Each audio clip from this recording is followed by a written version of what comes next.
This boy just mocks professional boxers despite starting boxing 2 weeks ago. No one can match Ryu's speed and agility. Even older and experienced boxers don't stand a chance against him. Ryu impresses the local coach so much that he invites a world-famous coach called Kei, who trained 5 of the world's top boxers, and now travels in search of his last disciple. Kei looks at this boy and evaluates his every movement. He clearly sees that his God-given talent surpasses everyone he trained before. All his movements are natural, and he has his own style. Basically, Ryu has everything to become the next champion. But still, his love for showing off and lack of training don't allow him to defeat a much older and stronger opponent, who wins in the end. That's when Kei hears some noise from outside. When he looks out the window, he sees a bunch of bullies beating a lonely, gloomy guy who doesn't even try to fight back. He just takes punch after punch, and then Kei notices one thing that shocks him to the core. He just can't believe his eyes. This boy saw every punch from the bullies clearly, but just didn't want to dodge. So Kei comes down, and while the bullies take some punishment from the local coach, Kei asks only one question. Why didn't this boy dodge those punches? He simply replies that he couldn't be bothered, and walks away like nothing just happened. That's when Kei decides to test this boy to be sure. He rushes forward and tries to land his best and fastest punch, but this boy sees the punch clearly and dodges it like it's nothing. Coach Kei is shocked by how easily the boy dodged his punch. Although he's old now, no one has ever dodged it before, and the fact that this boy did it so effortlessly means he has true God-tier talent. Coach Kei just can't miss such limitless potential and offers to teach him how to box. But the gloomy boy seems not interested at all and wonders if it's even fun hitting people. Coach Kei realizes that this boy lacks the innate human hunger for dominance, a complete contrast to the white-haired, talented punk he saw in the gym. Coach Kei answers that it's indeed fun to hit other people. Hitting another human being creates a sense of meaning, and everyone wants to reach that height. Then Coach Kei shows the boy his very first boxing lesson with a simple 1-2 jab, and gives him a time limit of 30 days to accept his offer. The gloomy kid just shrugs it off and walks away. The local coach just can't understand what on earth Kei noticed in that boy. So Kei explains that he used to believe his gut feelings. He had the same feeling about all 5 previous champions he trained, as well as about Ryu. But this gloomy kid, he's a whole other animal. Just one look at him was enough to send shivers down Kei's spine. Shivers from fear. Kei's still trembling after their encounter. That look and those eyes. He looked bored while a bunch of bullies were beating him. So Kei tested him by throwing his strongest punch from behind. Yet that kid had already seen his fist coming and slipped it. He didn't dodge by some miracle or animal-like instinct. He moved with precision and grace as if he'd already known it was coming. Kei has seen too many geniuses to count in his lifetime, but never someone like that kid. You may think it means he's just a fast reactor, but hell no. The way he dodged Kei's fist means that time flows at an entirely different speed in his world. Basically, he's not human. He's a monster.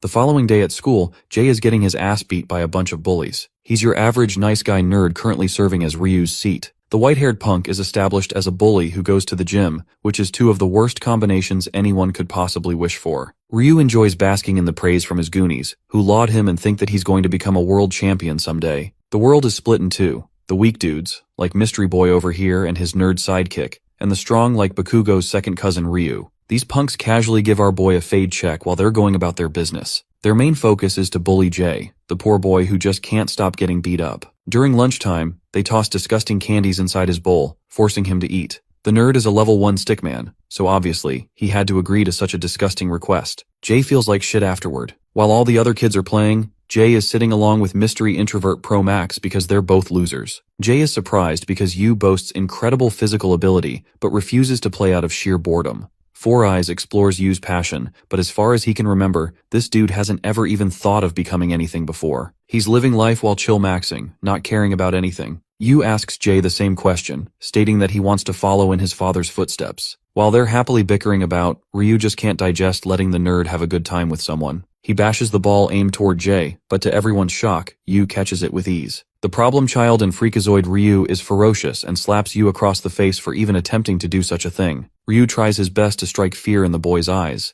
but Yu meets him with a meh expression, as if he doesn't care about his threat. As for Jay, he's been secretly training to become a boxer, just like his father. His father is a figure he deems courageous. In a way, the boy fails as if he's failed his friend by refusing to confront Ryu. After all, Budget Bakugo is his biggest fear, making him feel like a loser. Jay, the depressed boy who's crept up into his room all to himself, questions his chances against the indomitable object of his demise. For Jay, it's clear that the strength of his opponent is extraordinary. He's seen the white-haired punk mess up guys way above his weight class. It's a real show as if he's just toying with his opponents. Four Eyes thinks that nobody can stop him. In an effort to seek advice, Jay consults his father, who used to be a boxer of his time. He wants to know how to beat down opponents stronger than him. His father explains that during his time, it took everything in a boxer's heart to win. That is the differentiation that separated the amateurs from the professionals. Be that as it may, his father also remembers being struck terrified of facing strong opponents. In those moments, even a professional of his caliber had no choice but to bail out and get beaten.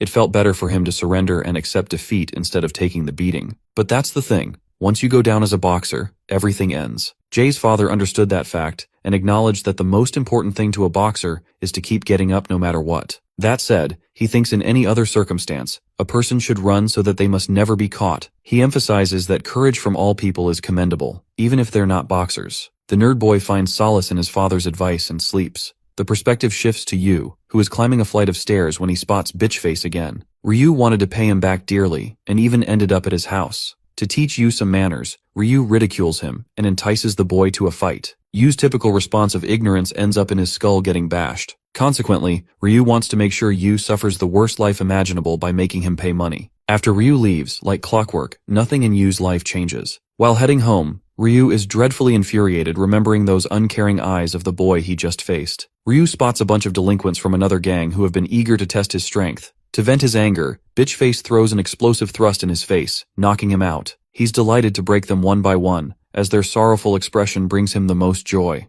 The night ends with Yu spending time by himself and his cat. His eyes look so gloomy that he looks like a ghost. The next day, it's game time. Today is the day Jay has been preparing for. He's ready to confront his bullies. Even in class, he musters his resolve to remain unafraid. Surprisingly, they don't do anything to him. Jay is confused, as this isn't supposed to happen. What's more, is that Yu is missing. The realization is starting to hit him. There's definitely a reason they spared him. This is confirmed to be the case, as Yu is beaten down in a warehouse for not bringing Ryu his money. Bitchface's underlings practice all of their moves by beating him up like a doll. Ryu is there to teach them how to strike while enjoying the show. Suddenly, Jay barges in, shouting at them to stop. A moment of silence ensues before being replaced with fear. The boy's heart beats fast, having realized that he's uttered words he can never take back. The feeling of fear crumbles his resolve, which he had prepared before entering this room. The boy's body quivers, refusing to act, but he can no longer take anything back. He has to fight, and he chooses to load his arms. The scene absolutely baffles Ryu, but Jay isn't shaken anymore. Using his father's advice, the boy adjusts the perfect angle and delivers a clean jab before rotating his hips for a forward cross. This two-piece combo surprises even him while at the same time infuriating his opponent. Satisfied that his punches are doing damage, Jay has gained a sense of courage. This time, his opponent is the one who is shaking from fear. But that's enough because Ryu's here to end it all. He's here to make sure Jay remembers this humiliation. Even his underlings think it's unfair the nerd got sent straight to the final boss after one victory. Ryu edges him to strike him down, while Four Eyes is convinced that his real battle has finally begun. Bugface Bakugo provokes Little Jay to attack him. Lil Jay is having the confidence of a newbie, thinking that he can best him. Jay whips a forward punch that easily gets dodged. I'm a hater, but this dude Ryu is actually going full Ultra Instinct mode in dodging his attacks. Jay is fully concentrated on landing just one attack, just one strike that could destroy Ryu. But the poor guy is running out of gas, to the point even Ryu is making fun of him. The dude bitch slaps his opponent across the face, gives him a cut so hard he is starting to lose hope. The fear of defeat settles in, as Ryu provokes him to attack. Jay gets slammed in the face, putting him in a damn daze. Dude is traumatized realizing that he's fighting an actual monster. Jay is breathless, and knows that he fucked up in real time by challenging this guy. Ryu's hater squad are adding to the trash talk. Ryu comes over to ask Lil Jay if he's already giving up. But no. Jay channels his inner Rocky Balboa and stands up. He's ready to catch some smoke, even after knowing he's outclassed. His new strategy is to wear his opponent out, but Ryu's in the mood to toy around with his food, and takes a one-armed stance. But even with a single arm, he's able to dish out blows that cut straight through Jay's guard. Ryu floods him with a river of devastating punches while Jay tries to stand his ground. He receives a heavy punch in the gut while his psychopathic opponent is relishing the feeling of violence. The nerd is realizing that this is what fights in the streets actually feel like. But he's still not giving up. He's gonna tank that shit until he wins. Ryu seems to know Jay's strategy and entertains him with agile punches all across his body. Jay endures attacks from every angle. Even the hater squad thinks this is the definition of getting one's ass whooped. Jay is taking this beating all so that he could secure one momentous strike. And then, something happens. Ryu reaches to charge a heavy fist, allowing Jay just the opportunity to react with a single uppercut. You'd think this is the part where the underdog wins, but no. Bitchface dodges that shit like crazy and returns with a bulldozing slam in his face. Jay's father had a boxing record that didn't reflect greatness or fame. He was never remembered as a courageous boxer, a quality that his son deeply admired in him. The boy who had endured everything lays defeated on the ground. Ryu crushed his brain, even making him lose sense of direction. Bugface mocks his pathetic little strategy and reads him like an open book. It was so easy for him to see through Jay's plans. But the fight is still not over. The nerd is unrelenting even after his spirit has been mercilessly broken. Jay receives numerous slaps across his face. Ryu makes sure to drag him through every layer of hell he knows, putting Jay on the ground. The boy remembers his father's words, stringing every last bit of motivation he can to get up from the ground. Ryu commends his spirit and respects Jay to the point he's ready to stop bullying him. But it's not over. Not for the boy who is clinging to the spirit of a true boxer. Jay rises again, desperate for victory. Yu observes him carefully. As for Bitchface, he's mad, pissed, and delivers a bone-crushing slam across his face. Ryu swings his fists with such violence that even his friends think he's going to kill the boy. Jay's face is swollen, bloodied, bruised, every kind of ugly you could ever even think of. Ryu considers the boy's persistence as an offense to his ego. He calls him a shitty loser to further prove his point. Much to the asshole's surprise, Jay never even thought about the chances of victory. He calls Ryu a fool for misunderstanding him. As a result of this courageous act, Jay has transformed his being into a new, stronger person. He doesn't care about petty titles like Bakugo's cousin over here. Jay's spirit roars as he declares he will become a boxer. Such words resonate with Yu but infuriate Ryu, a contrast, prompting Ryu to punch him more and more up. Then, a penetrating question from Yu silences the room. Yu asks the same question he asked Coach K regarding beating other people and gaining enjoyment from it. The scene switches to Coach K, who explains that he trusted his gut intuition when he saw the gloomy boy. It has always been about a natural feeling to him when he coached world champions. But something about the boy was different. Returning to Yu's sudden stand against Ryu, his underlings act tough and shit. The introvert excellently recalls the movements of Coach K and delivers a 1-2 that rocks the shit out of the punk. Coach K summarizes that he shuddered in excitement upon meeting the boy. Yu's punches have caused deafening silence in the room. One by one, they approach him only to get smashed into pieces. Ryu observes the scene as if his soul is leaving his body. Coach K adds that the boy's eyes welcomed the fists to strike his face, as if nothing in the world ever entertained Yu to gain his attention. This unusual behavior was something Coach K had to test for himself. He launched a nuclear fist aimed to squash the boy's face. The result was as clear as day. The boy elegantly dodged his fist, a quality that boxers deliver only after years and years of training. It wasn't by luck or timing, it was something unnatural. Even the most goated boxing coach in the whole world admits that he has never seen a genius like Yu in his life. Now, for the moment of truth. Ryu feels an unusual feeling of unease. Yu's soul-reaping eyes have put him on edge. Ryu makes his advance and then feels as if the right side of his face has been annihilated. He wails in agony, getting the exact treatment he deserves, while Yu just stare at him as if it was nothing. The bully has become the helpless victim, feeling a terror unlike anything he's ever seen before. In Coach K's own words, that boy is not a human, but a literal monster. He is the definition of built differently. We get a backstory of our guy Ryu who just got one-shotted. Back then, the young boy saw too many openings in other people's fights. He also had the most goofy haircut ever, but that didn't stop him from crushing other dudes. Bro started thinking he was Gojo or something because no one could stop him. The feeling of absolutely crushing others inspired him to do it even more. He took satisfaction in the misery and fear of his opponents. It had transformed his entire being.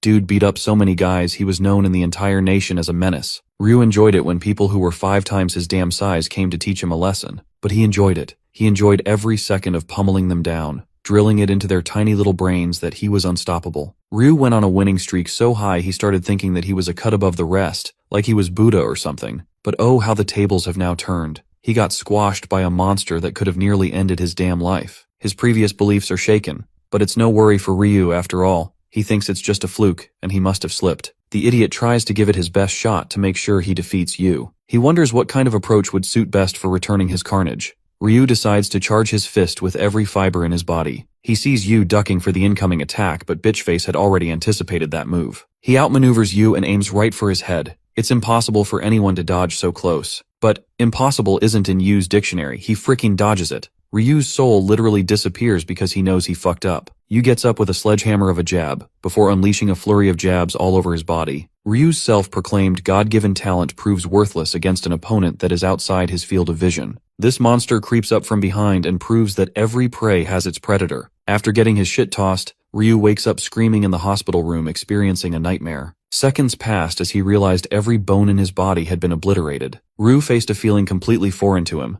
a feeling of loss and fear, along with despair. He had experienced failure, and just like a small child whining after losing the game, Ryu bawled in the face of defeat. Meanwhile, Coach K is laser-focused on setting his sights with his newest obsession. He only wants one kid on the roster. He has never wanted for someone to join him so badly. The man is so damn obsessed he's ready to kidnap Yu's dumbass. Interestingly, while they were expecting Ryu to show up to the gym, Yu turned up instead like, "I beat your boy to a pulp" fashion. Coach K is ecstatic that Yu's here to learn how to fight. Yu accepts his terms but has a condition of his own. He requests money to pay the bills for the hospital. Coach K realizes what happened and happily asks if Ryu gave him a fun challenge. But shocking everyone, my dude calls Ryu boring. That's how easy it was. Coach K laughs and is ready to spend his fortune to buy the entire hospital if it took for Yu to join the gym. Both of them depart to go to the hospital. It's pretty funny that Coach K is low-key happy Ryu got his ass beaten blue. He doesn't care about the arrogant fighter's life anymore. Yu is concerned with the state of Jay, remembering the fire in his heart. After clearing both their bills, Yu takes Coach K to his apartment. It's a dreadfully empty place, screaming that this guy doesn't have any social life. He asks the boy's name at last. It invokes memories of his mother's tragic passing. The only thing the boy remembers is his family name. Yu introduces himself briefly. Coach K explains that he will make the introvert enter a world completely different than the one he knows. Destinies cross for these two individuals, and in a similar way, arrogant rejects get tossed aside like trash. That is the irony. Ryu can't even look at Jay straight in the face. He bears the look of defeat, while Jay stands tall, optimistic, and courageous in his resolve. The time has come. Yu has nothing to pack except a small bag and his trusty little cat. Coach K decides to give our boy a makeover. He makes him look fresh as fuck by setting his hair. They arrive at the airport. Coach K meets his assistant. Carmen is the manager of their gym and welcomes them to the car. Yu hasn't even begun his boxing career and already acquired an amazing house thanks to Coach K. They head out for their first training session immediately. The Lions Boxing Club is known for producing the finest cut of boxers that made history. They boast the best curriculum that is up to date with scientific methods. While they're helping Yu tour the gym, the rest of the boxers are shocked. The boy looks tiny and weak in their eyes. Carmen explains that only a handful of boxers ever get to be trained by K's supervision. She tells him to take pride in being selected, but our boy is so chill that he just doesn't care. Carmen gets a little pissy with his attitude. Yu is introduced to Arnold, but his attention is fixated on the portraits of world champions. Aaron Tide is his best and most masterful piece of them all. The coach wants him to experience the thrill of watching a fight up close, so he tells Carmen to book them a few seats to a title match. Coach K wants to allow Yu the chance to learn about monsters just like him. In the cheering crowd, there was a ring made for two fighters. The reigning world champion obliterates his opponent one blow after the other. Each of his strikes delivered heavy shocks to his opponent until an inevitable knockout punch finished the battle. Aaron has emerged as the victor and maintains his title as the heavyweight world champion. Coach K advises Yu to listen to the cheers of the crowd, as he will also become someone of Aaron's caliber. With his assistance, the lonely introvert will soon sit at the top of the world with his own title. And that is when K's desire will be realized. He is excited for Yu. The boy vividly remembers the radiant figure entering his life. He woke up in his new room, still as empty as ever. At the Lions Boxing Club, a certain fighter piqued K's curiosity. Orangehead wants to be trained directly under the coach, but his claim is so ridiculous that K thinks that he'll never even touch Yu. And if he does, he promises to make him world champion. The talks of Josh's fight against Yu spread across the gym. Josh isn't an easy opponent. He's been training day in and out to get to his level. But despite winning last year's youth event and defeating many boxers in this professional gym, Coach K seems to think nothing of him. K reminds him that people like him can be found anywhere in the world. Basically, bro got called average. K thinks that he doesn't like people whose limits are obvious. Josh takes his provocation as a challenge and claims to crush Yu so that he can make him eat his words. In the ring, Josh is dead serious, like this is the fight of his life. But when he turns to his opponent, he can't even wrap his hands. Josh is further infuriated as he's facing a newbie who knows nothing about the world of boxing. The people around them are pumped for this fight. Yu's looking like Skindiana Bones and Stickman 48 because he's never trained a day in his life. While some are underestimating Yu, others are thinking he's capable because of K's selection. With all of the necessary preparations made, K asks if Yu is perhaps nervous. Mr. Introvert finds the whole thing boring. Giga-Chad Sensei gives him another boxing lesson, a crucial one that he wants him to remember. Never get hit in a fight. With that advice, he departs from the ring, leaving the fighters to face each other. K is probably creaming his pants because he wants to see his prodigy's powers.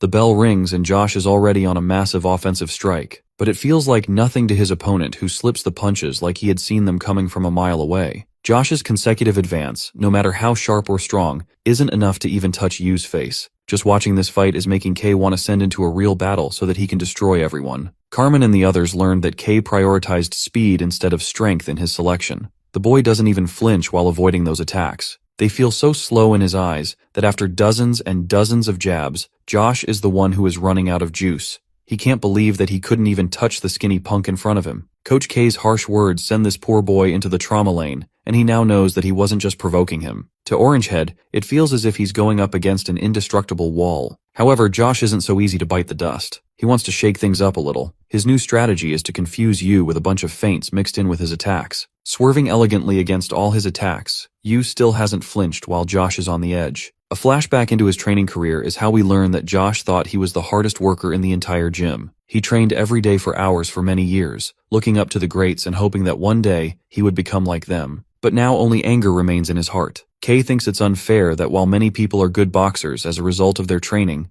they still have their limits. And at this point, Josh was beginning to realize his own. Against an opponent with divine talent, those hours of hard work would prove to be useless. K thinks that boxers like him shouldn't also be discouraged as they got to this level by their own efforts. The first round concludes as the referee separates both fighters. Josh is left with an exhaustive face, while K coaches Mr. Can't Touch Me to strike a person right on their chin for a finishing knockout. Yu has only learned 2 lessons, striking and dodging. This is because K thinks that geniuses like him are born with the natural ability to create a personal style that optimizes movements. He doesn't want you to learn generic techniques and prefers that he prioritize goals. K is confident that he has never seen talent like him. Dude is glazing him so hard, going as far as to admit that he's the incarnation of boxing itself. Anyway, round 2 is about to begin, and things are not looking good for Orangehead. Orangehead admits that his opponent has excellent reflexes, but at the same time, he's certain that even people like you must have problems with endurance as that only comes with training. His goal is to exhaust him with slower attacks and maintain the pressure. Josh is confident in his strategy, but the second the round begins, my boy gets destroyed with a single strike, losing his consciousness. When he wakes up, Josh notes that everyone has left.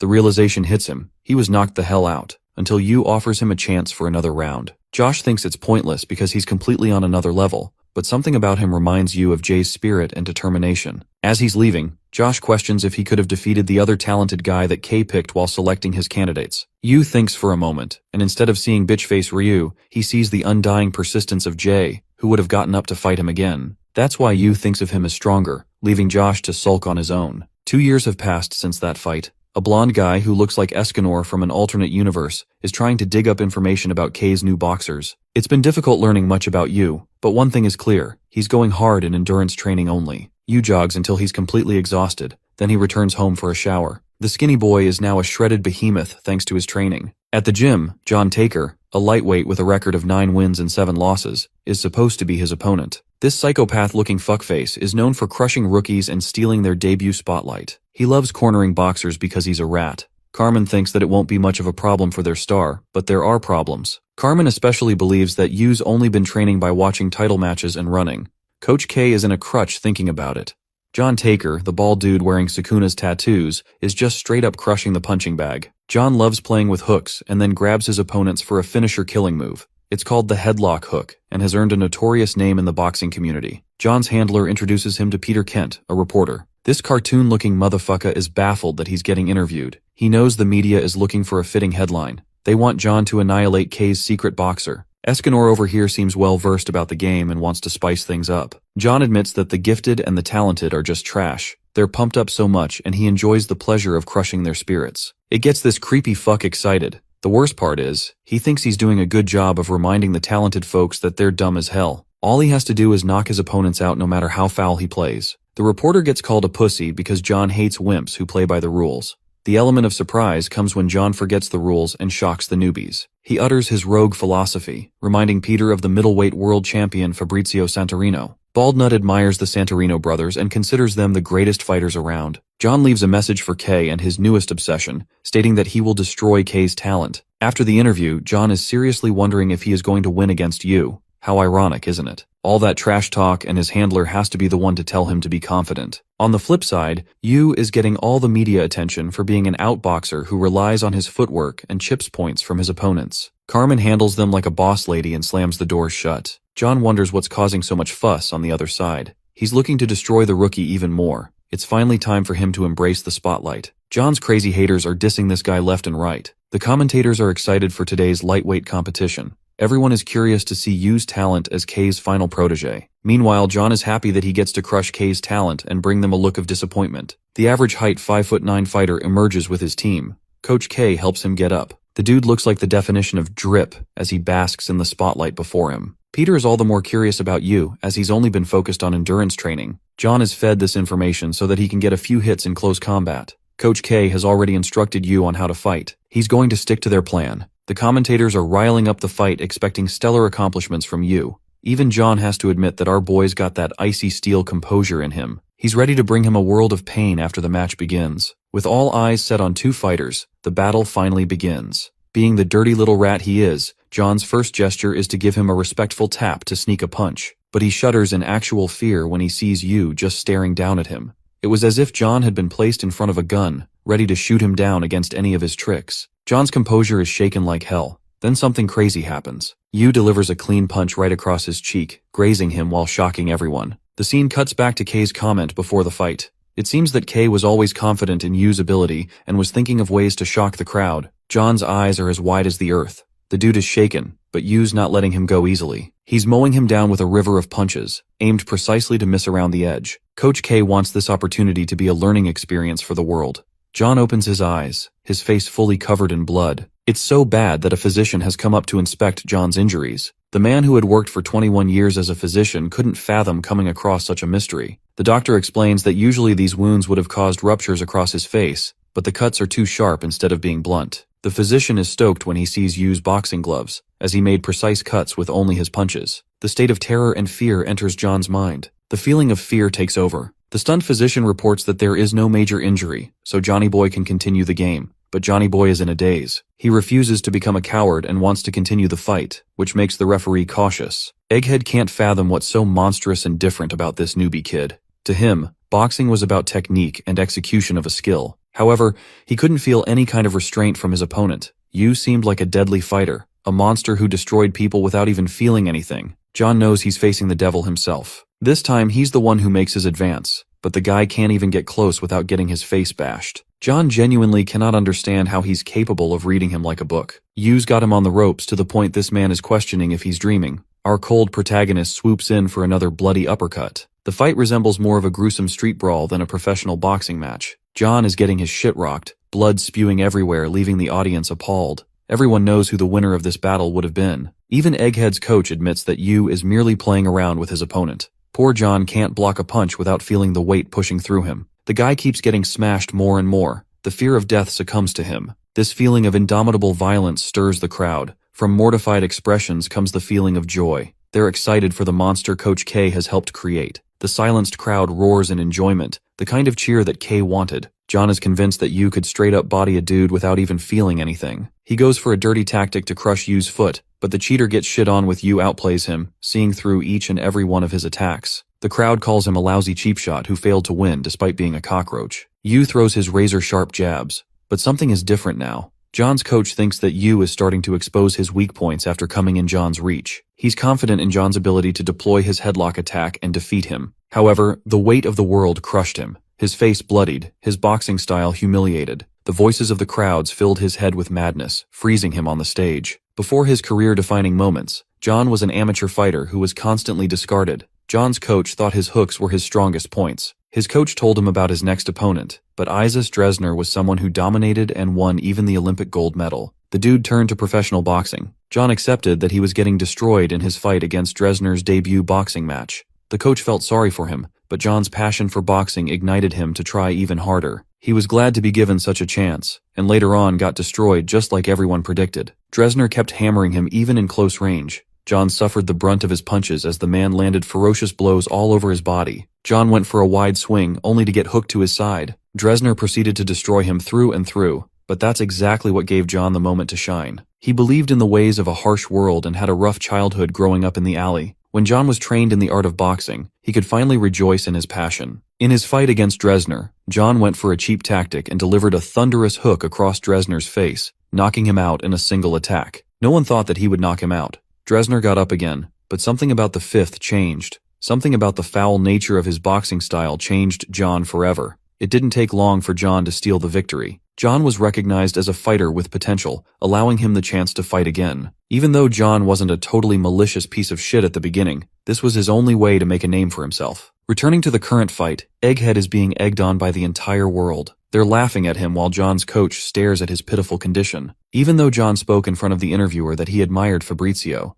the coach knows that deep down, he's just a boxer who suffers from the inside after each match. He never wanted to be this way, but that doesn't change the fact that he's a scummy boxer. Egghead's coach is the only person believing in him because he's seen his real self. Despite getting shit on by everyone, the coach recognizes John's talent and becomes a voice of reason for him to fight. Hearing those words, John goes on the attack with a powerful swing. He thinks that people like you would never ever feel afraid about being left out. John attempts the same scummy tactic and actually manages to connect a powerful smash. Everyone is stunned to pieces except Coach K. What really connected were their punches. John put everything in his strike and ended up shattering his fingers. You saw this as the opportunity to deliver a decisive slam, the kind of ending that Kay was hoping for. After the bloodbath, John crumbles as he is knocked out. The crowd continues to dog him even after his defeat. John's coach begs him to stand back up. He feels guilty for being unable to guide his protege. Unfortunately, the man did not boast the ability to keep encouraging John. Seeing his pathetic face makes John maintain his stand. He's still in the game. He's still ready to fight the monster in front of him. John is prepared to win. He wanted to become a boxer like his inspiration.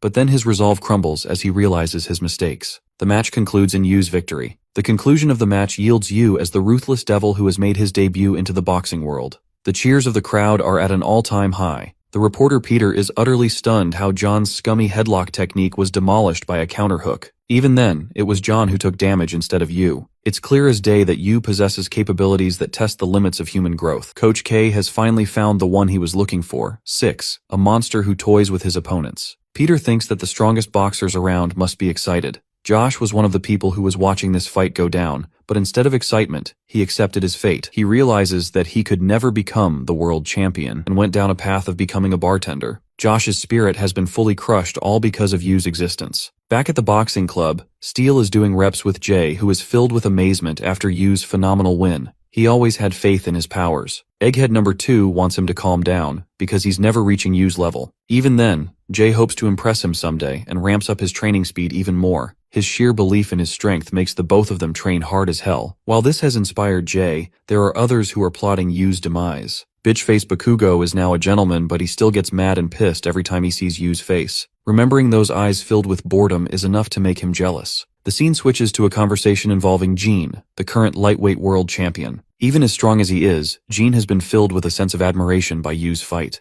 And then there is this one fatty who is a glutton. Bro is Gorlock the Destroyer and thinks of our boy as someone average. This fat ass thinks he's going to be the rookie of the year in the lightweight division, but I think he's forgetting the word light in his weight class. The reporter guesses that the fans will be most excited about fights happening in the lightweight division because of Yu. After all, Kay has brought a monster that has incredible crowd potential, as well as the skills of a killer. Interestingly enough, there is one fighter who exceeded Yu's celebrity status. Qasim, the grandson of the head of the global conglomerate called the Jihad Group, is someone who created a shock in the world of boxing. But it wasn't the presence of a rich boy that shocked people, but rather his lethal fighting capabilities. The stage is set. It will be Yu against Qasim, a match that would hook everyone to the edge of their seats. The person who wins that fight will have a chance to fight against the 10-year lightweight champion, Gene. Qasim busts the door open, looking like a fat grizzly bear who's ready for his next challenge. He meets his director, who is pissed as hell he went missing only to return as a fat fuck. Qasim doesn't care about insults and feels the fire in him aching for a fight. He's out here giving 10 grand to anyone who fights him. Qasim's coach remembers the first time this guy showed up at his gym. It was crazy, but this guy was serious and wanted to snag the title of world champion right off the bat. In all honesty, he was just an arrogant dude at the beginning. The coach thought that showing him a display of what boxing truly looks like would be enough to send him crying. But things ended up horribly as Qasim devoured his opponent. This rookie annihilated every single boxer in the gym with his talent. Yes, the same ugly fuckface who looks like he ate a few boxers. The director is actually shocked that he's maintaining the same style. Qasim humiliates his opponents like it's nothing but child's play to him. Even though he's a member of their gym, the director hates his fighting style. Qasim ducks a blow and delivers a decisive uppercut like he's some kind of Street Fighter character. He's out here swinging with moves of his own, leaving his guard completely open. The coach shouts at him for entering foul territory with his shameful attacks. Qasim has the gall to suggest buying the whole gym so that he can change the rules. Even though the director hates this dude's guts, he can't deny that the Redditor Discord mod physique is working out in his favor. He has a talent beyond the likes of others. Qasim has just defeated 20 men and proven that he isn't just talking shit. He's a gifted boxer who could snatch the title belt. 2 weeks worth of training later, Qasim has defeated 1,000 opponents, and now boasts the body of a shredded gigachad. Despite being obese literally 2 weeks ago, now he has abs of steel and an endurance that just doesn't know when to stop.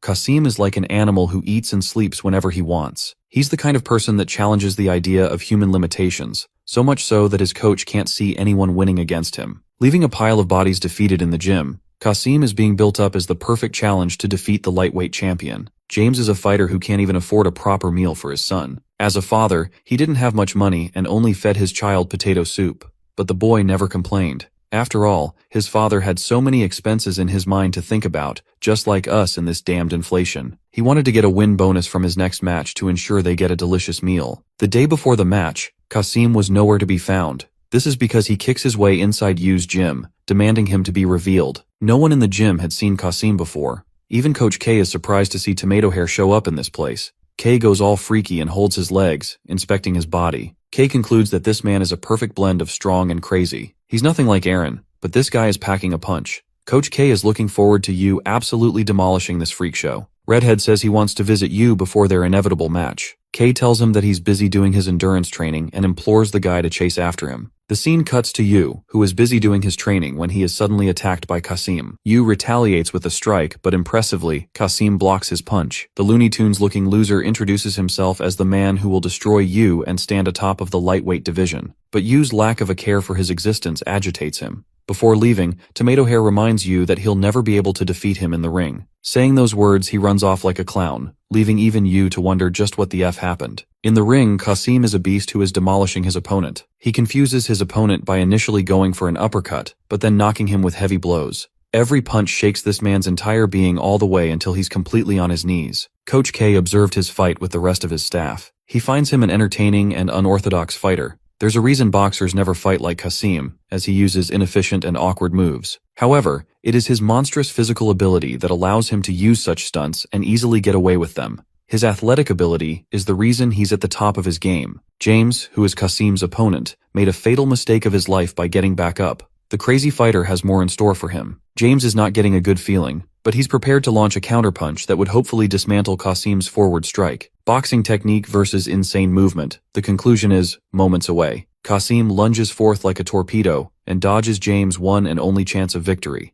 A flash of red appears before his eyes as James is sent down on his knees before crumbling to the floor. Qasim enjoys the praise of the crowd, thinking the fight is over. But no, James is not done. He's got more fight in him. After all, he's made a promise to his child. He tries to advise Qasim to maintain the integrity of the sport. Unfortunately, it spells the end for James, while his animalistic opponent remains unaffected by the loser's words. Then comes our boy's fight. All he has to do is take one forward advance and victory is his. The same goes for Qasim, who toyed with his opponents and won. He thought of himself as indestructible. Both of them are people who are shredding their competition to pieces. They grow closer and closer to obtain the world championship title. Yu prioritizes sharp and mechanical movements, while Qasim enjoys dominating his opponents with unorthodox moves. Qasim has the mentality of a 10-year-old boy who keeps reminding the world that he's going to be at the top soon. Bro takes his trash talk to the public and calls out Yu, stating that he will crush him like everyone else. Qasim's victories are a movement to create an era of unorthodox boxing. The reporter is impressed that Qasim is the first one to make a move.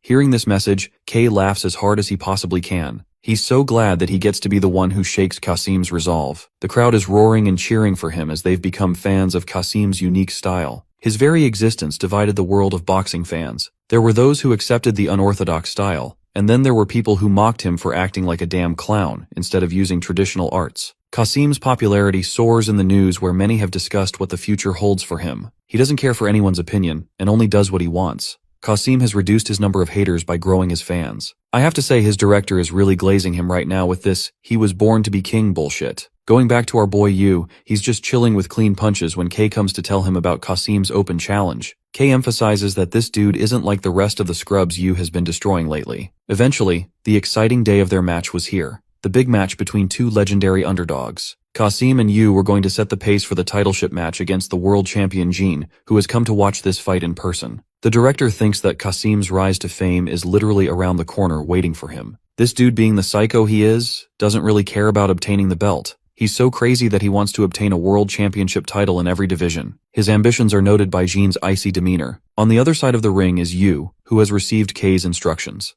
The fighters stare each other down. Kasim has his fierceness, while Yu is a calculated genius. The burning question of who will conquer the other is ready to be answered. The fight finally begins with Kasim enjoying the feel of the ring, eyeing his prey down. Yu tracks his opponent's moves, while Kasim does the unthinkable by hiding his fists behind his back. He is prompting Yu to come and strike him. Redhead wants to prove the idiocy of boxers who throw linear strikes with no creativity. Then, without him even noticing, Kasim suffers a destructive punch that blows off the left side of his face. Coach K is the same. It's not like he ever thought Kasim would prove to be a challenge for Yu. In fact, K just gave our boy permission to go all out in this fight as much as he likes. That first punch was nothing. Yu happily wipes the smile off his face with another strike, knocking Redhead's hair. K notes that only people like Yu can dodge a punch of such level. But then there are people like Kasim, who could also dodge it. Kasim's face is getting destroyed, and Coach K thinks that while his muscles are taking most of the damage for him, he's nothing more than a bag who keeps on taking the most serious of Yu's punches. Our boy coldly reminds this fucker who's the real monster in the ring. His attacks have already generated a large uproar from the crowd.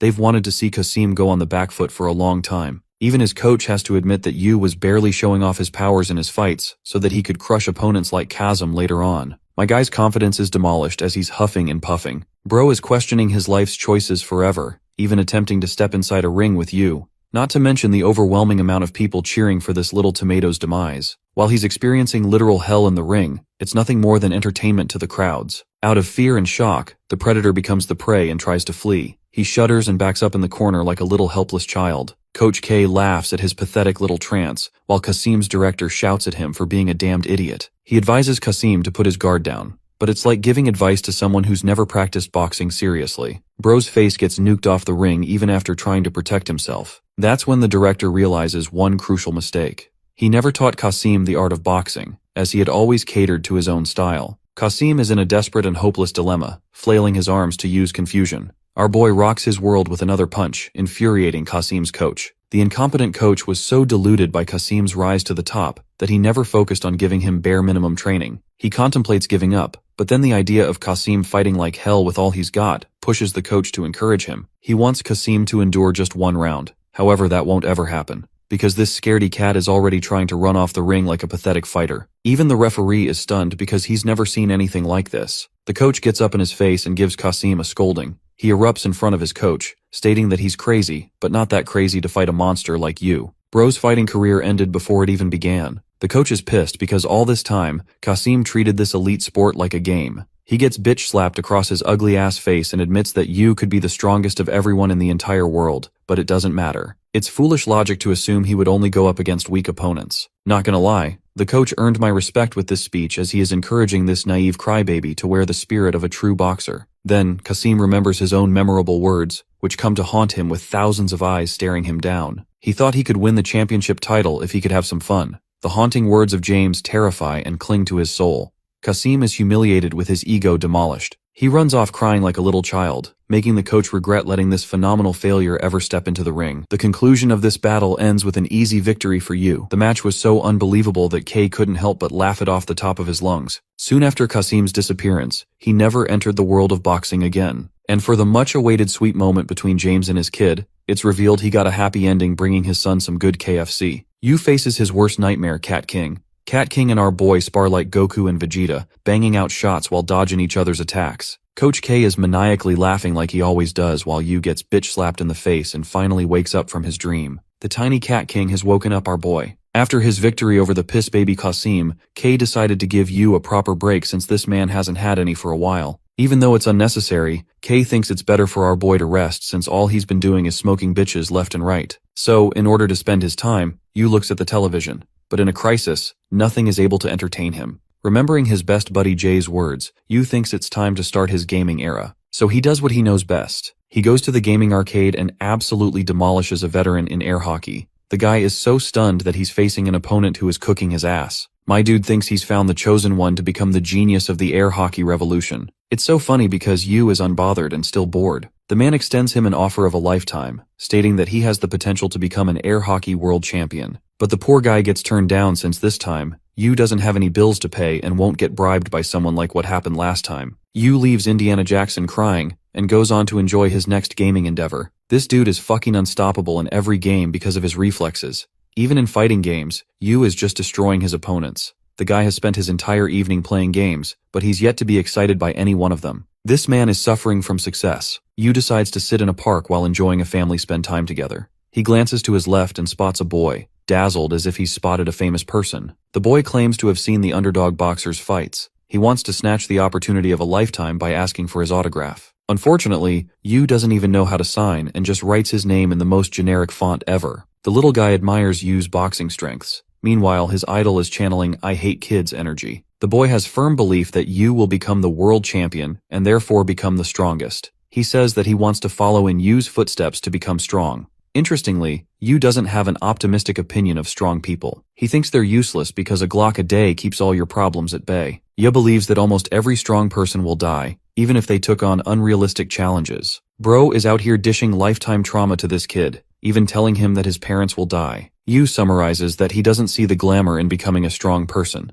He's confused because the boy seems to be affected and runs off whining. Returning home, the shadow of a broken, miserable past version of Yu follows him, as if to imply that he's haunted by his life. Our boy comes back to Cat King, also known as the best boxer, and hopes that his little one lives a long life despite the coming of death. He sleeps by his best friend, like he always has. Gene has finished meditating as he prepares for his final match. Sitting across a table with his partner, Gene refuses to eat food, causing upset to his chick. Something is bothering him greatly, the shadow of the cold boxer Yu. The scene shifts to Carmen, who's just done some of her work and sees Yu hard at work. When people are resting, our boy is out here grinding. Carmen is of the opinion that he should take some time off, but this guy is too committed to his training regimen. She thinks it should be normal for a boxer, but also believes that he might secretly be a robot. Yu's face hasn't changed even the slightest in these past 2 years, not to mention that he refuses to get close with any person. His only focus is to practice based on the instructions of his coach. Carmen wonders if Yu's passion even lies in boxing, or if this strange idiot likes anything apart from his cat.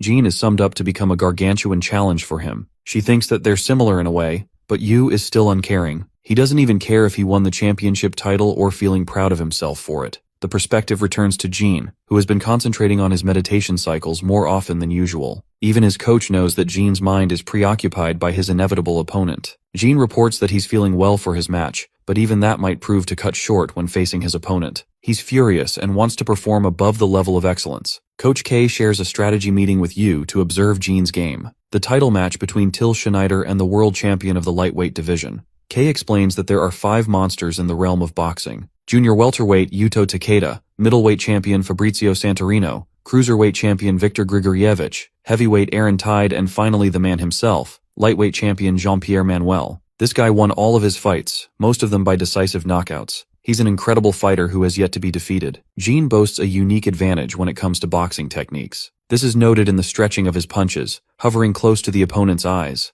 Gene uses this stance to block his opponent's field of vision. He has to do very little in taking down his opponent because of his incredible reach. It's a fact that his reach is even greater than Yu. The coach even acknowledges that Gene's reach isn't the only thing, as the thunderous speed of his jabs leaves people dazed. He can go in and out at incredible speeds, destroying every boxer that comes his way. The coach even claims that Gene's jabs are comparable to straights. He possesses the perfect rapier, piercing his opponent from top to bottom and stripping them of their defenses. His attacks are brutal, but his opponent isn't an easy slouch. He manages to dodge Gene's reach and aims to strike him in the face. The world champion seems to be wide open here, but that's not all. The man meticulously slips his shoulder to block the punch and delivers a devastating hook to his side. Then, Gene keeps up with the beating using his jabs. Coach K summarizes that he transferred an attack to his body to force a trade so powerful that it reversed the playing field. This means Gene's decision-making skills are off the charts. Only Gene and Yu are comparable to ever even performing such a feat. But the thing is, Gene has another weapon in his arsenal that our boy lacks. Gene switches his stance and destroys his opponents, attacking them while they're still predicting his next move. Just when his opponent gains his momentum, Gene goes back to his previous stance for the repeated beating. He has a unique advantage in being ambidextrous and mixing 2 sets of stances. This makes it impossible for his opponent to predict his next move. K states that he's playing the long game, installing hopelessness in his opponent before raining down a barrage of hellish punches. The winner is Gene, who made no mistakes as if he was the perfect chess player. K drills the point to Yu, reminding him of the various aspects he would have to go up against just to overcome Jean. The reporter asks for his opinion after his grand victory. The world champion even admits his own flaws in some of his moves. He doubles down by saying that if Yu was his opponent here, Jean would have been defeated. The world champion is not a coward and wants to fight Yu, a challenge Coach K is most excited about. This is the kind of fighter that even gets him excited, because he's constantly improving his skills. Coach K is actually curious as to how much Jean will adapt before fighting Yu. This is the one match that will even give our boy a run for his money. During Yu's match against Kasim, the world champion meticulously noted the movement of each muscle flexion. As our boy dished out cold jabs with perfect body movement, Jean was struck with awe. The only opinion he had of the underdog's skills was just how beautiful he performed. Jean's mental state is getting more preoccupied, to the point he's spilling his coffee mindlessly. His partner questions what's bothering him so much, even offended that he's always caring about the sport. She hates the fact that the world champ doesn't give her any attention. Jean is not a simp, and straight up calls the bitch annoying. Jean's coach gives an interview regarding the world champion's fighting skills. He describes him beautifully as an artist who spent his life perfecting each technique. It's as if he's a painter chasing the mastery of his art. Jean is meditating during Peter's coverage. He interviewed another punk in the same gym, who boasted that Jean is another level of crazy. His first step of training is to meditate before going in the ring. Bro is fighting demons in his head for an hour before entering the ring. The punk notes that Jean is an eccentric who does the weirdest shit ever. He stands still and then changes his position after a while. Then another long while passes and he's adjusted his position. The punk finally realized what the world champ was doing. Jean was training to throw a simple jab, precisely cutting each motion in a delicate manner. Long story short, he's insane, which is why he gets insane results. Peter doesn't believe this bullshit because this level of training strikes odd to him. The coach argues that Jean never relaxes in his meditation and instead sharpens every sense. This level of concentration makes the world around him go silent. Peter's at a loss since he can't bother the world champ during his meditation. He tries to meditate alongside him. The coach gives him instructions. Sitting across the legendary lightweight fighter, Peter is shook by his immense aura. He enters a state of calm and divulges in the present moment. The world goes quiet, and slowly, the only thing that can be heard is the sound of his own heart. The greater the concentration, the sharper the sensation.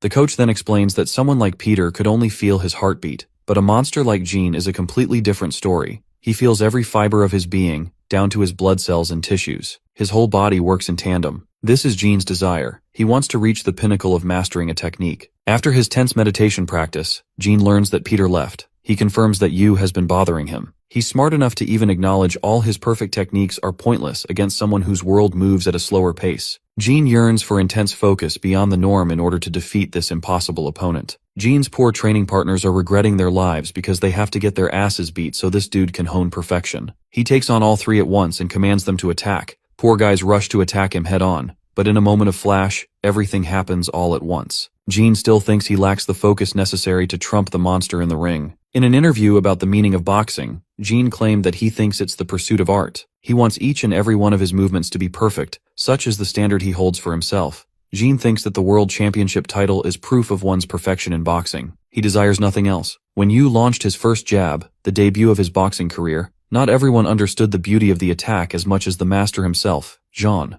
On a rainy day, police officers are investigating a bunch of street thugs in the hood. There have been rumors of a dude showing up and beating them black and blue. You have your guesses correct? It's your boy Jean, who's out here looking to slam people in the hood if it gets him more training time. What's suspicious is that Jean has been carefully extracting their blood. Back at home, this creepy fuck is implied to be painting with the blood of his victims, and yet even then he can't find perfection. The following day, Jean's rapid and aggressive shadowboxing movements come as a shock to even his instructor. He doesn't know what happened, and what leads to such imprecise movements from a calm man. Jean is imagining actively fighting Yu's shadow, a monster that manages to outclass him every time. The coach is stunned by Jean's improvement rate even though it shouldn't make sense. He's worried what measures Jean had to take to achieve this level of strength. Concluding their training session, the world champion is about to leave when his coach confronts him about his recent exhausted state. After a pause, he mutters with a maniacal smile that he's been feeling top tier instead. Jean's coach advises the freak show to cut some corners with himself. But this is the world champion who has a kink for boxing. So of course he's just going to show up in the hood again, just to pull off a 5 versus 1. Jean takes notice of each weapon armed around him. Bro thinks they're trash for using weapons. The leader reaches for his weapon, but our boy's bicep guns are faster and knock him out. He expertly follows through with an attack on his second opponent and feels pride in his movement. Jean navigates to his third victim, calmly calculating each of his strikes as he follows through. After meticulously evading a knife, he launches a full swing to bash the dude's head to next Tuesday. The last person is panicking because she's just seen a massacre before her eyes. Jean cares about gender equality and makes sure she gets equal beating. But then something happens. He's facing a life and death situation, as the leader has a gun aimed right at him. The fear of death stuns John before he focuses every fiber of his being to slip past a punch so powerful that is similar to Yu's explosive attacks. At the end of the fight, Jean concludes that he has finally reached the same perfection as Yu. That night, he's as happy as a little boy while painting the illustration of the monster, a representation of how he sees Yu's terrifying boxing skills. The next day, his coach shivers as he sees Jean's unusual state. The world champion is experiencing a mania. Something about him changed the previous night. The coach wonders if it's finally happened. Visualizing Yu's perfect strikes, Jean delivers a barrage of his punches, seeking to overcome the innate human imperfection. At long last, he has overcome what needed to be overcome. The world champion has acquired perfection. Stella is worried about his state and cries in the same bar Josh is bartending. He tells the poor woman to buzz off since they're closing. But she whines like a little bitch, wondering if she is also annoying him. She blames her frustrations on the male population, while our boy Josh is questioning his existence. In the next scene, we see a segment of Yu's training. This dude has abs for days now as he pushes the limits of his endurance training. Carmen is shocked that Yu has increased the intensity of his training for the title match. Kay drills the point to his head that he needs to prepare for every outcome and pursue his own art. Strangely, Carmen thinks Yu will most certainly win because she trusts Kay's intuition about a person. The dude is basically a walking W machine, who only cares about winning and chooses the best fighters. While she can read his thoughts, Carmen doesn't know why Yu dabbled into boxing in the first place. When he's ready to leave after his training, Carmen asks him this curious question. After a brief pause, Yu confesses having seen a light of hope. Chad remembers Jay's undying spirit and wanted to pursue boxing because of it. Carmen doesn't understand his ambiguous words, while Yu states that even he is unsure of his answer. She ponders on his words for a moment, questioning if he'll ever be able to find something like that in the world of boxing. Funnily, she's also surprised he's softer than he acts. Every person who stepped into the boxing ring had strong reasons to fight, whether it be wealth, power, or self-interest. The two boxers that are destined to face each other are the best of the best in their category. In their interview, Jean's heart is racing as he's excited to fight Yu. Bonus points for our boy looking fresh as fuck in a suit. Later that day, Jean makes an unreasonable request to his coach. This man does not want the match to stop even if he dies. That's how much he cares about fighting Yu. The day of the match was here. The world champion had evolved into a higher being. He could feel the smallest of sensations, whether he brushed, changed his clothes, or even do something as little as walking. He had accessed a world of strength where everything felt connected. Jean smiles, realizing this is how Yu has spent his life. Jean, the unrivaled champion from a decade ago, is now facing the undefeated contender with the highest win rate. It's all or nothing. All eyes are set on this match. Kay emphasizes that Yu is going to achieve the world championship belt.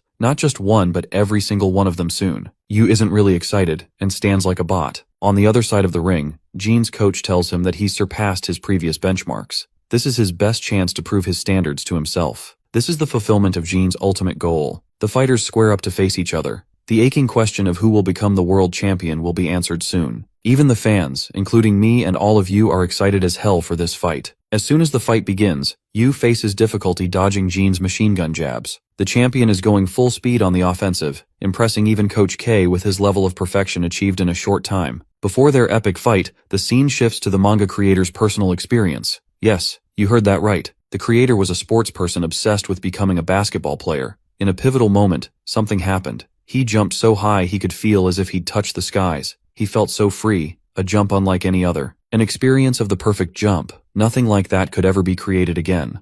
Every motion was in sync with one another until the inevitable leap came to be. After the jump, he tried to recreate the experience again and again, but unfortunately failed. There's one other story about a baseball batter. It is said that batters at their best could physically feel every molecule of the ball coming towards them. Their body would react in a perfect flow response. Like these moments, there are many others which happen the same way for many sportsmen. Now in this boxing fight, imagine that experience and dial it up to 100. Jean's perfect jabs cut past Yu, who was weaving his way through and through. Jean's machine-like responses analysis kept every movement of Yu's body in check. He could see what Yu was going to execute as his next move. In response to such an attack, the world champion released an audacious blow. The commentator is starstruck seeing Yu facing a difficult time penetrating Jean's indomitable reach. The reigning world champion is giving him a tough time. Coach K is impressed as before. He could only call him a genius. But now, Jean has upgraded himself to the level of a monster. A monster who reached the top by his hard work. Kay remarks that many soldiers spent agonizing experiences in war. He remembers his own time as a young soldier in the Special Forces. Every battle was a moment of tension and constant alarm for death. Kay is one of those few people who experienced mastery and perfection. He burst through the gunfire, feeling every fraction of a second as the bullet crossed him. Kay is a believer in the extremes of human potential. He knows that these monsters are both beings who have far surpassed what human limitations they had. Jin's best skill is arguably his full control of his body, feeling the smallest of his tissues relaxing and contracting with perfect timing. Such ability is the reason why world records maintain their status. Jin's ability to perfect the technique made him what he is as a champion. Kay had been eager, and he wants you to have a taste of what boxing truly is. It's a sport of comparing two individuals with their strengths. Kay is ecstatic and wants to uncover just how far Jin challenged the concept of human limitations for this fight. Yu swerves the jabs and narrows their range with every motion. He's close enough to maintain an offensive posture on Jean. The crowd is going wild as both fighters are doubling down on ultra instinct with their insane reflexes. Coach K is curious for Yu, questioning how he will overcome the world champion's reach. Yu remembers his conversation with him yesterday. Kay had instructed him to watch title matches of the world champions daily. Strangely, Yu thought the purpose was to imitate their moves, but Kay replied he should have felt another feeling. He advised him to remember their movements well but never initiate their imperfections. Kay's only advice for Yu is to focus on the match using his own body. So this monster enters a stance unlike any other, bewildering the spectators. Jin feels the weight of his opponent's sudden shift in posture. Even though Yu's face is right in the open, the world champion does not want to get smoked by our boy's punches. But that's exactly what happens. A roaring, powerful punch strikes Jin's face, shocking every person across the world. That single punch destroyed Jin and knocked him right down. This is the monster's true strength. Stella is among the crowd, struck horrified seeing the fall of the champion. Jin's face has been obliterated with a single strike as he lays processing what the hell just happened. No one outside of the ring has even the idea what's going on. The referee starts the countdown. Jin's coach remembers the man's words and wants to honor his promise to stay out of the fight. The countdown continues as Jin questions what happened in those few seconds. He realized that while he achieved perfection, Yu's boxing capabilities are in a different realm altogether. But that's not it for the world champion. He's hungry to see more of Yu's true fighting strength. The world champion musters all of his spirit to get back up. He recovers from the devastating attack despite his shaky posture. The referee has acknowledged the risk involved with the match. Yu's unrestrained punch was simply too much for anyone to handle. The referee wants to stop the fight, but Jin's eyes keep confusing him. He directly asks the world champion if he is able to continue. Jin utters a robotic response, stating that he's more than ready. The referee emphasizes that he will stop the fight if things get serious. But the world champion isn't a coward. He's ready to throw hands. The match continues as Jin maintains his stance. Yu, without any hesitation, enters his previous posture that destroyed the world champion. Jin is thinking that if he fails to catch Yu's attack, then he's going to face total obliteration. Yu prepares his movement ready to strike while the champion is busy reading his next move. The time has come, and both fighters are ready for a second brawl. Yu dashes with terrifying speeds to launch the same attack, but his opponent is already prepared.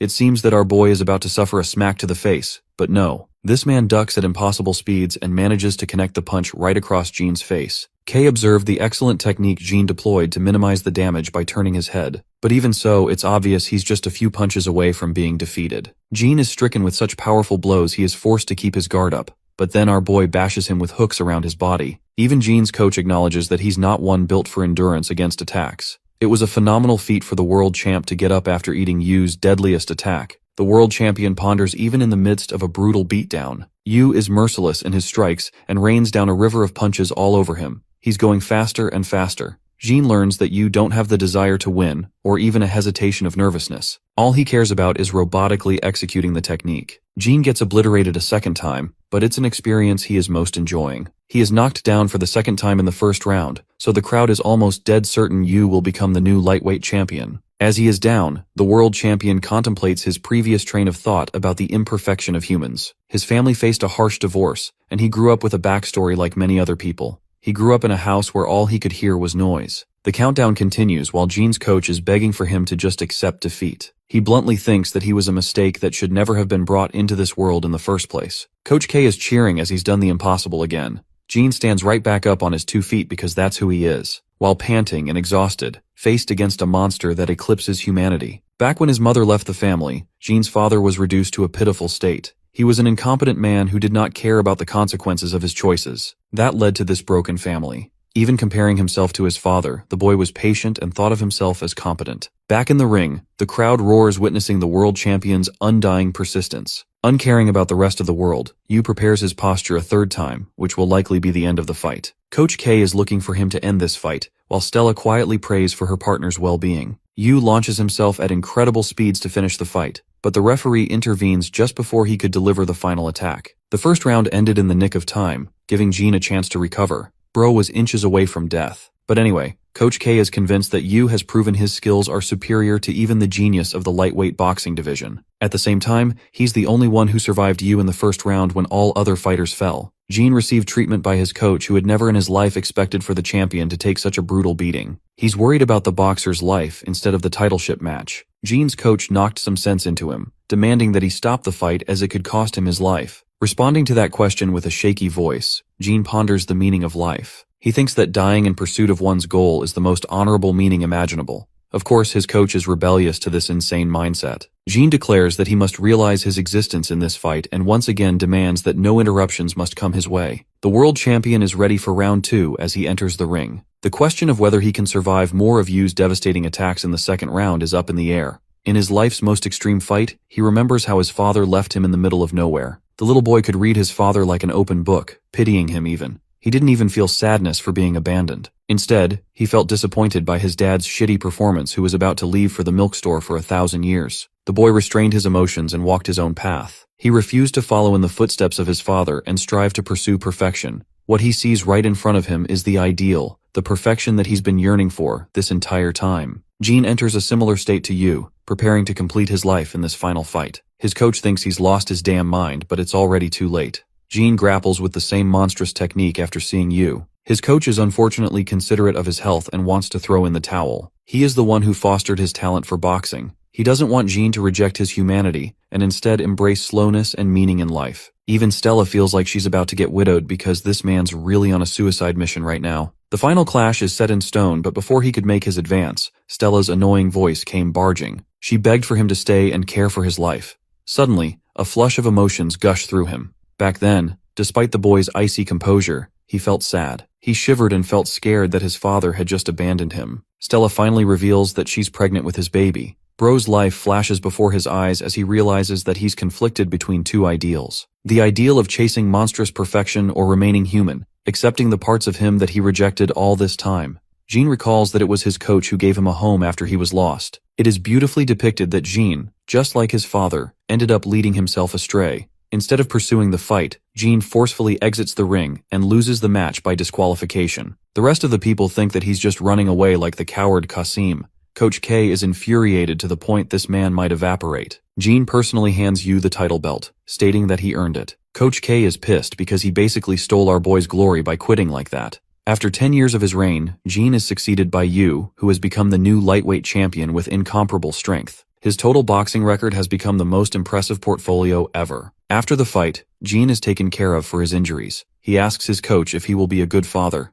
Stella enters the room with her tear-filled eyes. She hugs him, giving this man even more pain in his body. Jean's boxing record concluded in a near-excellent performance, proving that he is still one of the greatest boxers of all time. For the rest of the world was cheering him on, all you could hear was pointless noise. His athletic abilities are considered insane, to the point even the junior welterweight champion Yudo is concerned. On the flip side, bitch-face Ryu is nowhere to be found because he's handling some business. He is facing a gang member called the Butcher. Ryu doesn't know what he's doing, wasting his time with trash like them. When his people catch up to him, they're shocked to see that he's already destroyed everyone, including the main guy. Ryu remembers Yu's face and gets hella mad. He vents his frustration by kicking the guy down until he's satisfied. Ryu is furious he's been wasting his time like this. As for Jay, he's the most excited bestie you could ever dream of. But at the same time, Yu's expressionless face is enough to show that he really doesn't care about belts. This leads to the question of why our introvert cat lover became a boxer in the first place. Though that remains to be said, Jay celebrates with Steele and his coach.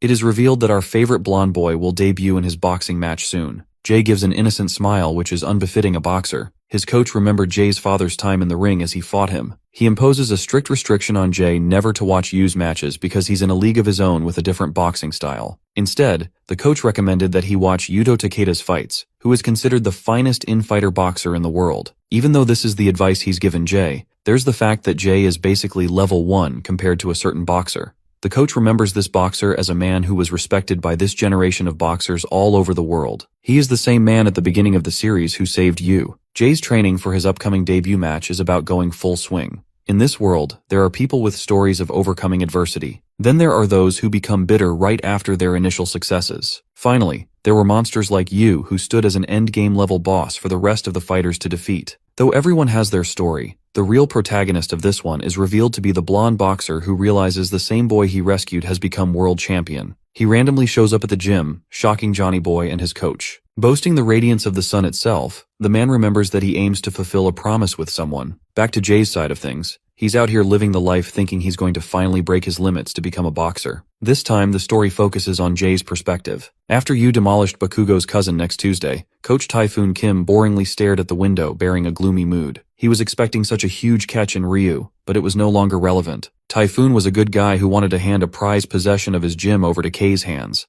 Well, that's what he thought, at least in his Delulu Island. Everything changed because an even bigger diamond crushed the old diamond to pieces. He felt unrewarded when Ryu quit boxing altogether. But then, instead of him, someone else came. Jay and his father made an appearance at the gym, confusing him greatly. The blonde boy paced to his fastest to move the heavy weight. Jay boasted a big weakness when it came to his eyesight. Jay's father has acknowledged his son's passion for the sport. Typhoon and him were rivals in their prime. While he did boast an impressive record in total, Jay's father outdid him in their personal fights. Back then, Typhoon looked like a damn model who knew how to throw heavy punches. Though he was a technical boxer prepared to give himself up for the sport, Jay's father was a thick wall who endured the brunt of his punches. Jay's father admits that his son's eyes are a real issue. When he was a little kid, he nearly went blind because of an injury. Because of that, broccoli boys have a hard time with distance. At his current level, Typhoon is forcing intense training upon Jay, so that he does not miss a single aspect of his training. The man emphasizes that Jay's one and only strategy in the ring is to tank as many punches as he can.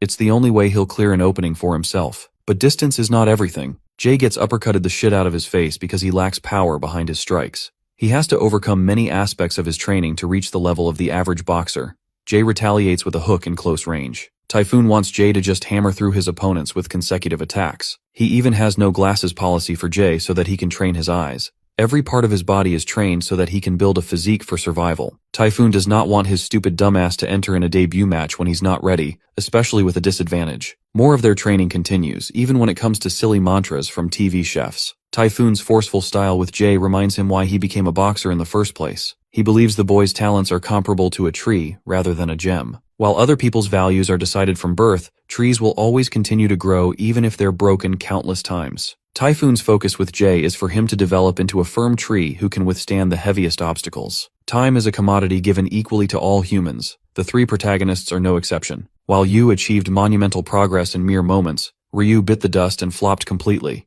Lastly, there was someone who did not give in to gratification of the present. He waited and passed the time until his progress rewarded him in the future. Finally, Jay's debut match was set in stone with his opponent being decided. His coach is a little nervous to tell him that his opponent is literally going to eat him alive. Like this is a Giga Chad fighting a cockroach. Rock Kang has double the wins and few losses. In fact, Rock was actually a champion in his prime. The dude is the definition of a master of infighting along with compounded experience that Jay lacks. Jay is basically going up against someone with his skills bumped to 100. Typhoon mentions that rookies don't get paired up with people like that in general, but all the seeds were filled. Steel thinks our boy is getting chewed alive in that match. Typhoon slaps his bald-ass head and tells him to be optimistic. Bro talks about eyes when he doesn't even have any. The good news for Jay is that they too possess an infighter who became a national champion. What's funny is that this is revealed to be Steel himself, who is the middleweight champion of his division. Bro is Mike Tyson's cheap copy, and immediately calls Jay an easy opponent. The trash talk is real with this one. Infighter boxers are known for throwing hooks and uppercuts in close range. That means it's a battle of attrition and spirit. It's ugly boxing where you really have to tough it out with your opponent. Typhoon helps Jay train using the immovability of a tree. It's clear as day he will still get demolished in a show of strength. The coach admits that Jay's physique is suited for an outboxing style instead of taking punches like an inboxer. In the ring against an opponent that far eclipses Jay's capabilities, the question remains of how he will overcome such a challenge. Our boy dashes with incredible speed to slip past Steel. This allows for an opening that the opponent did not expect. Jay lunges forth to attack Mike Tyson from the side. The result? Bro gets squashed in the face. It's obvious that Jay has many challenges to overcome against a seasoned veteran who knows so much about the game. However, one advantage rookie players possess over veterans are their past records. They can learn by watching and exploiting weaknesses. The best advantage Jay has is that no one's got any data on his skills. On the other hand, his opponent has plenty of matches on broadcast. Typhoon's strategy is to use this advantage to predict Rock's moves. They've analyzed the way he fights by prioritizing hooks and uppercuts in the first round. He loves throwing straights, and will immediately exploit openings. Typhoon concludes that a liver shot would be devastating for the champion, as it directly exploits his weakness. Liver shots are impossible to sustain as they cause extreme pain. He wants Jay to create fake openings for the former champion, allowing him to think that he has the upper hand. But that's exactly when they will take advantage of the opportunity and strike him down. Nerdboy's training continues fiercely, giving his 100% in each exercise. By the end of it all, Jay has acquired an impressive physique with a baby face on top. The night before his match, his heart is pacing heavily. His father learns that Jay is gone from his bedroom. That's because he's out here grinding and training in shadowboxing. His father observes Jay's impressive improvement. The scared fighter states that he's up against a tough opponent. The thoughts of losing in his first match haunt him, as he will be classified as a failure of a boxer. Understanding his son's feelings, Jay's father consoles him by sharing his rookie experience. Becoming a professional boxer comes down to making it through each fight. Though that is important in boxing, Jay's father thinks that something is even more important than the outcome of a match. He remembers watching a boxer so radiant that the outcome of his matches did not matter. He departs his son with the advice to find meaning in his boxing. Jay contemplates on his father's words and concentrates his full focus on his opponent, aiming to give it his all. His debut match is finally here, and the boy's body is shivering from the nerves. Steel thinks it's logical for him to feel like he is weak, because he is. Sigma coach over here rats out Steel being so nervous on his debut that he was shitting bricks. Jay walks as he is prepared to meet the big stage. His father is one of his supporters in the crowd, rooting for his son. The boy carries each step into the ring with conviction. He dawns on the spotlight and sees his muscular opponent who looks terrifying in person. Jay quiets his fears and concentrates on his fighting skills. Typhoon reminds him of their battle strategy. Jay recalls that he is supposed to pretend as an outboxer and then switch to an infighting style. The boy keeps in mind all the things his opponent could throw at him. Jay is mustering his confidence, but the moment the fight begins, a punch is already gunned for his head. All that motivational speech ended up in a total mess as Blonde Boy got knocked out in the first strike. Typhoon realizes that Rock isn't hesitating in ending the fight because he doesn't know about his opponent's style. If it were any other boxer, they might have stayed down. But this is our best boy Jay, who squared up against his bully even when he was outnumbered and outclassed. That's exactly what's about to happen now too. Jay has faced the wrath of his bullies to the blows of an indestructible classmate, and now he's eating punches from a national champion. He's a veteran at getting his face smashed like a punching bag, but that's what makes him so formidable. The amateur boxer reflects that being punched alleviated his nerves a little. The champion is rather impressed by his feat. The fight begins again. This time, he's prepared to minimize damage close to his chin. The national champion wants this match to end quickly, so he advances full speed to exploit Jay's range. However, the attack that was supposed to hit is evaded by Jay's edge in speed. He dodges more of the boxer's brutal advances, giving him the illusion that he's an outboxer with good dodges. Rock thinks he's going to overwhelm Jay with his sheer might. He concentrates the effectiveness of his attacks by closing the range. The cat-and-mouse chase to catch the supposed outboxer has begun. The second he makes his advance, Jay shocks the national champion by slipping past and delivering a thunderous uppercut on his chin. The first prominent blow knocks him down immediately. The former champion is shocked that he was outplayed with a perfect uppercut. He is starting to realize that he just got played by his opponent, who is actually an infighter. Typhoon believes the real match will now begin, since both of them have gotten a taste of each other's strengths. The battle resumes with both fighters egging each other in close range. The battle of fortitude begins as Jay fortifies his feet into the ring. Rock is pretty impressed by the rookie's strength. The both of them strike each other with equal pace. Typhoon remembers that the boy in the ring is someone who possesses zero talent or strength compared to the big dogs of the boxing world. But still, there is something special that separates him. It can't be hard work as every boxer does his best to achieve their goals. The feeling is unusual, but alas, the coach firmly believes there is specialty to the boy's skills. The champion seconds this as he thinks Jay is more advanced than typical rookies. At the same time, he's just a rookie who receives a flurry of punches from the overwhelming opponent. Compared to Steel, his current opponent is even more aggressive. Jay activates speed to his advantage, deploying a sidestep to exploit openings. Then he whacks Egghead with a bunch of jabs, but they're so weak he doesn't feel anything. The fight is going just as it was in training against Steel. The same motions are repeated, only this time Jay is faster in reacting. They firmly believe in the boy's abilities, who is currently cornering Rock and dodging his every move. After all, Jay has already experienced the weight of even finer punches.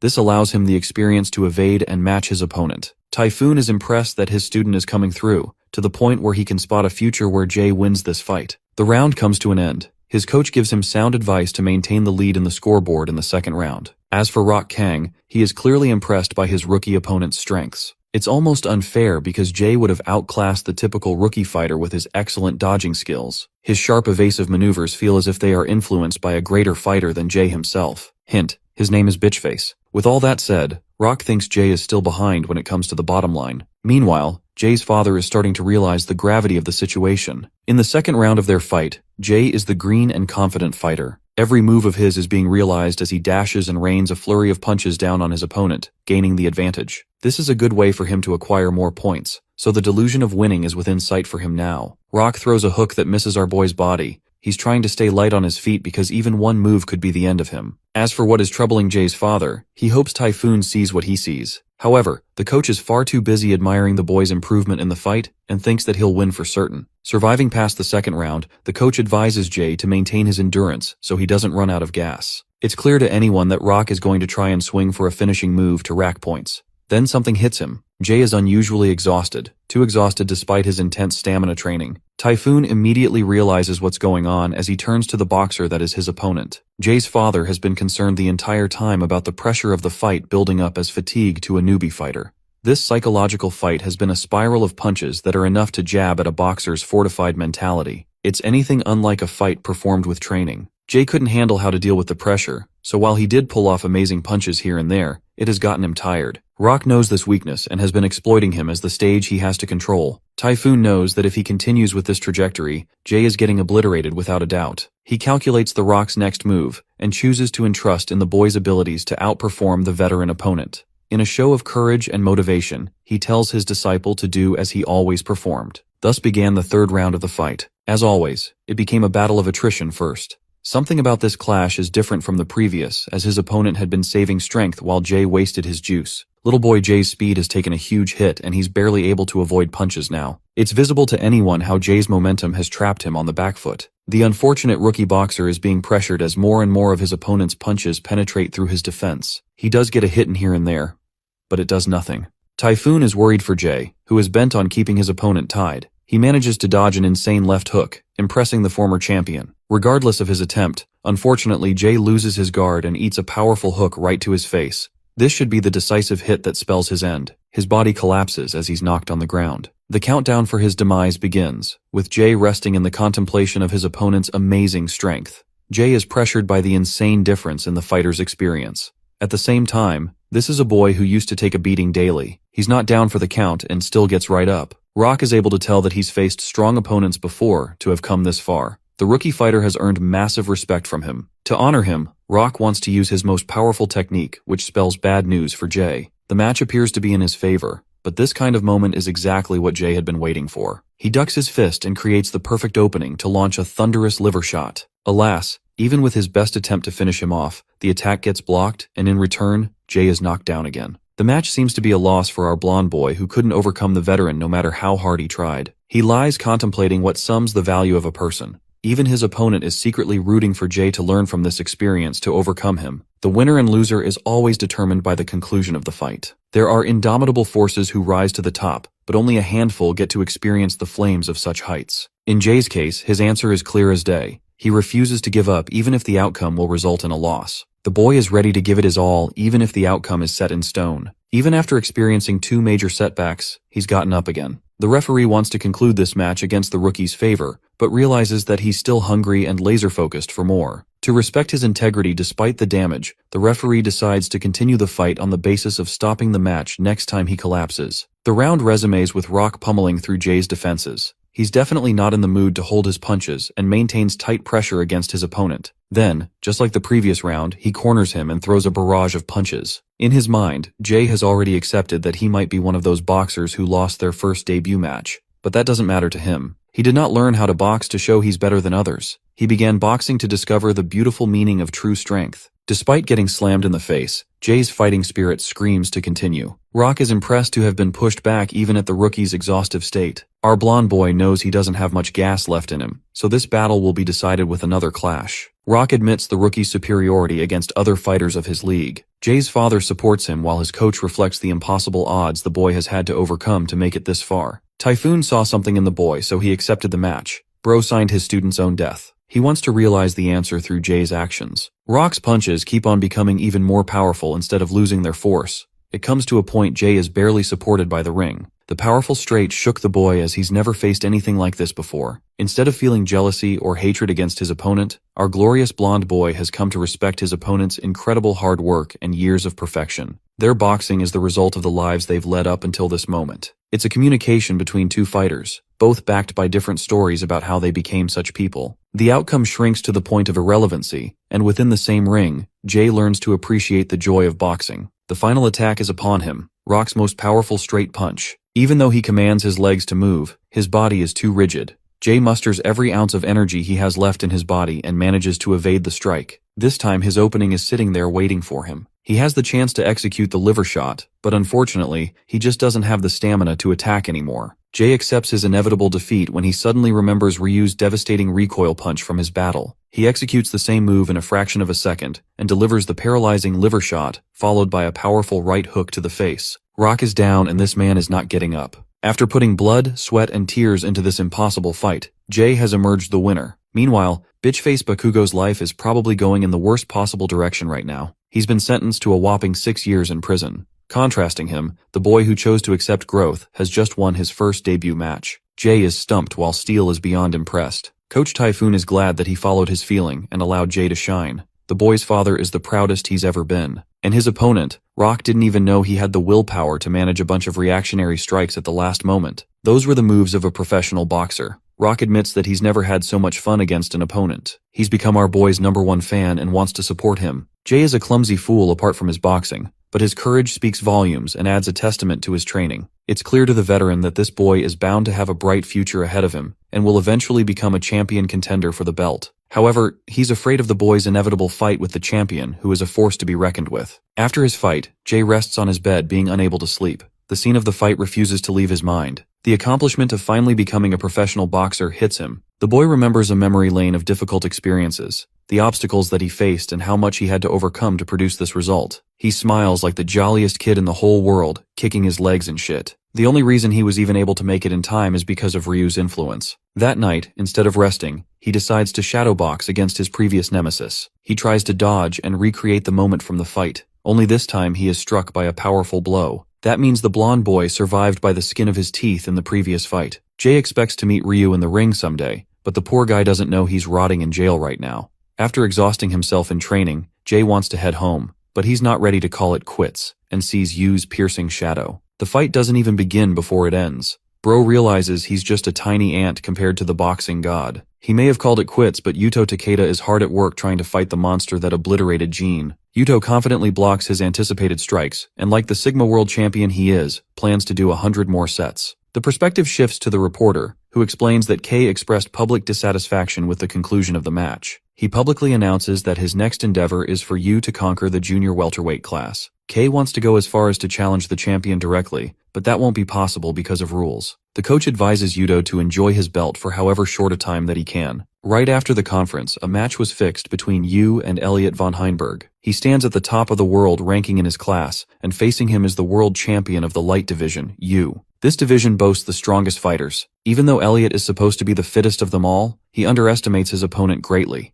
Bro thinks he's him, but he doesn't know the smoke he's about to catch. Elliot's goal is to defeat Yuto. Does it surprise anyone that he gets shot by Yu, because that is exactly what happens? Bro got massacred with Yu, dodging every last one of his attacks. The dude was playing with him and didn't even retaliate. Elliot felt humiliated being unable to land a single hit on his face. A boxer of his caliber is bound to feel insulted after such crushing ignorance. After the conclusion of the first round, Elliot's ego is absolutely crushed. His coach advises him to keep his head out of his ass and focus on the game properly. The second round begins and, well, good night to Elliot the arrogant bitch. You should rename himself to One Punch Man because this man one-shots everyone he sees. This match is a public show to demonstrate his might to the reigning world champion of the division, Yuto. It's a way to say, I'm coming to knock you right out. Yu has demonstrated that he boasts the ability to end a fight the second he wants it to end. He is at the pinnacle of talent while Yuto represents hard work. He goes for another run, while his coach is worried. They thought that Jin might be an easy opponent for Yu, but now it's become a real problem as even Yuto's most difficult opponent suffered a humiliating defeat. Yuto is running like crazy. This man knows he is cooked. His coach knows bro is cooked.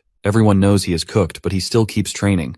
Yuto returns home and rests, remembering those dead eyes. He wonders if he can really defeat his opponent, admitting that he's afraid of what is to come. In order to understand the kind of fighter and person the junior welterweight champion is, his coach believes they should be termed hard workers. Peter harshly puts that people who work very hard are losers, and he's right on the money. Takeda's coach states that boxers are beings of prideful nature who boast about the hours they invested in hard work. But she thinks it's all a load of crap as one cannot differentiate world-class boxers from normal ones based on hard work alone. She states that every boxer works hard, but the greatest are there merely because of talent. There is no other way to the top aside from talent and hard work. Their intensive routine doesn't matter as much. She despises such words because if someone boasts they're working hard, it really means that the boxer has nothing special about them. And then comes our blue boy Yuto, who is a clear exception to whatever philosophy she just spewed. Observing him train ruthlessly every day, she can guarantee there is no boxer who works half as hard as he does. She recalls his first day at the gym. Ordinary, talentless monkey just like the others. He was a little boy when his father recommended that he learn self-defense. Of course, the coach wasn't best pleased with the idea and recommended that Yuto's father teach him judo instead. In the end, the little guy's father decided to leave the milk store, which I'm starting to think is a recurring trend with all boxers. After that, in their first training session, Yuto learned the ways of boxing. The people who boasted high athletic ability could ensure a flow in their movement, but this little guy was probably the shittiest candidate to ever become a pro boxer. He would tremble and fall like a pipsqueak. In other words, from way back then, Yuto was deemed a talentless, ordinary individual. But that same boy is now a world champion of a major division. When she asked about Miho, who was the boy's mother, she learned that her condition is getting stable. These three were actually childhood friends. Miho, Hiroto would always play together. Miho was always the clumsy and weak child of the bunch. She needed the assistance of others. Without long, they experienced their youthful lives. By that point, Misaki invested a good number of hours into boxing, while Hiroto steered in the direction of judo. He would always boast a happy smile when he began dating Miho, but that complicated their friend group. She wasn't surprised they would end up together, and felt crushed in the end and couldn't say anything. The three of them still enjoyed happy times together. Misaki valued their relationship and chose to support her friends, grateful for the moments they spent together. Despite her best wishes, Hiroto suddenly passed while Miho's condition worsened. Before his passing, Hiroto had begun experiencing so much stress and contemplated quitting his job. As a cop, he couldn't ignore a bunch of bullies just hammering down on a stranger. His sense of righteousness evoked as he fought the men who he deemed as worthless cowards. He instilled an important philosophy upon his son, that strong people are unafraid of fear and inspire through courage. He fought tooth and nail to save the innocent, but unfortunately because of his wounds, could not survive after the fight. Misaki received a sudden phone call from him, immediately startling her. She felt that something was incredibly wrong. Hiroto's voice acted as he shared his final wishes for Yuto. On that day, that boy's father passed, and Miho's condition worsened. Unfortunately, Misaki had to bear a heavy hurt as she relayed the news of Hiroto's passing. She broke down, begging for her to wake up. In her most fragile moments, Misaki confessed her love for her friends. Even after everything she said, Miho passed shortly after Hiroto's passing as a consequence of her illness. This pain left her completely shattered, to the point she contemplated the point of living. Remembering his father's words, Yuto voiced that he must not fear and instill courage in others. That's his reason to become strong. The boy who did not boast a sliver of natural talent was instead gifted with mental strength. Misaki questioned if he wanted to keep on boxing. She reminded him of his inevitable fate, of how many times he would have to take the fall, but the boy did not care. No, this tiny specimen just wanted to follow in the footsteps of his father. The relationship between the teacher and the student confirmed. Her only desire was to dedicate her teachings upon Yuto. She had nothing else, and made the boy her reason to keep on living. It isn't a surprise to anyone, but this dude was literally trash even after all the glazing. He couldn't even learn the most basic of punches for a month. He lacked so much flow in his movements that it was like memorizing each problem instead of understanding the formula behind the technique. Many years went in the making of this formidable force of nature. Yuto became a beast to be reckoned with. Then, a sudden transformation occurred. 10 years went in the making of this behemoth. His body is the first aspect they focused on for intense training. His immediate routine was to run 6 miles after waking up, followed by 2,000 sit-ups and 1,000 push-ups. He's really out here giving Saitama a run for his money. His traditional boxing exercises continued all the while he was a mere teen. But it was necessary. Every part of his training was necessary to become an indomitable force in the ring. Initially, he struggled greatly against the boxers after reaching his peak strength. To understand the idea of a growth peak, Misaki explains that each person has a growth graph. Their talent and effort go hand in hand on each axis. A person starts from a mean position of nothingness and eventually experiences a certain level of growth each day. It's the most enjoyable period of growth, but after reaching a certain level, it stagnates as the limitations interfere. Eventually, with that kind of pace, even a professional will experience major plateaus. It is different for each athlete, though if one perseveres through this slump, they can become a master and attain a steady slope. Nothing could compete with such improvement. After this gentle period comes a rapid decline, an end to a professional's career as a result of aging. The world champions boast an extreme amount of talent paired with strength. Compared to their graphs, Yuto was freaking embarrassing. He was literally trash, with no signs of growth after his third year of training. Peter is stunned, but it was true that his dreams were eventually crushed to the point others would begin overtaking him. Now imagine having all those negatives and still becoming the strongest infighter boxer in the world. Misaki states that something happened when he woke up in a hospital. That changed everything about his life. At the time, the boy was in high school. Normal people have idols or heroes they value in life. For Blue Boy, it was his dad. Entering his new school life, Yuto found himself different from others who followed their own paths. There were bullies, and then there were victims. Such was the case in his class because there's always a blonde fuck picking on the introvert. Yuto became a hero for that boy, and shocked everyone with his courageous resolve. His grip squeezed the life out of the punk who was finally getting a taste of his own damn medicine. Murmurs of Yuto being Hiroto's son peaked among the class. They all thought he was cool until the dude got punched in the damn face. The bully exhausted his strength punching him, but this guy was cold as fuck being unfazed. He didn't even care, and made him look like a weak embarrassment. The punk ran away while Yuto amassed a great reputation among his peers. The students were expecting him to destroy the bully. Unfortunately for the dipshit that was the class bully, he still remained the same. Hero of Justice arrived to save the day. The punk tried acting like he was some hot shit and attacked Yuto mindlessly, but only with a single punch. He knocked the living daylights out of this idiot. The differences in their skills were night and day. After knocking his ass out, he instilled a belief in others that hopeful figures exist in this world. On their way back, the boy apologized for always being dependent on him. The weak boy praised his strength, even though Yuto didn't think much of himself and thought he only trained hard. Yuto decided to drag this weakling to his coach. Misaki wasn't really pleased because she hadn't gotten a customer in a long time. She was fueled with the flames of teaching Yamaguchi. Misaki explained she's an Olympic gold medalist and wanted to carve a champion out of him. She even gave him a discount on the membership because that's how desperate she was. Yuto suddenly realizes that he's been receiving free training his entire life. This idiot should be grateful. In their training session, Yamaguchi observed the level of intensity Yuto trained every day. Misaki emphasized that he's nothing to worry about since his talent is crippled compared to pro boxers. The boy was shocked that even someone as strong as him couldn't measure up to real fighters. Misaki told him to observe his training, as effort is bound to help people become stronger despite the hardships they will endure. On his way back, Yamaguchi was so happy and motivated with the idea of change. In this world, you could never choose the circumstances you were born with. However, certain environments developed people, and others made them live through hell. Yamaguchi had the case of a mother suffering from her addiction. She abused him for even believing that an idiot like him could have friends. Yamaguchi's mother ended up getting dumped by a dude and only lives with the boy for that spicy child support. Hesitating, he asked his mother if he could learn boxing. She called him a piece of crap, not sparing him a moment of kindness. The scene switches to the bully who is mad pissed after getting his ass beat. His gang was eager to explore the dude's fighting capabilities. After all, they recently found a boxer who was training to become world champion too. Returning to Yamaguchi's life, he boasted the spirit to change. So he turned up to come train with Yuto during his run. Blue Boy was thrilled to have him as a partner, and recommended that he run at a slow pace. Unfortunately, Yamaguchi got wasted like hell while the person in front of him kept dashing into the distance. His respect for Yuto increased massively since they were both the same age, and yet he trained so hard. Yamaguchi was fueled with a reason to change, despite his environment rebelling against his growth. At the end of their run, Yuto was so proud of him for making it this far without stopping. He expressed his admiration for the beautiful sunrise. A unique sense of euphoria engulfed him after the workout. Happiness and freedom, the miserable boy felt at last. The night before school, the bully learned that the knight-errant just wants to brawl with the worst of the worst. This guy crushed actual killers in combat. He's crazy levels of crazy. He's all the more curious to fight strong guys, which is why his next target is Yuto. The kind gentleman even asks the class bully to share lunch. He couldn't understand his nature at all. Even after beating him up, the punk woke up to a note of apology from Yuto. But then this kindness is sometimes a sign of humiliation. Piss Boy brushed his offer and furiously ran away. He found himself extremely annoyed and was made fun of by other people now that he couldn't bully them.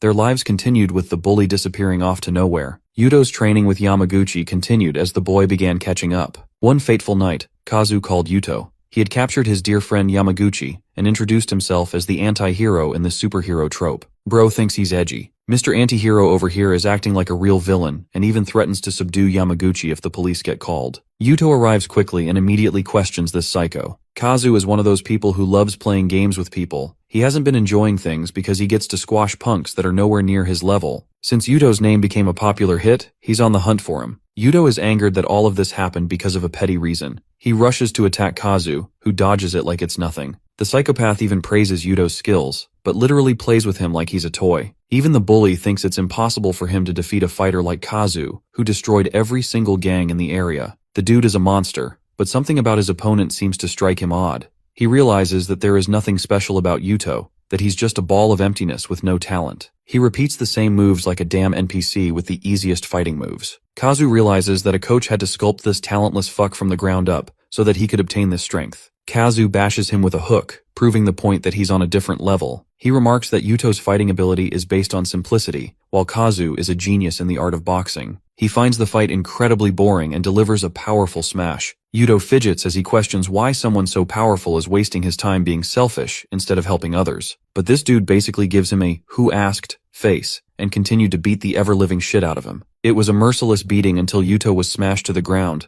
All the while Yamaguchi felt guilty he was pathetically useless in helping his friend. The people who lived for themselves could not infer value from one thing to another. Going home that night, the miserable boy returned to find his mother beat up and abused. The next day, Yuto woke up in the hospital bed with a letter from Yamaguchi. The boy had already sold his life in service of working so that he could earn money. He knew he couldn't have a normal life despite everything he did. In the end, he succumbed to the violence of his life and removed himself from Yuto's life. The moment he read this letter, a transformation occurred. Yuto's entire being changed even after experiencing his growth period. He vowed to become even stronger. In that same condition, Yuto showed up to Misaki, stating that he will become so strong and become a living symbol to prove that circumstances are inconsequential if one works very hard. That was the day the world champion Yuto Takeda fully materialized. Kisaki bashed him during their training after learning about his fight against Kazu. She knew about the unrivaled talent of the genius boy who was considered to be the next greatest boxer of their generation. Misaki wanted to support Yuto's vision to defeat him, so she entertained his delusion through their training. While Yuto doubled down on his training, Yamaguchi felt even more miserable doing his shitty job. The night finally came where Yuto faced Kazu a second time. The result? He got his ass beat the same way like last time.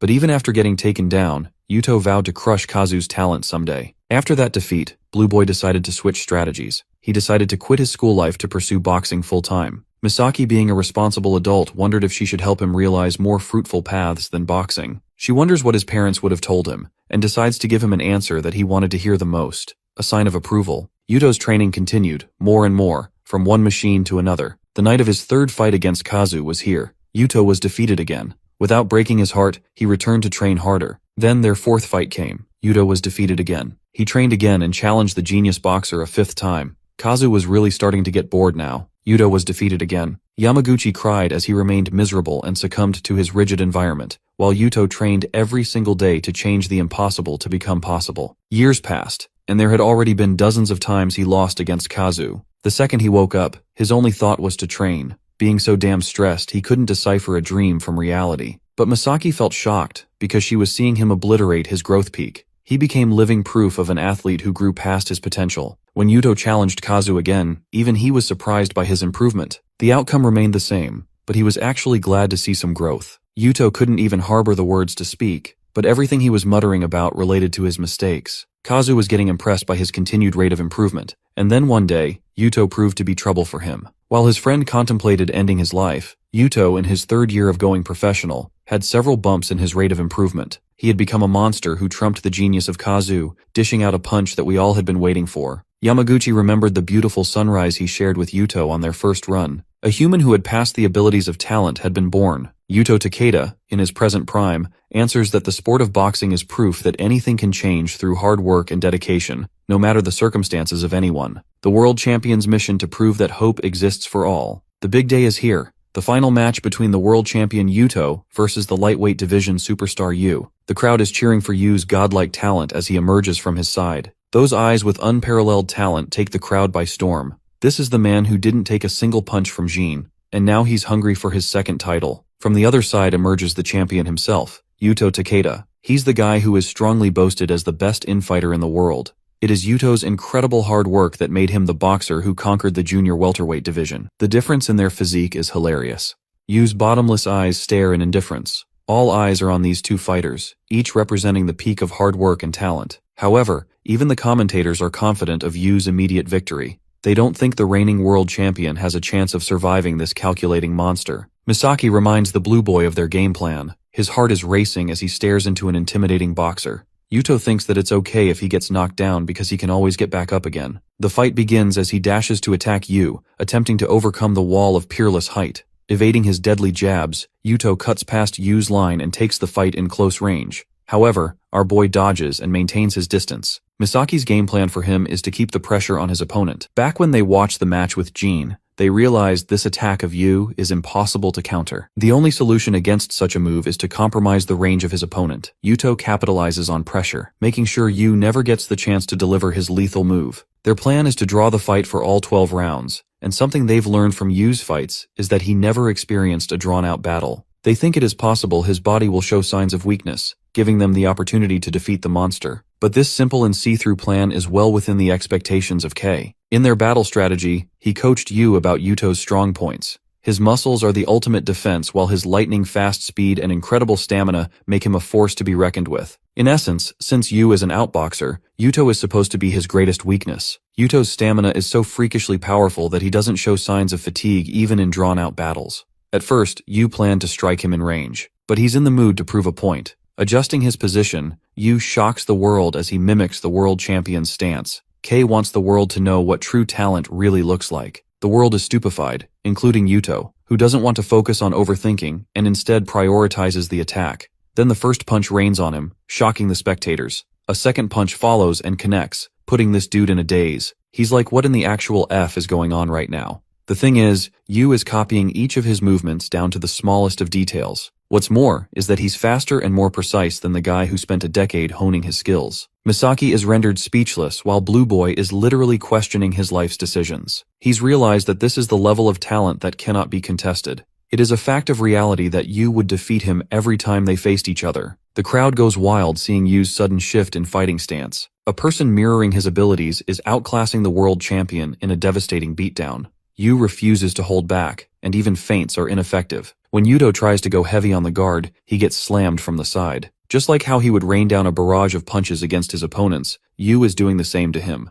Misaki realizes he's in a serious pinch, and hopes that he survives the first round so they can discuss a way out. The first round does come to an end along with Yuto Takeda's confidence. My guy's face looks like he's seen a ghost or something. Misaki brings this fool back to reality, stating that it's no time for him to zone out. The poor guy is at a loss for words as he sees no competition to Yu's powers. Misaki argues that there has to be a weakness that even Yu is victim to. She wants to exploit such a weakness in the upcoming rounds. As for K, he's just chilling with the easiest job of his lives. Yu initially has an unimpressive opinion of Yuto, but K emphasizes that this guy is a late bloomer and grows greater in response to the challenge he faces. It's fully possible for him to keep Yu on edge, but our board protagonist legit couldn't care less. After the first round, the commentators believe that Yuto has some kind of strategy in the upcoming rounds. The second round begins with Yuto advancing, only to receive a brutal fist in his face. However, he retaliates almost instantly. Misaki's advice to Yuto is to keep on exchanging blows with the monster to remember and ignite his fighting spirit. So that's what he does. Even though he suffers blows one after the other, Yuto is beginning to materialize his hope. He thinks that all beings have hope no matter how big or small. Yuto's ferocity has increased and he already expects to eat a dozen attacks from his opponents. His goal is to stand his feet no matter how hard he eats a punch. It's Yu who is on the back foot now, impressing even K with his comeback strategy. Bob Ross's duplicate over here believes that Yu is mocking the world champion with how little he has showed of his true powers. The atmosphere of the ring changes when Yu dashes to increase the distance. Yuto was expecting to narrow the distance, but his hope began turning to despair as he was furiously slammed against a mountain of blows. All of his openings were closed as the monster unveiled a sliver of his true strength. With his guard being wide open, Yuto suffers a cataclysmic punch through his gut, knocking the world champion on his knees. The adversity that he was expecting had yet to present itself. The boxer Yu is there to destroy the world champion as the world watches. Among the crowd sits a boy. It is Yamaguchi who is rooting for Yuto's success. The author brings an interesting point regarding effort, as it is always portrayed to be exciting to watch. But the reality of true effort is the loneliness and mental fatigue that comes from doing the same thing endlessly. Misaki saw the shadow of his parents and her old friends while he suffers to maintain a plank. So after the training, Misaki almost wanted to sway his mind about boxing and decided not to pursue the thought. Back in the ring, the world champion of the junior welterweight division is suffering immense pain. It's hard for him to breathe, but the blue boy remembers the power of friendship and gets right back up. However, his opponent Yu remains unfazed and undeterred. The big question is how he is ever going to overcome him. The round continues with Yuto analyzing his situation. He knows that he has to suffer through the hits and break inside Yu's range. He does that successfully and manages to close the gap by putting pressure on Yu. Gojo's dad Kei is impressed that he's trying to make a comeback, but even Blue Boy is starting to realize that he can't keep up for long. Yu goes on the offensive, giving him a fraction of a time to wonder what he should respond with. The monster delivers his killing move, but something impressive happens. The world champion has cut past his attack, putting Yu off balance at the last second. Coach K is ecstatic for the hard-working boxer. The second round is coming to a close with Yuto giving our boy a run for his money with his tackles. The world champion perseveres against heavy attacks to the point even his body of extreme endurance is starting to wear down. Yuto dashes faster, only to get punched so hard that he's knocked down for the second time. Misaki is contemplating surrender, while Blue Boy is out for days. Bro looks depressed, but then he remembers what he is fighting for and gets back up again. Becoming the embodiment of his words, Yuto Takeda takes the crowd by storm. He no longer possesses signs of consciousness in his eyes. That much is even clear to the referee who is keeping a watchful eye on him. Poor Yamaguchi realizes that Yuto is fighting so hard to show the people around the world that there is hope. He is the one who made him start over and overcome the hardships of his life. Even his mother is getting treated for her addiction. The world champion suffers a harsh blow but keeps on fighting. Even though he shouldn't, he still keeps on fighting. Yamaguchi begs for him to just stay down. The round ends as Yuto officially becomes the only fighter to have made it into the third round against Yu. His coach scolds him, but the blue boy is so defeated he can't do anything but narrow their range. His mind has entered a state of dizziness. Misaki encourages him to hang on until he can close an opportunity to strike. She wonders what her old friends would have thought of her. Misaki deeply regrets that she wasn't able to allow him the chance to enjoy a comfortable life. The third round begins with an acceptance of her faults. Yuto is immediately paraded with tons of brutal attacks. Despite the champion's despair, Kei is impressed by Yuto's potential, who only continues to improve in each round. He's like a textbook comic hero who just keeps on getting better and better to defeat the villain. Kei thinks it'll be a healthy experience for Yu, as his final opponent will be his toughest, the heavyweight world champion Aaron. Round 4 until 6, Yuto's undying spirit and stamina perseveres. He's received countless attacks and is hoping to create a miracle against his opponent. Coach K wonders how our boy is feeling in this fight. It's clear that he is starting to feel exhausted. So now that he's in a pinch, Coach K wonders what he will do. Yuto suffers another brutal knockdown. No one wants him to get up. No one except the man himself. He tries, but his body gives out as his dead eyes lay resting before Moisaki. He remembers a conversation they shared under the night sky. She thought he worked way over than what he should. So as a lesson, she told him about the harsh truths of reality and how he would overcome them. There is a bleak risk of being shattered after working hard. Misaki feared this outcome the most for Yuto. She wants him to treasure life as she's lost precious friends too, but the fact she could experience such incredible people made her life fulfilling enough. She thinks that Yuto should treasure the same gift of life by resting his heavy burden once and for all. The world champion, no. The boy she brought up from a young age became her greatest gift. Yuto Takeda, fueled with passionate eyes, gets back up again. His light reminds Yu of Jay's persistence. The round begins with Yu dodging a heavy attack. It's getting harder and harder to evade this boxer's attacks. Yuto Takeda has taken the center stage with an incredible lead. His coach is stunned because the most exceptional thing happened. Yuto Takeda lacked the flow of movement that geniuses like Yu possessed. But now, in the midst of this fight, he has acquired that flow. The talentless boy entered the domain of peak talent, evolving and skyrocketing in growth. This monster is unstoppable, until he gets bashed with 3 critical attacks from his opponent. Yuto's body gives out. The monster's strength goes out of hand as the battle ends. Coach K out here bawling like he's seen heaven or some shit. During the moment Yu went on the extreme offensive, Coach K saw what he wanted to see. The awakening of the monster left the junior welterweight champion in critical health. Misaki gets damn pissed and tries to slap Yu, but K is there to stop the bitch. Misaki boasts that she didn't see boxing in that ring. She sees Yu and his coach as monsters. Meanwhile, the man himself, Aaron Tide, has his eyes set sharp on the boxer who will eventually challenge him someday. Yuto's condition is terrible, to the point he's shattered his jaw and may never be able to box again. Misaki ends up sitting to the side, regretting that she didn't throw in the towel sooner. She is regretting ever having taught him how to box. Misaki weeps thinking she's failed both her friends, but Yuto utters a sincere thank you for everything. Misaki remembers all the memories they shared together and is indebted to the boy who gave her life meaning. We get to see a fruit basket attached to a note from Yamaguchi who wants his big bro to recover soon. After a while, Yuto manages to speed up recovery and is on track to be discharged very soon.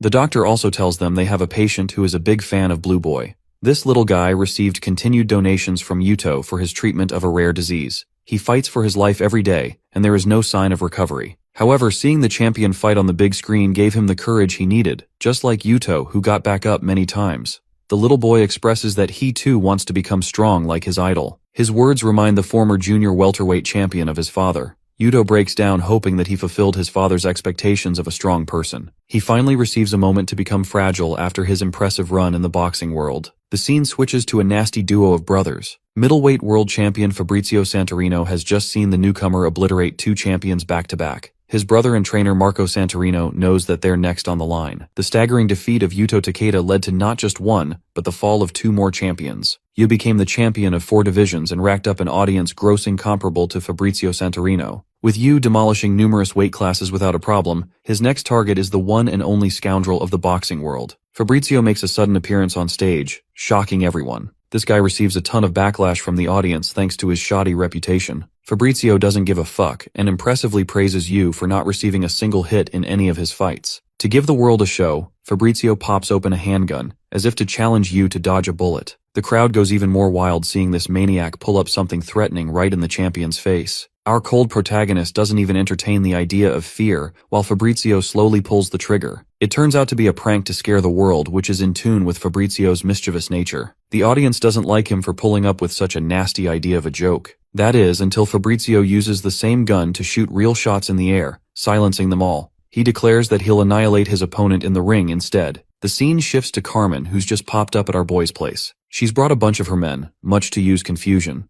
They begin inspecting every quarter inch of the house on behalf of Kay's orders. The fact that cameras were discovered inside means something is definitely not right. Carmen handles unknown packages and discovers another one of Fabrizio's pranks. He sent our boy the corpse of a headless cat so that he could scare the man. She tells her men to handle the situation and explains that both of the Santorino brothers are a little fucked up in the head. Marco does everything in his power to intimidate and scare Fabrizio's opponents before they even enter the ring. They're like pigs, but Kay's team can handle a bunch of pigs. Carmen is put in charge of inspecting everything that Yu is to come in contact with. The mental warfare between the world champions is already underway. After a deep inspection of the site, they found 30 devices to spy on our boy. Carmen explains that a boxer named Chavo Urus became the middleweight champion after the retirement of Bob Norris. Yes, this is the same Bob from the commentators. He's one of the legendary 5 that Kay trained and made a killing machine out of. Carmen muses that Kay's last 2 students are barely anything resembling humans. Soon after becoming champion, Chavo caused a sudden upset being defeated by Fabrizio, who toyed with his mind. The man manipulating him behind the scenes was Marco, who made sure the boxer couldn't fight at his best. This is to emphasize that Yu's next opponent will take more than just raw skill to defeat. These guys are pussies who don't fight on fair grounds.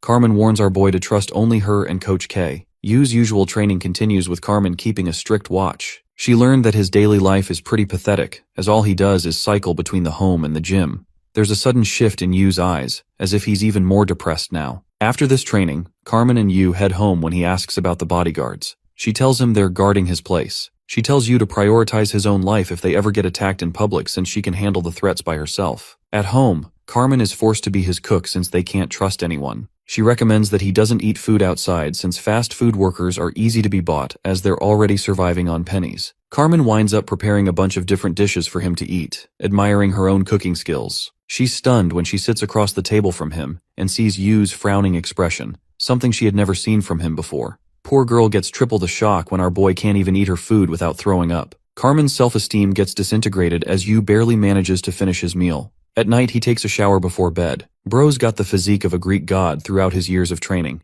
and unfortunately, even our girl Carmen can't ignore looking at them. She's out here remembering how he built an impressive physique ever since he started training. After the shower, she's surprised to learn that Yu doesn't like sleeping in the bedroom. He prefers the bare floor out of bed, surprising best girl once again. Since Carmen has to keep watch over him, they sleep together. She thinks Yu is more human than she initially thought. She could see it in his eyes that he was about to cry. The idea of a human side for this boxing monster intrigues her. The guards working under Kay deliver the footage to Kay, Bro is out here stalking you on speed dial. The next day, these poor guards have to suffer keeping up with the world champion's training routine. Despite their excellent endurance, they're still no match for the quadruple world champion. When Yu ends up home, he sees an unsightly and bed hair version of Carmen. She instantly slams the door shut before returning like nothing even happened. Bro is genuinely confused about what happened. At the gym, Kay shows him Fabrizio's recent boxing match. The fight was against the middleweight champion against the world contender John Renault. The coach can just see it on John's face that he's gone through their shit before the fight. The dude is going crazy, much to the satisfaction of the Santorino brothers.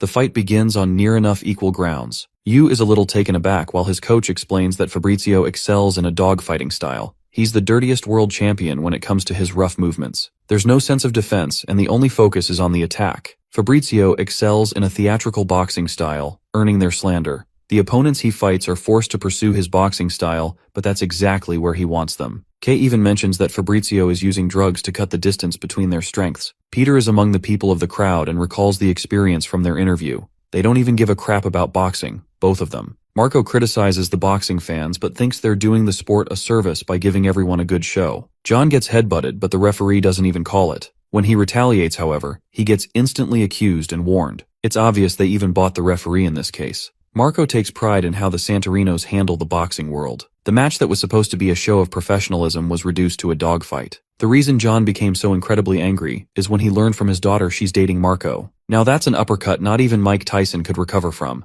She was manipulated by Marco into believing that he was a good person. Even though his father warned her, she naively trusted Marco. Then one day she came home crying her eyeballs out. It was clear what had happened. It was clear that Marco broke her completely. This is the reason John wants to slaughter Fabrizio, who perfectly plays on the boxer's emotion to deliver the killing blow. Despite being the better fighter, John was defeated because of a dozen fouls and the manipulation tactics of his opponents. This was the kind of challenge that Yu was up against. He resumes his early morning training with Carmen, who is surrounded by multiple men secretly eyeing them. The drunkard right in front has been paid a boatload of money to spill something on Yu. They even doped the shit out of him to make sure he does what he is told. When Yu draws near, the man pretends that he slipped but our boy just shadow steps so fast and dodges him. Carmen had laid out the initiatives for Yu. She prioritized that he stay clear of any people who come in contact with him. She also wanted him to stay away from the reporters' questions. Marco's out here spilling hundreds of nasty rumors about our boy. Carmen knew they were going to try and manipulate the media, but she's happy to give them something in return. She sneaked in spies of her own among Santorino's men. So the next day, he's the one who swims in hot waters being flooded by the media. Instead of annoyance, he's impressed. In this game, money prevails and Kay's got an endless amount thanks to his gym. Everything is going well except for our boy's food, which is apparently dreadful. The packages he receives are all being burned for his safety. She can't ever leave his side or use any electronic devices. But that's nothing to worry about since this guy is a super introvert who doesn't use anything. Carmen drills into his head that while Fabrizio won't lay a finger on him, Yu's cat is another thing. She prefers that he stay on his guard to protect his meow. Bro, the coach is staring at the cat like crazy. He is definitely cooking something. It's been half a decade since Yu's appearance at her gym. The high school student had now gone on to conquer 4 weight divisions. She thinks it's no shock he will win his upcoming fight and wonders if Kay's ultimate goal is to make him defeat Aaron. But even after defeating the legendary boxer, she fears our boy disappearing into nothingness just like the others. Just when she's having these thoughts, their group gets approached by a bunch of thugs. She's surprised and wonders if she miscalculated the thugs in the area.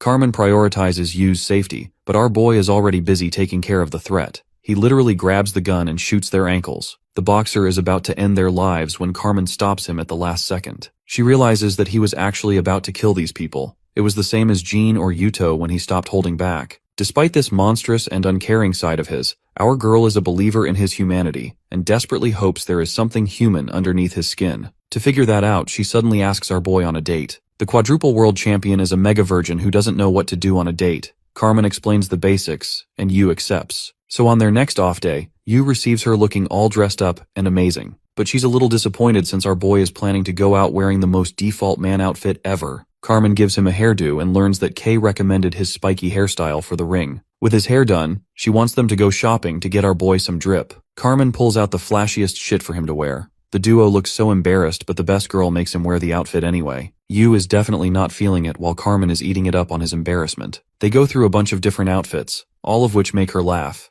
Then Bro pulls up with a classic suit that makes him look like a model. Carmen gives him the green signal and proceeds to check out. They go to an amusement park. The roller coaster doesn't even amuse our boy, but at least it's entertaining for his girl and his cat. They explore a bunch of different enjoyments together. Bro even has a balloon of his own cat, such a Sigma male. Through their photographs, Carmen finds annoyance with Yu's blank expression. She tasks him to follow a technique she is going to use. Carmen meticulously crafts the most beautiful smile while Yu looks like an abomination. Their next muse is a haunted house. This girl is out here fantasizing about their couple life like crazy. The plan is to draw closer to him when she gets scared. She reminds him not to attack people in the presence of ghosts. But this hypocrite is scared so badly that she bashes the hell out of the zombie. Girl ends up neutralizing the threat for real. Carmen is starting to realize that she just might have feelings for our boy. More haunted than any of the mannequins is Jean's dead face. Both of their girls scare each other while the men stare in confusion. Carmen is surprised to meet the former world champion in such a location. She's suspicious of him first, but remembers that this guy has honor and won't flinch in the presence of money. Stella openly despises Yu because the guy sent her man to the afterlife in their fight. But Carmen is no slouch. She's out here dishing out some real verbal retorts. They share a table together with Stella and Carmen on rough grounds while Jean is surprised to see him at such a location. He has noticed something about him. The former lightweight champion can't forget any instance of their fight. What's bothering him is the relaxed look in Yu's eyes, as if he has regained some humanity. Jean looks to Carmen and wonders if it's her influence. Bro is out here acting like a gigachad father as he openly spoils his kid. One of the cones ends up falling on top of Yu's head. This comes as an actual shock to Jean as our boy would never get hit by something like that. Carmen draws information from his match against Marco, who actually gave him a tough fight back then. The guy specialized in expert strategy, and even gave Jean a difficult time. Unfortunately, he was stronger and still won, but Marco's obsession with winning was clear to anyone. The former lightweight champion wants Yu to be on his toes as his opponents are dangerous. Parting ways, Jean just can't help but be bothered about the ice cream accident. He's actually scared of his loss if he keeps relaxing. The day come to an end with the couple chatting with each other. Carmen explores if he found what he was looking for. Yu tells her he wanted to pursue it, but now he's even more confused than before. She questions if Yu will continue his boxing career even if he doesn't find what he is looking for. Carmen recommends that he tries to find that same light in a different aspect of life. She wants him to enjoy the delicacies of life so that he doesn't have to look for anything. She's out here delivering God-tier riz by saying the light might be sitting next to him. After the fireworks, a strange girl approaches Yu as a fan, but she has a message for Carmen from Marco. She rips the note without even reading it. Everything was going well until that point. Carmen still enjoyed the date and prefers they return to their regular life. At that moment, Yu makes an unusual request to go on more dates with her. She feels delighted to say yes, while Marco secretly enjoys their scene. Their daily routine continues as usual, and Yu is actually starting to like her food now. But the more he likes her, the more his boxing skills are taking a hit. The coach is mad, pissed, and wants to have a meeting with Carmen. He scolds her for having fun with him. Coach K is super annoyed and even confronts her for having feelings. Carmen tries to reason, but she gets shut down and relieved of her duty to guard him. Instead, Yu receives Mr. Funny Nose as his new security guard. When Carmen returns home in a sour mood, she is blindsided by a stalker who was awaiting her arrival. The crazy middleweight champion Fabrizio had been waiting for this moment. A callback to the boy's first question. He never found what made it so interesting to hit people. Carmen's state is in a pinch as she suffered nasty injuries thanks to Fabrizio. Yu is devastated when Kay gives him the news. Kay takes the blame for not being careful enough with Carmen's health. He doesn't want Yu to be affected personally and emphasizes that he focuses on his training. In their press conference, Kay meets Marco and immediately confronts him about Carmen's situation and takes light of the matter. The interviewer asks for their impressions of the other person. Marco states that he is extremely proud of the coach with his undying thirst for victory. However, at the same time, he thinks that the boxers under his reign are toys that he plays with. But his newest obsession is just as much of a monster, so he thinks it evens out. The next hearing is from Coach K. My guy pulls the oldest trick in the book and swings full speed for a "your mom" joke. The crowd goes wild while Marco literally tries to attack him. K welcomes him to try because he's more than ready to beat the ever-living shit out of him. It's rare for even Marco to get peeved to this extent. The interviewer quickly shuffles to Fabrizio next, who openly declares that he will kill Yu in the ring. The atmosphere is tense as the microphone is finally handed to Yu. The quiet boxer remembers his heartfelt encounters with the one person who didn't see him as a person and valued his life as a human. In the end, hitting people led to the demise of Carmen. Yu breaks the ice and states that he isn't going to finish the fight quickly. He gives the spectators a shivering smile to emphasize that he's going to destroy Fabrizio in all 12 rounds. Peter is shocked because this is a first for Yu, who never even gave his opinion until today. After the conference, Marco vents off his frustration while Fabrizio is juicing the hell out of his body. It's necessary for him to take full doses because of Yu's insane abilities. Carmen wakes up the day of the fight. The crowd is going wild, especially for Yu's impressive track record of conquering divisions. Emerging from the side, Yu approaches the ring, causing the entire arena to go crazy and cheer for him. However, for his opponent, the faces of celebration quickly turn to expressions of anger. This man is met with no praise and instead receives the crowd with incredible hate. The Santorino brothers could not give a flying fuck about these guys, and straight up hit them with double the middle fingers. Fabrizio's hands are wrapped by the referee to prevent cheating, but Peter thinks it's actually a performance for the audience. Bob Norris believes that the fight is in Yu's favor since he survived the emotional turmoil already. At the same time, Fabrizio is looking juiced the hell up. This dude's abs look like they have abs. Coach K is aware of their doping and openly tells Yu to do whatever he pleases in this fight. The fight is about to begin with Yu not even showing a hint of expression. This monster is out for blood as the tension rises between the two fighters. The fight begins with Fabrizio lunging forth to attack. This kind of speed is on par with Yu's reflexive capabilities. This is thanks to Marco's genius plan, which involves Fabrizio becoming a monster so that they can defeat him. The middleweight maniac is still keeping pressure. Marco has planned for this fight to end up in psychological warfare. Knowing his impressive track record of never being hit even once, Marco has determined that Yu has a kind of phobia of receiving attacks. So Fabrizio pulls up a dirty little low kick, an illegal move.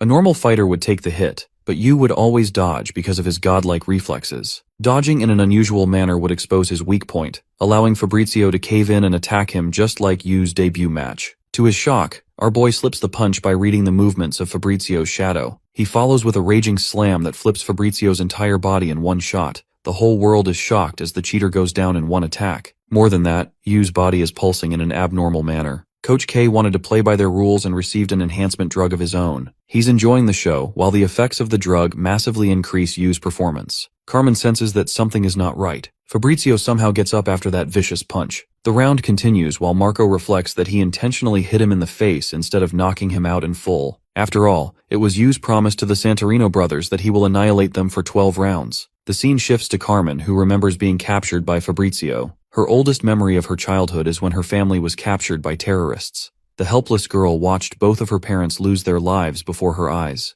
The feeling of loss made her shiver in fear, causing her brain to shut down. She had lost hope and accepted her end when a younger Kay rescued the girl and supported her until she grew up. After she grew up, she wanted to work under him, but by then, Kay had become an unrecognizable man. When Carmen was captured by Marco, she was mainly unharmed, even though they were trying to intimidate her. She comforted her in the face of fear and uncertainty. Marco entered the room and stated that he wouldn't have taken such harsh methods if she complied previously. He cut to the chase and explained that he wanted to make an offer. Interestingly, he asked about Yu. Carmen responded that they boast a professional relationship, but Marco knows she wants to help the boxer live a normal life, away from the clutches of his harsh career. He's aware that a man like Kay would never allow such a thing to come true as he is messed up in the head. The monster that is being nurtured under Kay's care is slowly going to lose all his humanity as a toy of an obsessed old man. Marco wonders if Yu ever wanted to box in his life. His offer is simple. He requires Carmen's cooperation to make Yu lose the fight, setting him free of the obsessed coach. Even though Marco is supposed to be an enemy, Carmen agrees with his words. It's clear as day that Kay's obsession will lead to Yu's descent to madness. At the same time, she believes in the man who saved her. She believes that both of them still possess a human side. Carmen declines the deal and recommends Marco to win the fight fairly. After that, she remembers waking up in the hospital bed.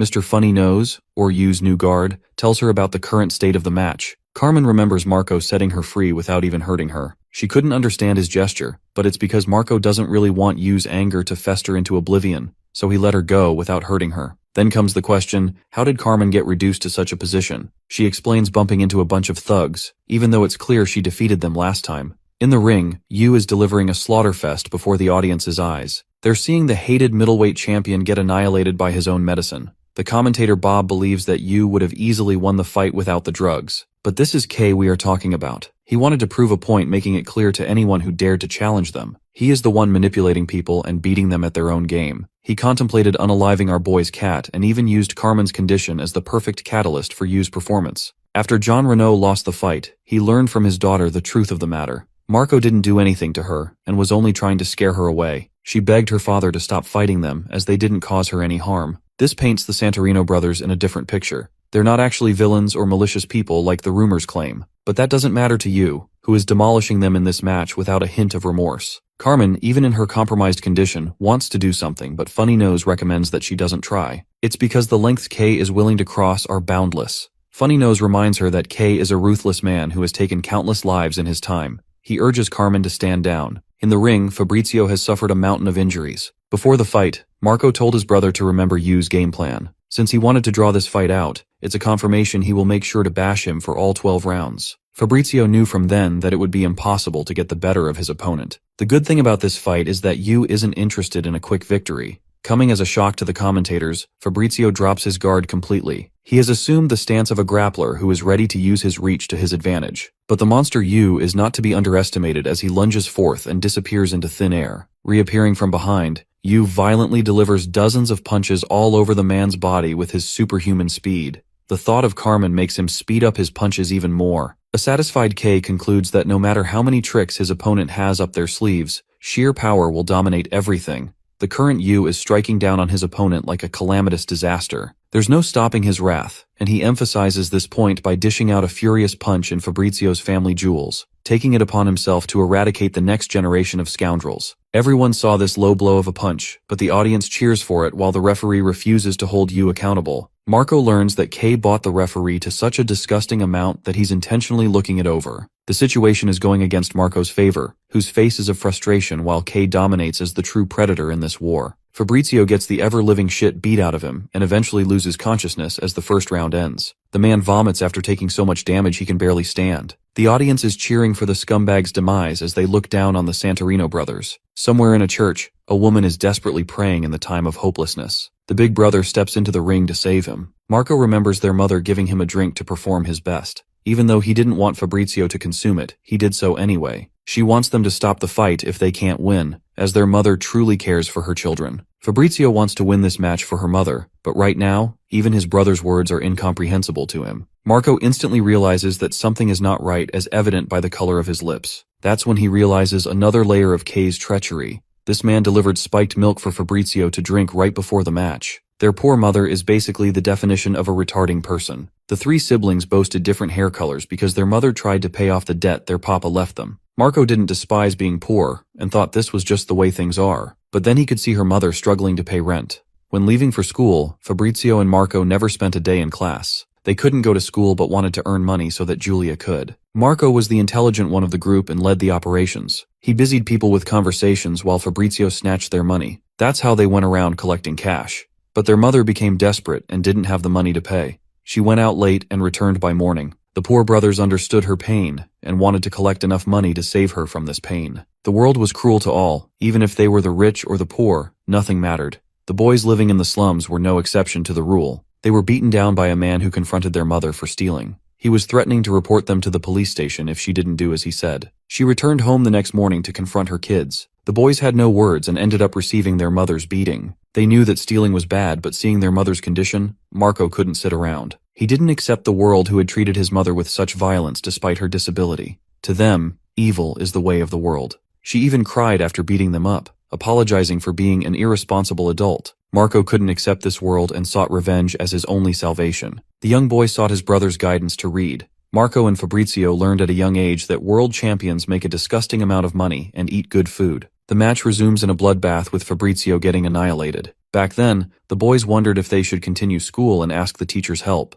Marco liked the idea and taught his brother how to read first. He returned in the afternoon after spending quite some time looking for their school. Marco did various jobs as a little boy to collect the money. His family rested, but Fabrizio realized that his brother was working day in and out. Marco wanted to exact his revenge against the man who toyed with his mother. He knew from a young age that he couldn't become a good adult. At the same time, Marco didn't wish for Fabrizio and Julia to grow up like him. He wanted to make his brother world champion or achieve something great while he did all the bad things. That night, the boy left to find the drunkard bald freak. He picked up a dollar bill, but right as he did, Marco bashed him with a stick. The little guy underestimated how many hits it would take to knock him out, so he sprinted and laid many traps. Tripping into one of those traps, the man fell face flat into a pool of tar. Using this opportunity, the boy whirled sharp stones all over his head. He knew he couldn't fight a grown man up front, so he took extreme measures to attack from a distance. The bald freak became enraged, playing right into Marco's hands. He had laid many traps for him in the alley. The drunk idiot chose to pursue the boy instead of thinking strategically. In his pursuit, Marco whirled another trap. A heavy boulder bashed the man's spine, but it wasn't enough to defeat him completely. Marco deployed another trap and smashed his nose, yet this persistent freak wasn't letting him go. The boy tried to run until he stopped and confronted him with a sharp weapon. Bald Egghead made fun of the kid for going around trying to kill people. He created a distraction and delivered an agonizing punch that caused the boy to fall to his knees. Egghead calls Marco's mother trash and thinks that he should dispose of the evil kid. Marco confirms that the man is indeed right, and that he should get rid of a scumbag like him. Fabrizio clutches the situation as he and his brother beat the shit out of the bald freak. The two brothers took down the man and collected his money. To make an example out of him, Marco took measures to make sure he never did anyone wrong again. After the fight, his brother confessed that he didn't want to go to school. Instead, he wanted to follow in his brother's footsteps. Marco wanted to learn how to box and become world champions so that no one could look down on them. The following day, the paralyzed man was discovered after receiving a brutal takedown by the two boys. They even made their mother happy with the meat they bought with the money. Even though the meat pie was terrible in taste, it was enough for the happiness of the Santorino family. Marco's mother liked Sundays because she got to pray and enjoyed family time with her children. Marco and Fabrizio's next venture was to learn how to box. Unfortunately, a boxing gym didn't exist in their village, and illegal clubs were the only thing they knew.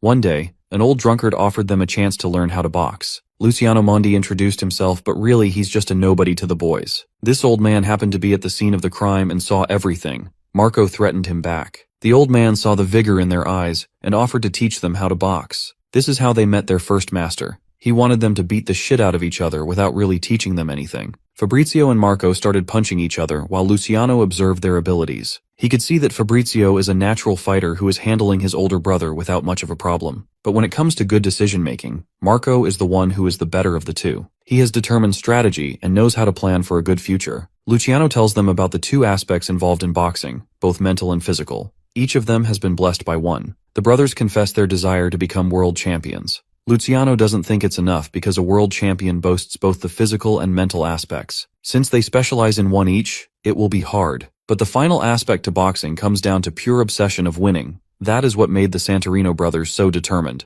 The drunk man boastfully claimed he would help them become world champions if they learned from him. So from that day forward, he taught them how to fight. Luciano didn't want them to focus on their weaknesses, and instead prioritize their strengths. He was ruthless with their training. Time passed as they entered their teen years and eventually blossomed into adulthood. Once they became adults, they confronted their wretched father who left the kids and their mother undefended with a load of debt. They beat him up and required him to sign unless he wanted a world of a beating. Luciano didn't interfere in their business and didn't care what they did. He wanted to give them advice but remembered he isn't their parent. Marco invited him for dinner to celebrate Christmas. Moving forward to their family dinner, the drunkard and his boys are pretending to know him as their boss. At home, their mother is surprised to meet an unexpected guest. Marco introduced Luciano as their boss. She treated him with kindness. Julia had also grown up around this time and became surprised to see the older man. She was always the observant type, so Marco had to quiet her down. Julia quickly broke the ice and even played around with Luciano's beard. It might have seemed like Marco's mother is about to end his life, but even she joins in on the fun. The dinner is ready at last. The family offers a prayer before enjoying the delicious meal. After the night, Luciano thanked the boys for showing him a good time.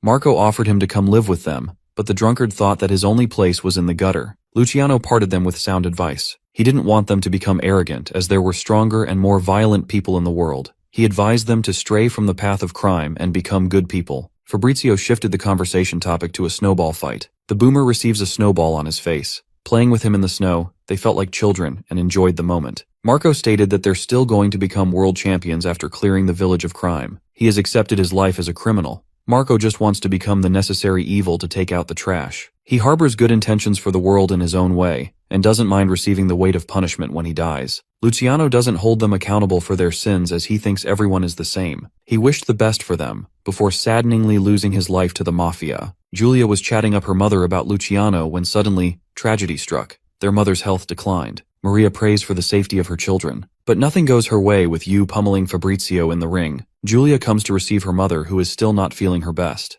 Her son is experiencing a world of pain though, and still asking for more. The match has suddenly turned into a boxing bloodbath. Even Bob is confused why the doctor and the referee has not interfered in the fight yet. Normally it would be stopped at once, but Marco knows that the association requires the Santorino brothers to stop the fight themselves. After all, the crowd is going wild with the entertainment and cheering of brutality. Coach K has played his cards perfectly. The round concludes, but it's only been 4 out of 12 so far. Marco recommends stopping the match as even after losing the title, they will still have plenty of opportunity to collect money. But his brother is surprised and doesn't want to stop in the middle of a fight. He's frustrated at the thought of humiliation. One day, Maria and Julia were attacked by a bunch of crooks. While they remained safe, Luciano suffered critical injuries and suffered a major gash in his abdomen. At the start of the 5th round, Yu is staring down at his prey. Fabrizio remembers Luciano's words, who thought that they could become the most powerful figures in the underworld, but they still shouldn't go down such a path. He recommended his pupils to live their lives as accomplished boxers, even though there were people like Jean and Bob in the world who they could never defeat. He even warned them they might run into a true monster someday. Luciano's prediction was right as Fabrizio stared into the eyes of the predator. He reminded them that winning in life is impossible as enemies are always replaced by new ones. People only live a brief period of becoming the strongest before fading. Such was the life of his own family. It is hinted that he also dabbled into a similar path as the Santorino brothers and lost his family. He didn't care about the meaning of teaching those 2 young boys boxing, even if they didn't end up becoming world champions. Later, the Santorino brothers had to help their mother get a brain surgery. Yu slams down on Fabrizio, much to Kei's content. He wants him to show no mercy. Fabrizio struggles to keep up against him while Macro is still indecisive of what should be done. Luciano's life came to an end with his parting message for his pupils. Julia rushes her mother to the emergency room because of her condition. Fabrizio is in no condition to fight while Marco begs that he stop the pointless match. But he doesn't want to quit, as quitting would invalidate all of their efforts and everything they've done so far. The fight continues even though Marco fully understands his brother is outclassed by the terrifying boxer. He's ready to throw the towel the second he feels his brother's life is in danger, which is surprising because that dude is barely surviving in this fight. The 7th round officially makes Fabrizio the only boxer to have withstood Yu's wrath to this extent.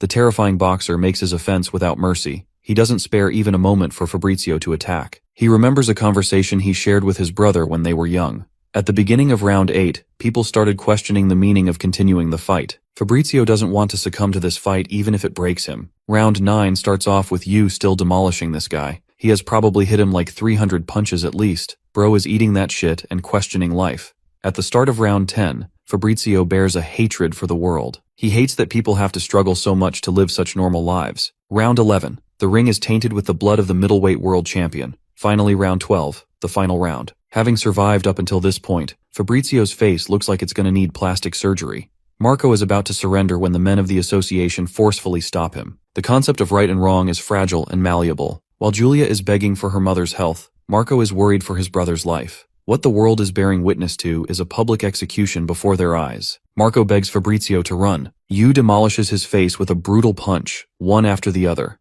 This time, Yu isn't holding back as he tears apart Fabrizio's body. The middleweight champion has already lost consciousness, and Yu is still going on and on without stopping. Fabrizio's condition is critical to the point he's lost his sense of hearing. All he sees is a monster that's tearing him apart. Fabrizio tries to punch him and prepares for a final bout. He embodies his philosophy and refuses to run from the ring. Fabrizio commands that he strike at him. Only 5 seconds remain on the clock. The monster charges for a final killing blow. This man is for real about to end him. 3 seconds as Julia is called by the doctor. 2 seconds as she remembers her family. The final second as Yu dashes full speed to end the man's life. The world comes to a shock when they see the presence of the radiant boxer appear on stage. He stopped Yu's punch and saved Fabrizio, while Julia also learns that her mother survived. The radiant figure, the one who had saved Yu from back then, has just appeared again. Some recognize him, some don't, but it's clear to many that Jay has stepped into the ring. The crowd wonders if he's making a comeback. Jay tells him that they'll encounter each other in the ring next time. He walks right past Kei, who hates his sudden entry and even threatens to kill him someday. The alphabets are having a real beef in this manhwa. Marco calls for immediate medical attention for his brother. After the conclusion of the middleweight title match, Yu won without any worries. Many had assumed that he was weak in longer time controls, but he showed everyone that he is the real deal. Peter thinks that Yu is the definition of a boxer who has crossed perfection and stepped into a line of inhumanity. There was a pivotal moment in this match. The retired boxer Jay personally stepped in to stop the fight. Normally a lawsuit would be issued immediately against anyone who tries to pull such a stunt. But Jay is different. Nobody knows why he stepped in the ring. Peter knows that Yu has created a monster who continues to grow to terrifying strengths. Both Jean and Stella watch the match unfold. His wife is worried like hell, but the former lightweight world champion thinks it's Kei who they should be really worried about. He desperately hopes that Yu gets saved by someone someday. Yuto Takeda watched the fight too. His new girlfriend noticed that he looked sad. Yuto seconds her opinion because he remembers his dear old friend having a similar expression. The scene cuts to Steel, who realizes Yu has become too strong. Even though Jay should be proud of his friend's achievements, he doesn't like the direction where Yu is headed. Typhoon tells him to stop worrying as he has his own match to worry about. Jay has acquired impressive success in his weight division too, and approaches the title match soon. Fabrizio wakes up next to his brother, shocked that he's still in one piece after the fight. Marco tells him about Jay's interference, which comes as a confusion to them both. He apologizes for putting Fabrizio to such lengths. Instead of insulting his brother, the former middleweight world champion thinks they've lightened their load a little. The both of them begin to cry as they were just abused children who were trying to make money for their mother. After his recovery, they go and meet her, completing their happy and loving family. In the end, they're still the same, and that's the conclusion for the Santorino family, who accepted their meaning in life. With their chapter closed, now comes Yu's next opponent. His trainer, Andrei Vlashenko, is pumped to finally meet a contender who can defeat Victor. The emptiness of Yu. The boxer had a million questions rained down on him by the interviewers. They were even asking about Jay, but it's nothing Yu cares about. He asked for Carmen's return as his object of interest. Kay informed him she had quit as there were people like the Santorinos who could appear again. He felt pity for Yu, who grew attached to her, and remembered the various moments they shared together. Kay recommended that he take a week's worth of rest. During this break, he contemplated the meaning of life. Emptiness followed him wherever he went. Was it the dance clubs, or the operating room where patients were fighting for their lives? Was meaning found in a worrisome desk job, or among the people who protested the politicians?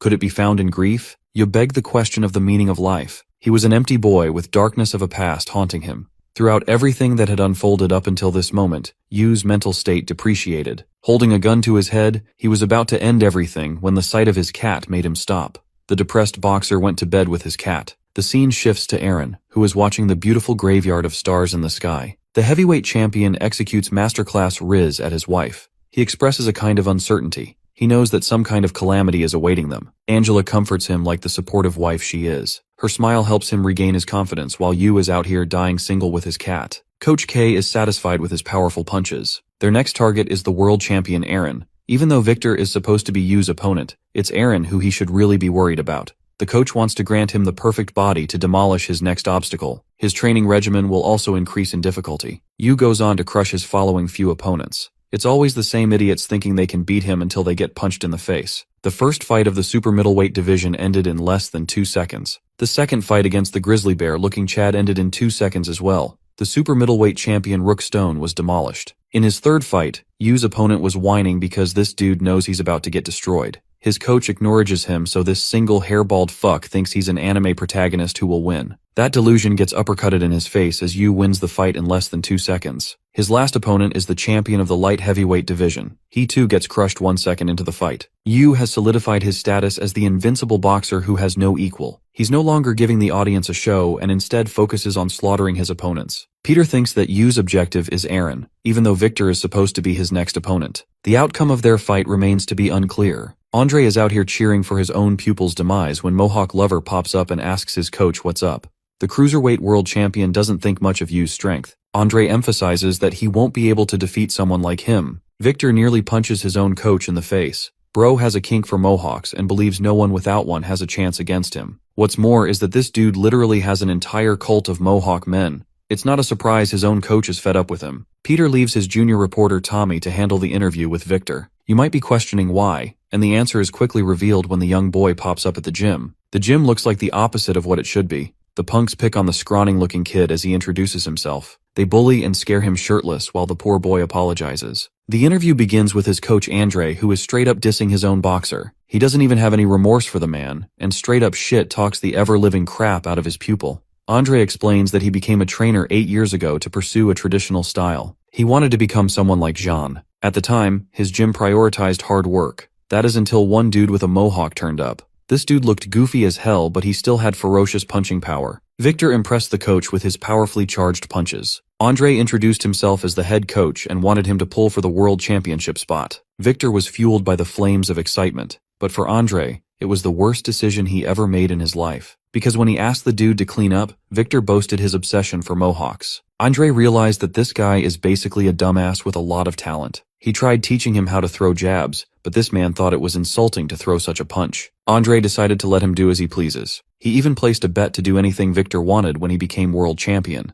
The day of Victor's debut match, he wasn't doing anything but crazily throwing hooks. Of course, that left a lot of openings, and he got nuked in the face for it. His coach thought that it was pointless to have a single move as their specialty, but something happened in the 4th round. His opponent had grown too confident, but unfortunately slipped and received a devastating punch. It was a total knockout, and a first victory for the behemoth. Andre understood that luck played a huge role in this fight, so he hoped for his next opponent to teach him a lesson. But then Victor knocked him over too. The same thing happened and his lucky punch ended many boxers. Andre couldn't comprehend what was going on. Even though the boxer boasted an incredibly powerful punch, it was ridiculous to accept that a single move landed him a fight against the cruiserweight world champion himself. Mohawk Man had already acquired many supporters by then. Before entering the fight, Victor reminded his dear coach that he's going to make him get a mohawk after he wins. And that was the day Andre knew his life was over. Everyone's heard the famous quote from Bruce Lee about practicing one move. Mohawk Man is basically the definition of that quote. This guy spams only one attack, and that led him to contend for the title. In his match against Gilbert Einstein, even the commentator Bob Norris acknowledged the trash skills of the crazy boxer. But it's indisputable that he still won all his fights.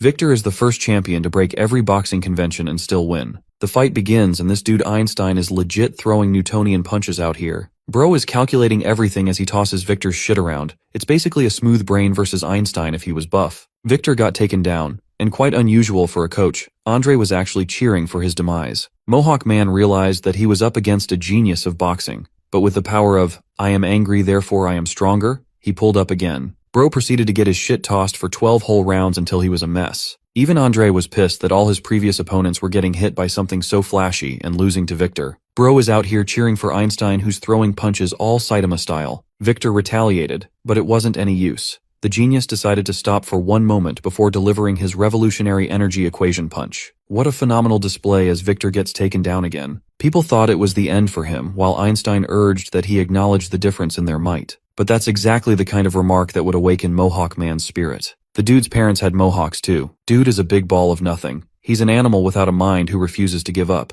Victor tells goofy Einstein that he doesn't care about the future like intellectual people do. Bro gets called a one-brain-celled organism. Einstein is ending his career figuratively and literally. He rushes to finish his opponent, but tragedy strikes as even the famous Einstein slips and receives Victor's wrath in full. The fight ends with Victor's victory. Andre's fate was sealed as a new cruiserweight world champion was born. And that's how they got here. Andre emphasizes that the secret to Victor's success lies in his extreme natural luck. Andre emphasizes that luck is the only factor that contributed to the man's success. In fact, his disciple's very existence is an insult to boxing. Tommy Boy is filled with admiration because he's more than just excited for his match with Victor. His coach emphasizes that Yu's conditioning is for his battle against Aaron. His coach deems it impossible for the lucky fool to win again. Mohawk Man barges inside and doesn't give 2 cents about the interview. All he cares about is a special training session. Tommy doesn't know what's going on and gets excited when Victor tells him about his oh-so-powerful monologue about becoming the strongest creature on Earth. Dude just wanted to become a man who could wear his mohawk with pride. The solution was simple: defeat big and strong guys and become strong himself. So this dude went out in the wild and fought against boars, bulls, kangaroos, you name it, and he did it.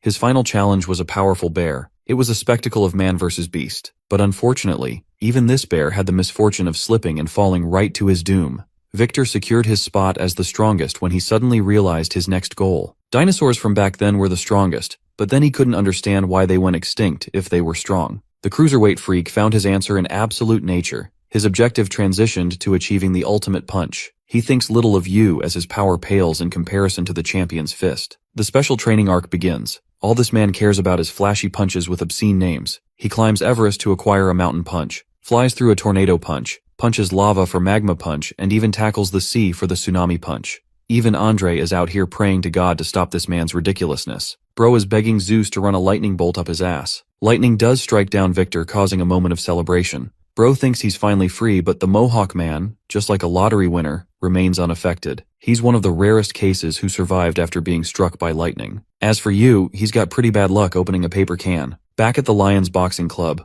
Arnold is the top trainer who isn't feeling his brightest about Victor. That's because Yu's next opponent is someone favored by Lady Luck. He shares his concerns with Kay regarding the upcoming boxing match. Back to Victor's chaotic training arc. This dude is pummeling through ice in the Antarctic. Arnold tells the coach they should prepare something in advance since they're dealing with a boxer out of the ordinary. Victor, on the other hand, trains like a goddamn Dragon Ball Z character. He's just invented the iron punch in a construction cave. Resuming Arnold's conversation, he shares his obvious concerns of their opponent being an extremely lucky person. It's actually evident by Yu's shoelaces constantly getting snapped. This makes Arnold sweat bullets because the effects of luck are already kicking in. Mohawk Man trains in a contest of speed with his all-new Gatling punch, while Arnold recommends they go for a point-based strategy because the concept of a knockout could end up unlucky for Yu. At the same time, Kay thinks that even if they reduce the chances of misfortune happening, it's still possible to have the odds of failure stacked against them. Again, a light bulb snaps from the ceiling and crashes down, nearly hitting Yu,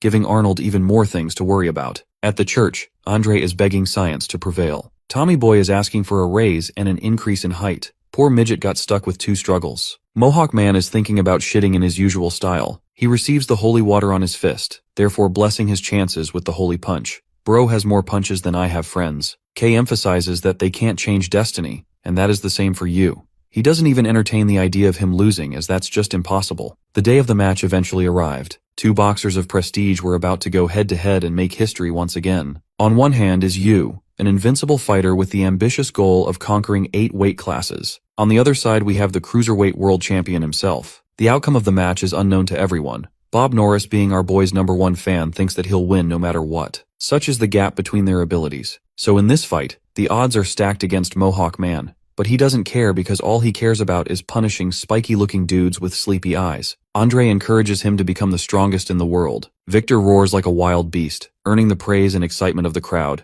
Even Tommy Boy has been converted to a Mohawk stan. Aaron is watching this fight like everyone. The fight begins with both fighters lunging right at each other. Oddly enough, Yu's foot slips right at the beginning of the match, shocking Andre and Kay at the same time. Incredibly low odds somehow seem too easy for Victor to accomplish, as evident by his daring adventures and survivability. Victor launches a crushing knockout and our boy gets launched. The entire world is shocked as the referee deems Victor the champion. But this upsetting outcome is just a prank by the author, who damn near changes the story title to The Mohawk. After this match, Victor became impossible to ignore. He was considered the strongest boxer and even outshone Aaron. Such is the power of one's incredible Mohawk. He answers a bunch of interview questions and claims to become the strongest boxer in the universe. The people cheered for their Mohawk champion, and soon he was asked to run for president. Andre couldn't believe his fucking eyes as to what was unfolding. Everything was in the champion's favor. They even ignored his nationality as a Russian boxer. Then he was even elected as the president thanks to his popularity. At this point, you might be wondering if this is a joke or not, because this guy goes crazy and even introduces an era of martial artists who would fight wars to determine world peace. World unification was officially achieved with the fists of one man,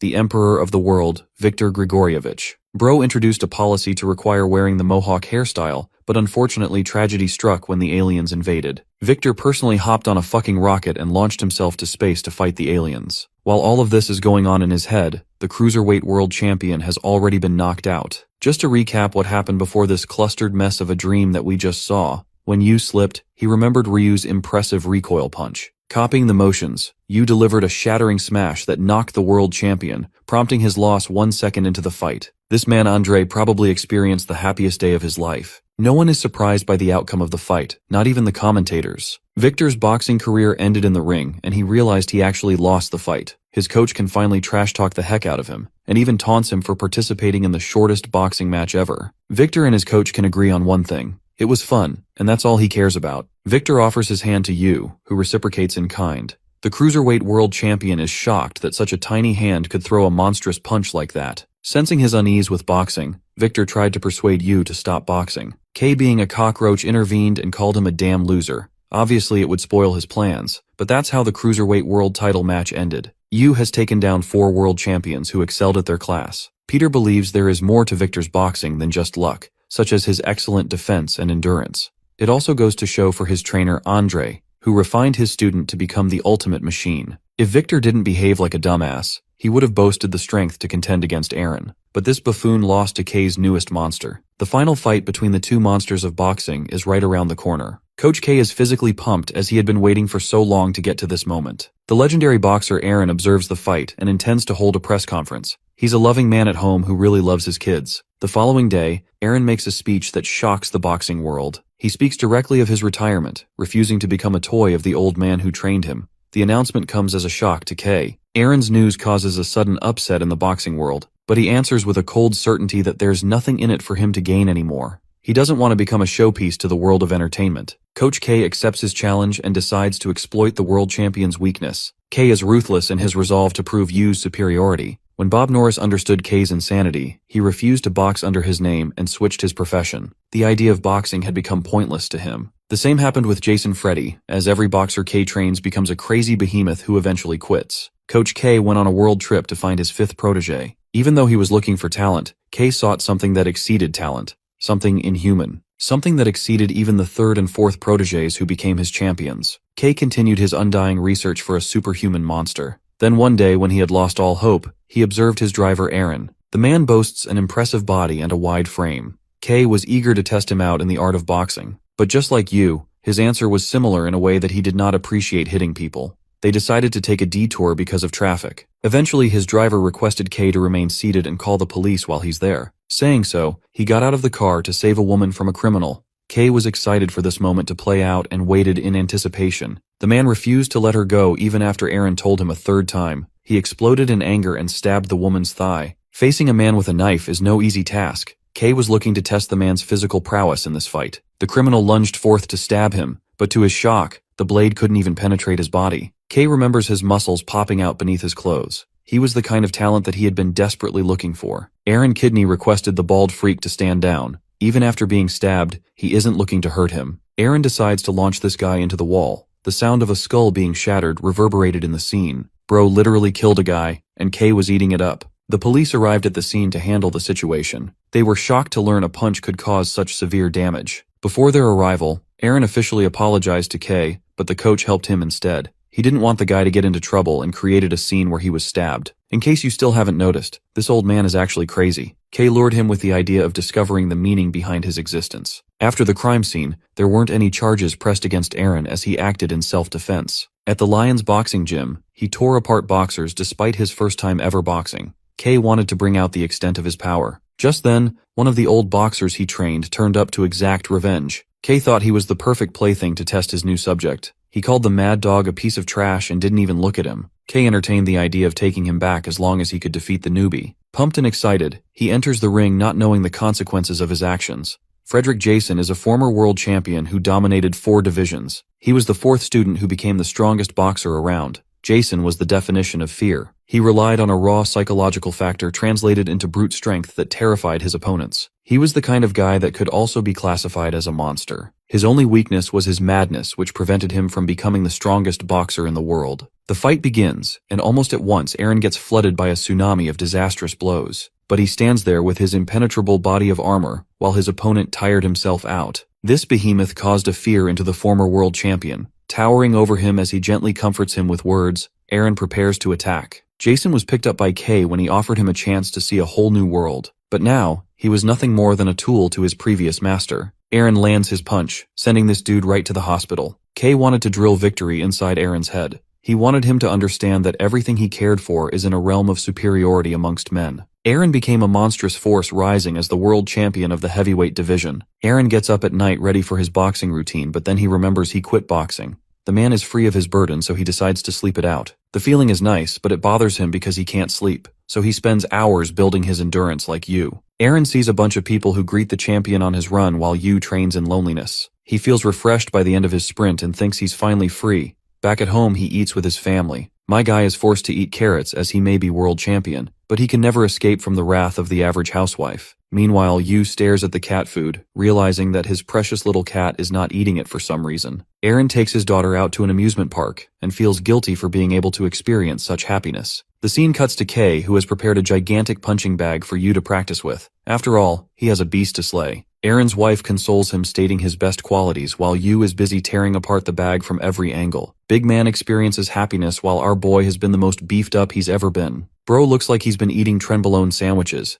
Kay knows he doesn't even have to do anything to bring his other monster back to the ring. Because one fateful night, a depressed Carmen turns up to beg his family for help. She weeps in their comfort and tells them that Kay plotted her demise. The case is sad because even reporting to the authorities won't help them. The man they're dealing with will only retaliate with even greater violence. With what words she could muster, Carmen pleaded with the heavyweight world champion to drop out of retirement for a final fight and save Yu's life. She wants him to lose at least once so that he can no longer become Kay's puppet. As for Yu, things are getting worse and worse as his cat vomits blood, hinting a sign of decline. After Carmen's speech, it's actually his wife who pleads with the world champion to get back in the ring to save a life. She thinks there are other people in this world that need to be saved and that he needs to win no matter what. With conviction, Aaron prepares to win his final fight in the world of boxing. The next day, the world goes crazy with the heavyweight champion's announcement of returning to the ring. This match will finally decide which of them is the greatest boxer of all time. For his training, the behemoth goes to his new coach who looks like he's got one foot in the giving. The coach immediately advises Aaron that he will struggle in the upcoming fight. On the flip side, a police officer makes the mistake of investigating Kay's facility. When he gets inside, he's shocked to see a human dodging literal cannonballs from every direction. Yu is participating in a do-or-die training regimen to survive Aaron's cataclysmic punches. Over to the heavyweight world champion's training, his coach explains that it's necessary for all of his training partners to require a bomb suit, as without it, they would literally die. It's like going into the ring with the definition of a nuclear bomb packed into a punch. Time passed as both formidable fighters trained in a burst to achieve excellence. Yu managed to save his cat by going to the vet, but things are not looking great as it's unusually old and does not have a long time left to survive. Aaron has his loving family supporting him and rooting for his victory. The day of the fight finally arrived. All of Kay's preparations up until this point have been completed. Kay reminds him of the first advice he gave our boy about boxing. He better channel that ultra instinct level of dodging, or he's gonna die. There's no way he's going to survive the ring if even a single punch lands on his body. Kay's only instruction for Yu is to kill the world champion before he's able to get a solid hit in. Instead of worrying about the match, Yu tells his coach to take care of his cat if he dies fighting Aaron. The coach accepts, and they head out to the ring. The cheering of the crowd is on another level, as this is the boxing fight of the ages. All eyes are set on these two folks who are legitimately the strongest boxers. Aaron is hell-bent on shattering Kay's expectations by defeating Yu. The match to decide the strongest monster begins now. The heavyweight champion senses the emptiness in his opponent's eyes and desires that he live his life as a human. He adopts a savior role for Yu and immediately lunges to attack him as soon as the fight begins. Our boy begins his dodging streak while Yu charges the same punch that destroyed many world champions before. The result is shocking as it doesn't even dent the impenetrable wall standing before him. He dashes away before his opponent is able to get a solid punch in. Our boy survives his opponent's wrath with such insane speeds that even the crowd can barely see what's going on. Before the fight, Kay advised Yu to bust out everything in his arsenal for this one match. For Aaron, he boasts a number of athletic advantages that could overwhelm Yu if he isn't careful. His training was nothing in comparison to the real deal. The heavyweight world champion's coach advised the same to his student. He outlined Yu's monstrous reflexes and speed that he will need to look out for. Yu presses his punches against the man's body, but they're barely even moving him. The man standing before him is a mountain of muscle. Hitting him guarantees hurting your own fists. He doesn't even have to defend because his body does the job for him. Aaron's coach advised him to take the match in the corner, as that would be a guaranteed spot for his victory. With how aggressively he tries to push back Yu, Kay realizes their strategy too. But that's exactly the kind of thing he had been anticipating. Instead of avoiding the corner, our boy shows everyone he isn't afraid of shit and steps into it. No one knows why he pulled such an abnormal move as it would limit Yu's chances of escape. Aaron thinks the fight is coming to an end with his next punch. But this is Yu we're talking about, who caves in on his advantage and delivers 4 roaring punches that even send back Aaron. His coach realizes that Yu has been concealing his true strength since the beginning of this fight. Next up is the Titan's turn to use his full power, so he goes into beast mode as the monsters stare each other down. The real fight between monsters is beginning. The fight begins with a jab to his face. Aaron cuts the air with his punches while Yu barely evades the wind, cutting shockwaves from his attacks. He counters and dodges as the referee can't even comprehend why he's standing in the ring of monsters. The 4th round is a true test between speed and strength.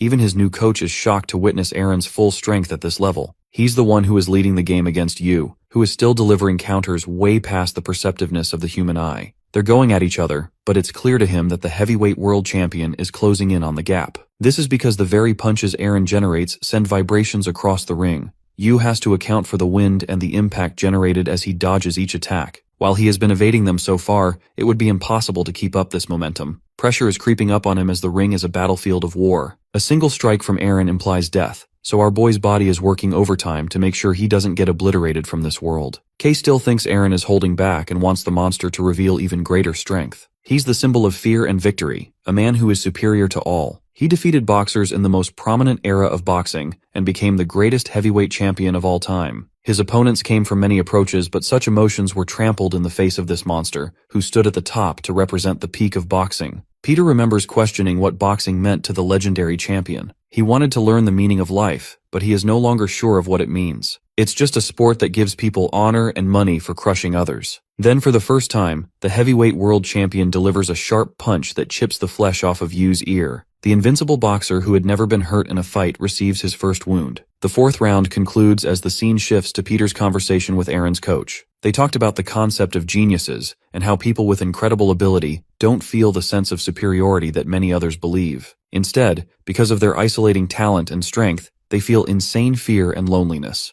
The coach advises Aaron to maintain his guard because their opponent isn't going down too easy. Kay observes Yu's chipped ear and draws a blank expression. The fight continues in round 5, and only Bob from the commentators has noticed the power imbalance between the two fighters. Yu is being overpowered in this fight, while Aaron is glad to have met someone who could understand his pain and loneliness. He met many boxers who spent countless hours training to achieve a goal. They did all of that to get crushed by him without remorse. He thinks Yu feels a similar way and states that they're not boxing but repeating a bunch of pointless movements. The geniuses, the monsters that people revere, aren't blessed by God-given talent, but instead they're cursed. Yu is slowly overpowered as more of his flesh is chipped from his shoulders. He can't perfectly evade the monster's punches anymore. Aaron wants to save Yu from the real monster that is Kay, but then something happens. The heavyweight world champion freezes before coughing a pool of blood. Kay reflects that simple fear could never move a human like Yu, who had only known emptiness as his closest family. What's more is that despite his body of steel, Kay had been mercilessly training Yu to rupture Aaron's gut. From the day he started boxing to up until now, that's what his training has all been about. The damage accumulated is sure to affect him. Kay thinks his foolish old protege should reject finding meaning in boxing and focus on surviving. Yu doesn't let him down easily as he delivers agonizing blows all over his body. The emptiness of the boy symbolizing the coming of death strikes fear in Aaron's heart. Aaron coughs out blood as the same strength which became his strength is now becoming his downfall. Kay once confronted him about his hesitation in finishing off his opponents. He was the kind of person who didn't possess fear, even though violence incites fear. Each act of sin is committed because it is rooted in the fear of loss. But that fear translates into strength for every human except the heavyweight monster. He was a being that far surpassed such notion as his strength trumped his fears. But his hesitation was a foul, making him an incomplete monster. He defended against his title matches and soon confronted Kay that he didn't feel any meaning in boxing. Kay told him that he has yet to accept his place at the top of the food chain as the strongest instead of finding meaning. Aaron didn't like that explanation and figured he was dealing with a nutcase, so he left. Coach thought his dream had been an impossible ideal, as even brute strength became its own limitation. He had given up all hope until he found his greatest protege, a being that trumps and transcends humanity. Aaron feels a unique emptiness, a kind of pain that he never experienced in his life. The feeling of death, the realization of agony as pain causes its way through his body. The match required him to kill or be killed in this ring. The heavyweight world champion realized that he was an idiot for trying to save his opponent. He forgot his true self as a monster who took away the lives of others. He remembers the memories he shared with a girl at the orphanage. The boy was only 11 years of age when he killed someone in his life. The girl he was friends with got into a heated argument against him. He tried pushing her away but couldn't control his strength, leading to her death. That was when the young boy realized how isolated he was. His talent was meant to destroy and topple others. Coach K helped him pursue a new aspect of life, the life of riches and status and fame. He was a god amongst men and relished the glory, but even such luxuries proved to be pointless. Aaron couldn't find a semblance of meaning in his existence. One day he was wasted when fate brought him to the same woman who he once saved. She became his savior and gave him meaning. The heavyweight world champion places his own survival on priority, and instead of saving Yu,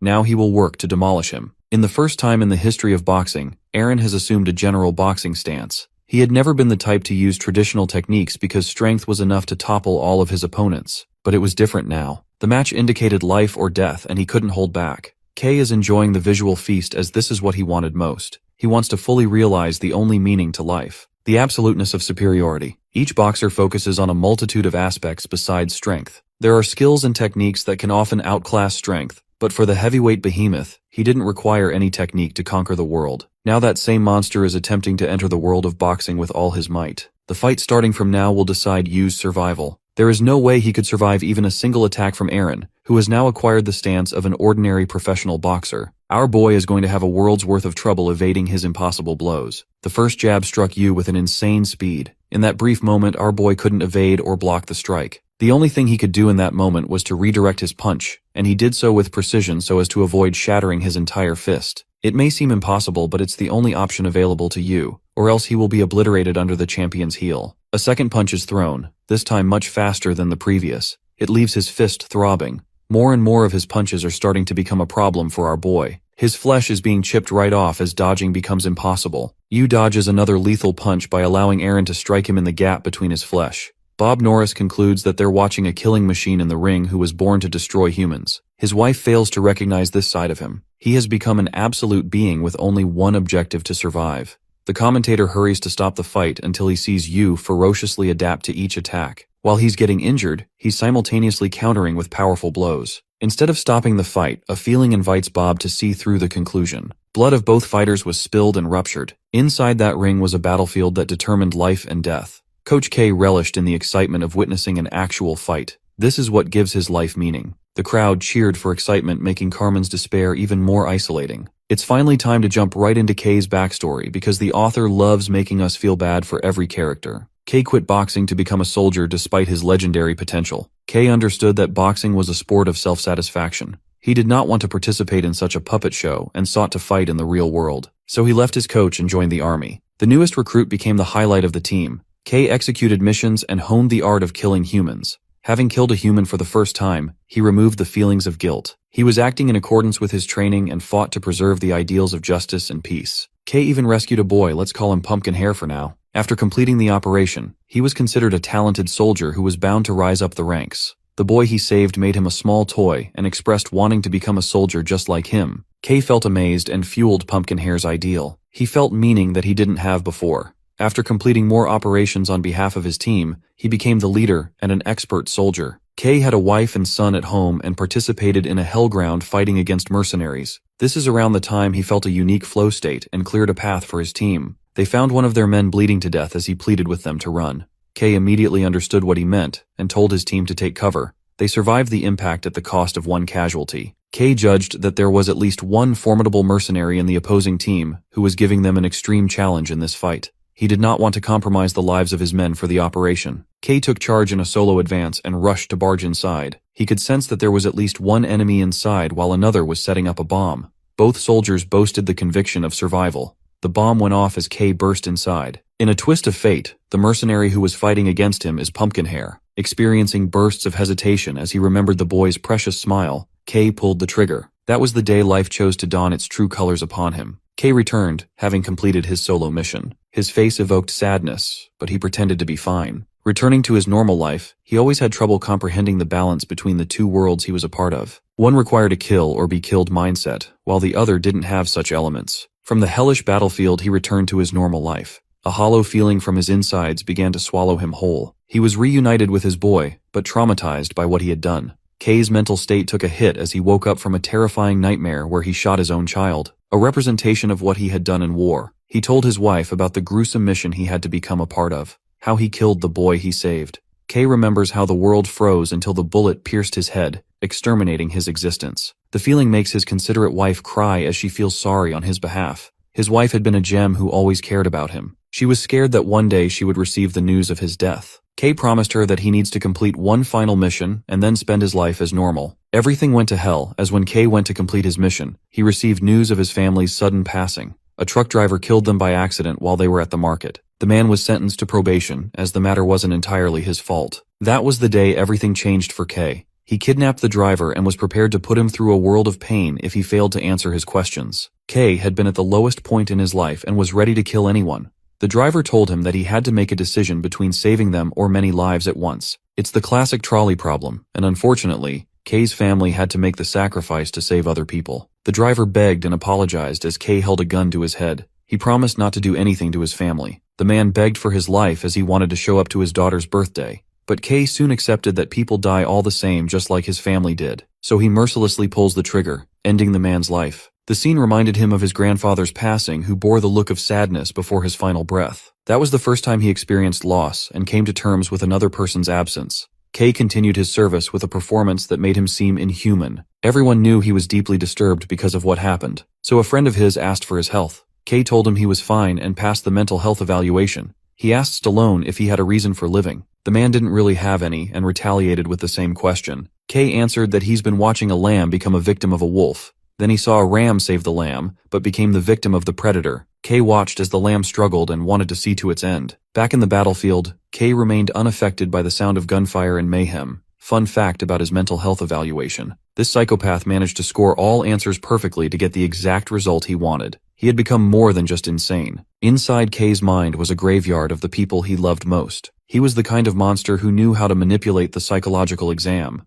K roared as he finally came to a realization. He became psychotic and realized that humans were free to do whatever they pleased. The superior beings could enjoy their superiority while the weak perished. In the midst of the battlefield, where most felt encaged, this monster grasped freedom. He tossed his helmet aside and jumped right into battle. The bullets no longer mattered as K pieced together the only philosophy that made sense to him. Superiority is gained by taking the life of another creature, and that determines one's omnipotence. In the miserable world he knew, superiority was the only meaning he found. He was challenged in a boxing match on the battlefield. K welcomed the challenge with a smile and destroyed his opponent. He found that elite superiority requires no weapons but a clash of fists between the most powerful living creatures. Stallone was no more. K had embraced the insanity inside his head. He had cultivated a desire to confirm the peak of superiority. That brings us to the present with this gruesome fight unfolding in front of the masses. Carmen senses the outlash of the madness while Aaron's wife is begging for him to stop. Both monsters of the same coach are now battling it out to become God, possessing power of life and death. The round ends with Aaron's coach explaining that he's still in the advantage due to having more blood in his body. It's destined for you to lose this fight as his wounds are getting deeper with each round. K knows this spells doom for his fighter. He reminds him that this is going to be the deciding round as you will be defeated after. K will finally show the world the birth of a new god. The heavyweight monster fights for his survival, treasuring the life of his family. He suffers a number of agonizing blows until one of his punches dislocates Yu's left shoulder. With one arm out of commission, and his right fist bleeding from the inside, it's only a matter of time for this fight to come to an end. Apart from the world of boxing, Aaron wanted to explore the meaning of life. His wife gave him an easy explanation. She wanted to give him a clear answer instead of something vague. Yu's posture in the ring is starting to collapse. He's on the back foot as he can no longer drag the fight. It's the 11th hour, the deciding factor between life and death. One of them is the ultimate killing machine, while the other is cold indifference. The boxers lunge forth for a final advance. Aaron has aimed his hook to smash Yu's brain while Yu goes from a powerful straight to crush his heart. The moment draws near as their punches nearly reach the other person's body. Aaron's wife reveals the beauty and meaning of life is in loving other people. Aaron awakens his humanity at the last second. Both boxers were just children who struggled with loneliness. A loud boom follows as the emperor of the heavyweight division falls to the ground. Aaron Tide has been conquered while K's ultimate dream materializes into reality. The world watches the horrors of the conclusion of the fight. K wants our boy to rest after his amazing match, and he stares at Aaron with cold indifference. The champion is rushed to the emergency room while his wife is waiting and praying he survives. The young boy only had one dream at the orphanage. He wanted to have a family, but that dream is being taken away from him. Anxiety floods her mind until the thought of death horrifies her. Thankfully, the doctors were able to save the champion's life, but he's still in critical condition. Emily, his child, is worried that her father is going to die. She begins to cry, so her mother is forced to comfort her. Carmen makes a sudden appearance and apologizes for being the one at fault. Instead of blaming her, she tells Carmen that this match was unusual, as it could have been Yu in Aaron's place. When the punch was about to connect his head, Aaron hesitated in the final moment and stopped. He chose to remain human after being tormented by his past. He refused to become the monster that his coach had molded out of him. She's proud of her husband and wants to stay strong on his behalf. But even with such strong words, she crumbles into sadness as the thought of his death terrifies Aaron's wife. That night, the champion of 9 divisions returned home to his cat, sharing a bed with the one who has always stayed by his side. The boxer Yu made his mark in history, becoming the fastest boxer to conquer 9 divisions in 22 total fights with 0 losses. But this story is far from being over. Jay announces his return to boxing and challenges his first opponent as Fabrizio Santorino. Aaron's state was mourned by the world, while others celebrated the rise of the strongest boxer who conquered 9 divisions. Even Aaron was nothing more than an obstacle to him. The birth of a supreme being crafted by his psychotic coach. The world got to see it all. At the same time, Jay made his return in suddenness, which prompts many to wonder if he wants to challenge the boxer in the ring. Many questions bothered the boxing fans, but Kay is here to clear them all in his press conference. Peter asks for their future plans, to which Kay explains that he wants Yu to retreat to the middleweight division to maintain his best athletic performance. But that's not all. The main reason this man wants him to return to middleweight is because of Jay. The coach is looking to prove a point and publicly announces Jay's funeral. The commentator Bob knew that things would turn out this way. Both Kay and Jay have opposite ideals to life. Bob remembers facing Jay in the ring. He was the kind of boxer respected by everyone. Jay didn't boast the best career as he suffered losses. But one thing was for sure. He would give anyone a tough time in the ring no matter who it was. Jay's fights were different from the excitement of winning or losing. He evoked a satisfaction in the hearts of people. Chavo remembers him as an excellent boxer, Many others remember Jay as a boxer in a similar way. He's the kind of person that evoked you to put everything into the fight. That same boxer has returned to the fighting scene for you. The strongest boxer in the ring isn't a monster like Aaron or you, but rather a boxer that represented the spirit of boxing as a whole. He rose through the rankings and crushed his way to fight against Fabrizio. The day of their match, the world wondered if the Golden Boxer could overcome Santorino to fight you. Fabrizio also makes his return to the big stage. Unfortunately, his opponent has a grudge against the knucklehead for cheating in their last match. So in response, he chucks him a headbutt and gets warned by the referee. Fabrizio calmly tells him that they don't do any more foul boxing, so it's fine now. For the first time in forever, he stopped the entertainment factor and focused on the true aspect of boxing. Even though it earned him the hatred of the audience who still hasn't forgiven the Santorino brothers, Fabrizio didn't care. His opponent hammered him in the ring, refusing to forgive the disgusting human for his past affairs. Despite his frustration, Fabrizio gently asks if he has vented his feelings. He's turned into a mature boxer who realizes that guys like this always existed in the ring, but he stayed as a world champion because of his foul tactics. He no longer wants to muddy his name with foul tactics and ends up defeating his opponent fairly. Both brothers celebrated their first victory as true boxers. Fabrizio reclaimed the middleweight interim title, and they're even happier than when they became world champions. The day of the title match is finally here. It's Jay against Fabrizio, who could very well adopt his old habits when he's in a pinch. But Golden Boy Jay isn't worried about that. Marco warns his brother to stay cautious of their opponent, as he's a professional veteran. Fabrizio had always wanted to have a match like this. He has massive respect for Jay and doesn't want him to go up against a monster. So in this match, instead of fighting for the title, Fabrizio hopes to communicate his desire to stop Jay. The match begins and almost immediately, it lights up for Fabrizio. The first knockdown, the dude doesn't even know what happened and gets up at the final second. Fabrizio realizes that Jay isn't pulling any punches this time. He rains a barrage of punches to corner Jay, who barely blocks one of his blows. Jay is the kind of boxer who didn't possess a specific style of boxing. He switched styles in the middle of the fight and didn't even have a fighting habit. Marco tried studying him, but not a single thing went into his favor. That's why his only strategy for Fabrizio is to defeat Jay with all his might. So that's what's going on right now. The Santorino brothers could never become the best on their own, so they combined their skills and reached for the championship belt. They stopped dabbling in foul tactics and focused on the completeness of the game. In this match, they were worthy contenders for the championship title. Jay suffers a blow and feels proud of their development, and then he responds with an agonizing liver punch that knocks Fabrizio down to his knees. He can't believe that Jay has always been so strong, but even his strength pales in comparison to that monster. He doesn't want the fight to end in Jay's death. Fabrizio gets back up. He remembers the first time they met him. They were just fresh boxers at the time who struggled to pay their mother's hospital fees. The only goal of boxing is to train one's mind and body senselessly so that one could crush their opponent. The sole objective of boxing is to spend hours and hours into mind-numbing practice to destroy other fighters. But that kind of feeling was absent in this match. In his fight against Jay, he felt consoled and accepted instead of attacked. It was as if the boxer was gently embracing him and comforting him.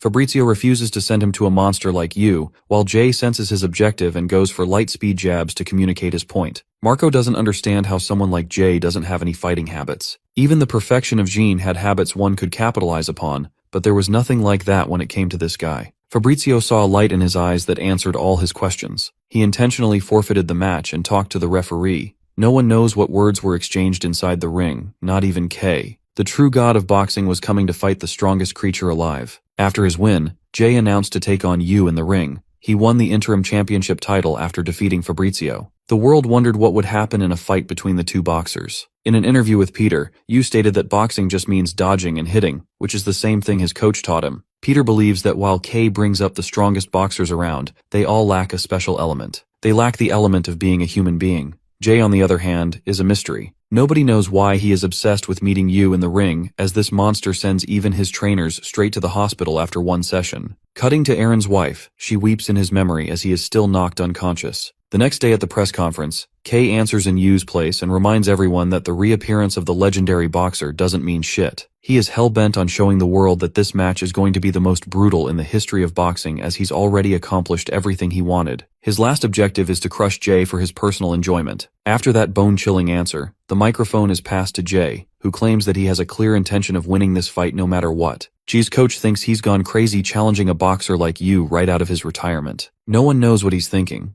Jay talks about the emptiness of the universe. He feels extreme sadness in feeling such isolation. The meaning of existence is unclear. Yu's little furball takes its final breath and succumbs to the notion of death. The boy always questioned if his existence had a deeper meaning than just survival. The darkness of his past follows him. The basement he knew was the only home to the boy. In this dark basement, a helpless woman gave birth to a child. She felt its nimble embrace. Many humans are born into this world to adopt different roles and experience feelings of sadness, joy, and despair. Life and death followed humanity, and the boy was no different. But every time the door opened, he saw the boogeyman, a representation of his nightmares coming to devour him. The boy was beaten up and abused in the basement by his father. He no longer had the emotional range to express what he felt. His father mercilessly took his anger out on the boy as he begged for his life to end. The boy's life wasn't extinguished even in the face of such pain. He had quit living and also stopped crying. The boy no longer cared about anything because that was just the life he knew. With what energy he could, the boy made his mother instant noodles. But she smashed the bowl into the wall, neglecting her health. The boy wiped the floor clean and emphasized the importance of eating well. He ate the same food under the same rotten walls of the stinking room. The boy lived for 7 years caged in that small basement. One day, an alien life form invaded such a basement and stumbled into his world. The shadows of the world colored his surroundings. The appearance of a foreign creature allowed the prisoner to become free of his chains. He climbed all the way to the top and discovered the outside world for the first time. 7 years after he was born, the boy experienced what it was like to be outside. He felt everything and saw the height of the stars. A tall girl took note of him and greeted the boy. He was so overwhelmed and don't know what to respond. The boy had been filled with the anxiety of the present. She asked for his name, but he didn't even know something like that. She observed from his wounds that he was troubled and decided to give him a view of the neighborhood. They met an old man who gave him candy. Even though it tasted horrible, the boy liked the candy as he had never eaten something like it before. That's when he realized that there was even more delicious candy waiting in the world. They saw a student who was frustrated studying for the civil service exam. He cried because of his intensive study session. Later they found Where Man, who just walked in circles saying where. They followed him in circles in a clumsy manner and reached their destination. The girl favored the cat who had recently given birth to a bunch of kittens. She helped him reach a spot where the view of the beautiful city was visible. The girl shared that everyone lived and died the same, and she was just one of those people who existed in this giant system of life. The truth of life scared her, but the boy who had experienced the worst living conditions didn't comprehend what she meant. To him, there was an endless graveyard of stars resting in the skies. The sight made him feel something he was foreign to. He went back home to his mother and immediately announced that he went outside. Meanwhile, the girl was hunted by an old geezer. Yu talked endlessly about the things he saw, felt, and experienced in the outside world. In response, he got slapped in the face by his mother who had abandonment issues. She begged in her misery to stay with him. As for the girl, she survived after tasing the man and saving her own life. The boy rested on a planet where every human had a desire to feel or achieve something. Such emotions were unfamiliar to him until now. The only desire he had was to go outside and explore the world. He learned how to count his heartbeats and realized that his mother slept for at least 21,000 heartbeats total. So counting those heartbeats, he breached the outside world and kept count while replaying the memories in his head. He could remember each path, but couldn't find the girl. She suddenly latched onto him from behind, excited that he came to see her.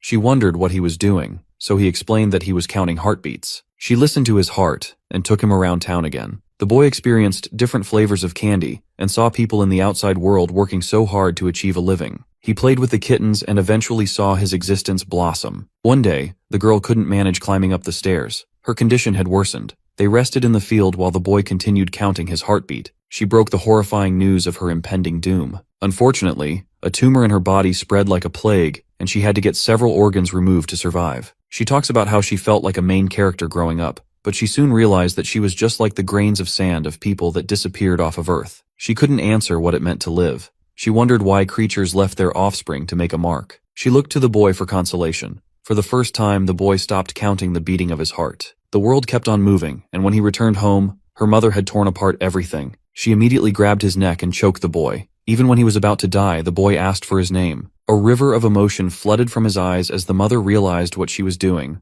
She apologized to her child and even made him instant noodles for the both of them to eat. Then, when they were about to sleep, she made him talk about his experiences in the outside world. He felt a kind of peace that he never experienced before, thinking that maybe life was going to settle for him. The girl taught him how to draw, so he drew a picture of a happy family. But the next day, horror awaited him as his mother chose to end her life. The boy's father was a gangster while his mother worked in the illegal entertainment industry. They got together thinking they could understand each other, but because of the woman's disloyalty, the man went into a psychotic craze and locked her in the basement. While his mother's life remained suspended, the boy shivered as he embraced her. The girl wanted so much for the boy to have a normal family, and even thought that he might experience it someday. But his cruel father became infuriated when he saw the death of his wife. In frustration, he beat the boy until he was bloody. All he did was vent his violent frustrations upon the boy, which made the boy wonder from a young age, why is hitting people any fun? He thought his life was coming to an end. But even when he was bruised by the man who was supposed to be his father,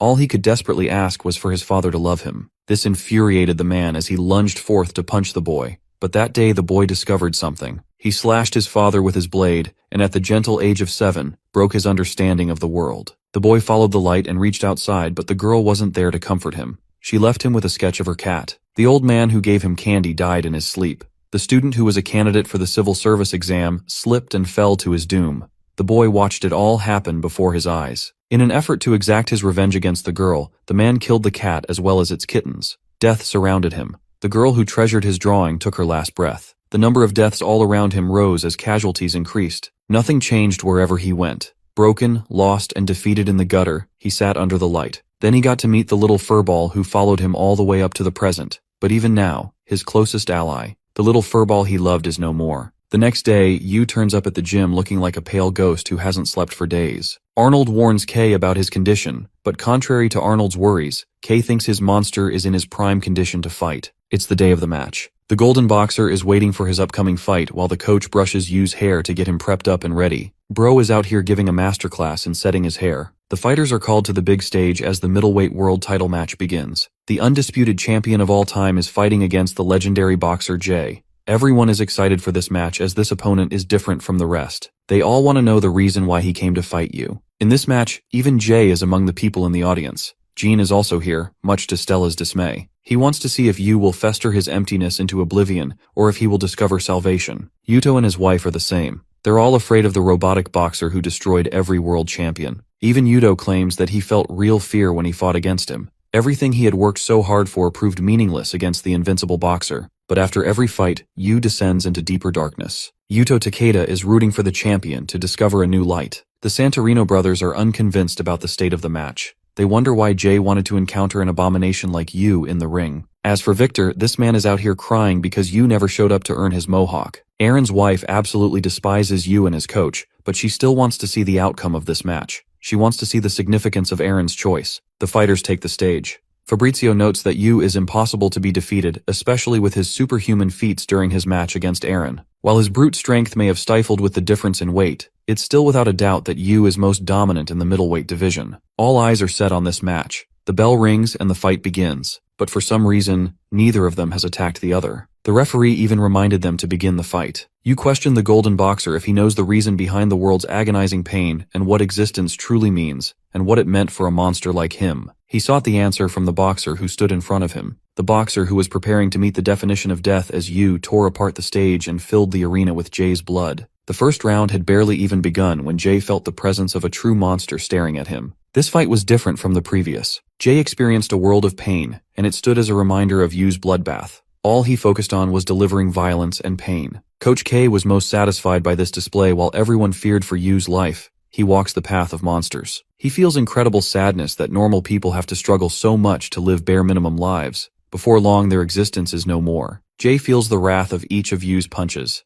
The meaning of life is clear to Yu. Viciously beating his opponent down, Yu shows a terrifying side to himself. He isn't giving him a second to react while the world wonders how on earth does Jay plan on saving himself. Even after this massive beatdown, Jay barely holds it together in the ring. The whole world sees a monster that has far surpassed the competence of humanity. Jay eats his devastating attacks while the crowd is left to question what he is doing. Coach K thinks it's a perfect demonstration of what it should be. The people are even booing for the legendary Golden Boxer for putting up such a performance. From back then, Bob was the champion of the middleweight division, but another guy finished his debut matches too. He suffered a crushing defeat, and still looked like he had won a title match. Jay gave meaning to weakness, which made the coach's blood boil. He wants the world to see the true nature of the monster he created. No one can defeat him as evident by his strength. Round 2 kicks off with the same brutal beatdown, transitioning into round 3. Bob doesn't know where his match is going. Even withstanding the fight for endurance is pointless, because Yu obliterated people like Fabrizio for 12 rounds. Jay's coach questions what he's planning on doing because so far, nothing is working. As for the boy who is so miserable and lonely, Yu experiences extreme sadness and continues his wrath. But Jay refuses to back down and sees eye to eye against the monster who represents death in the ring. The kids at the orphanage are watching this fight.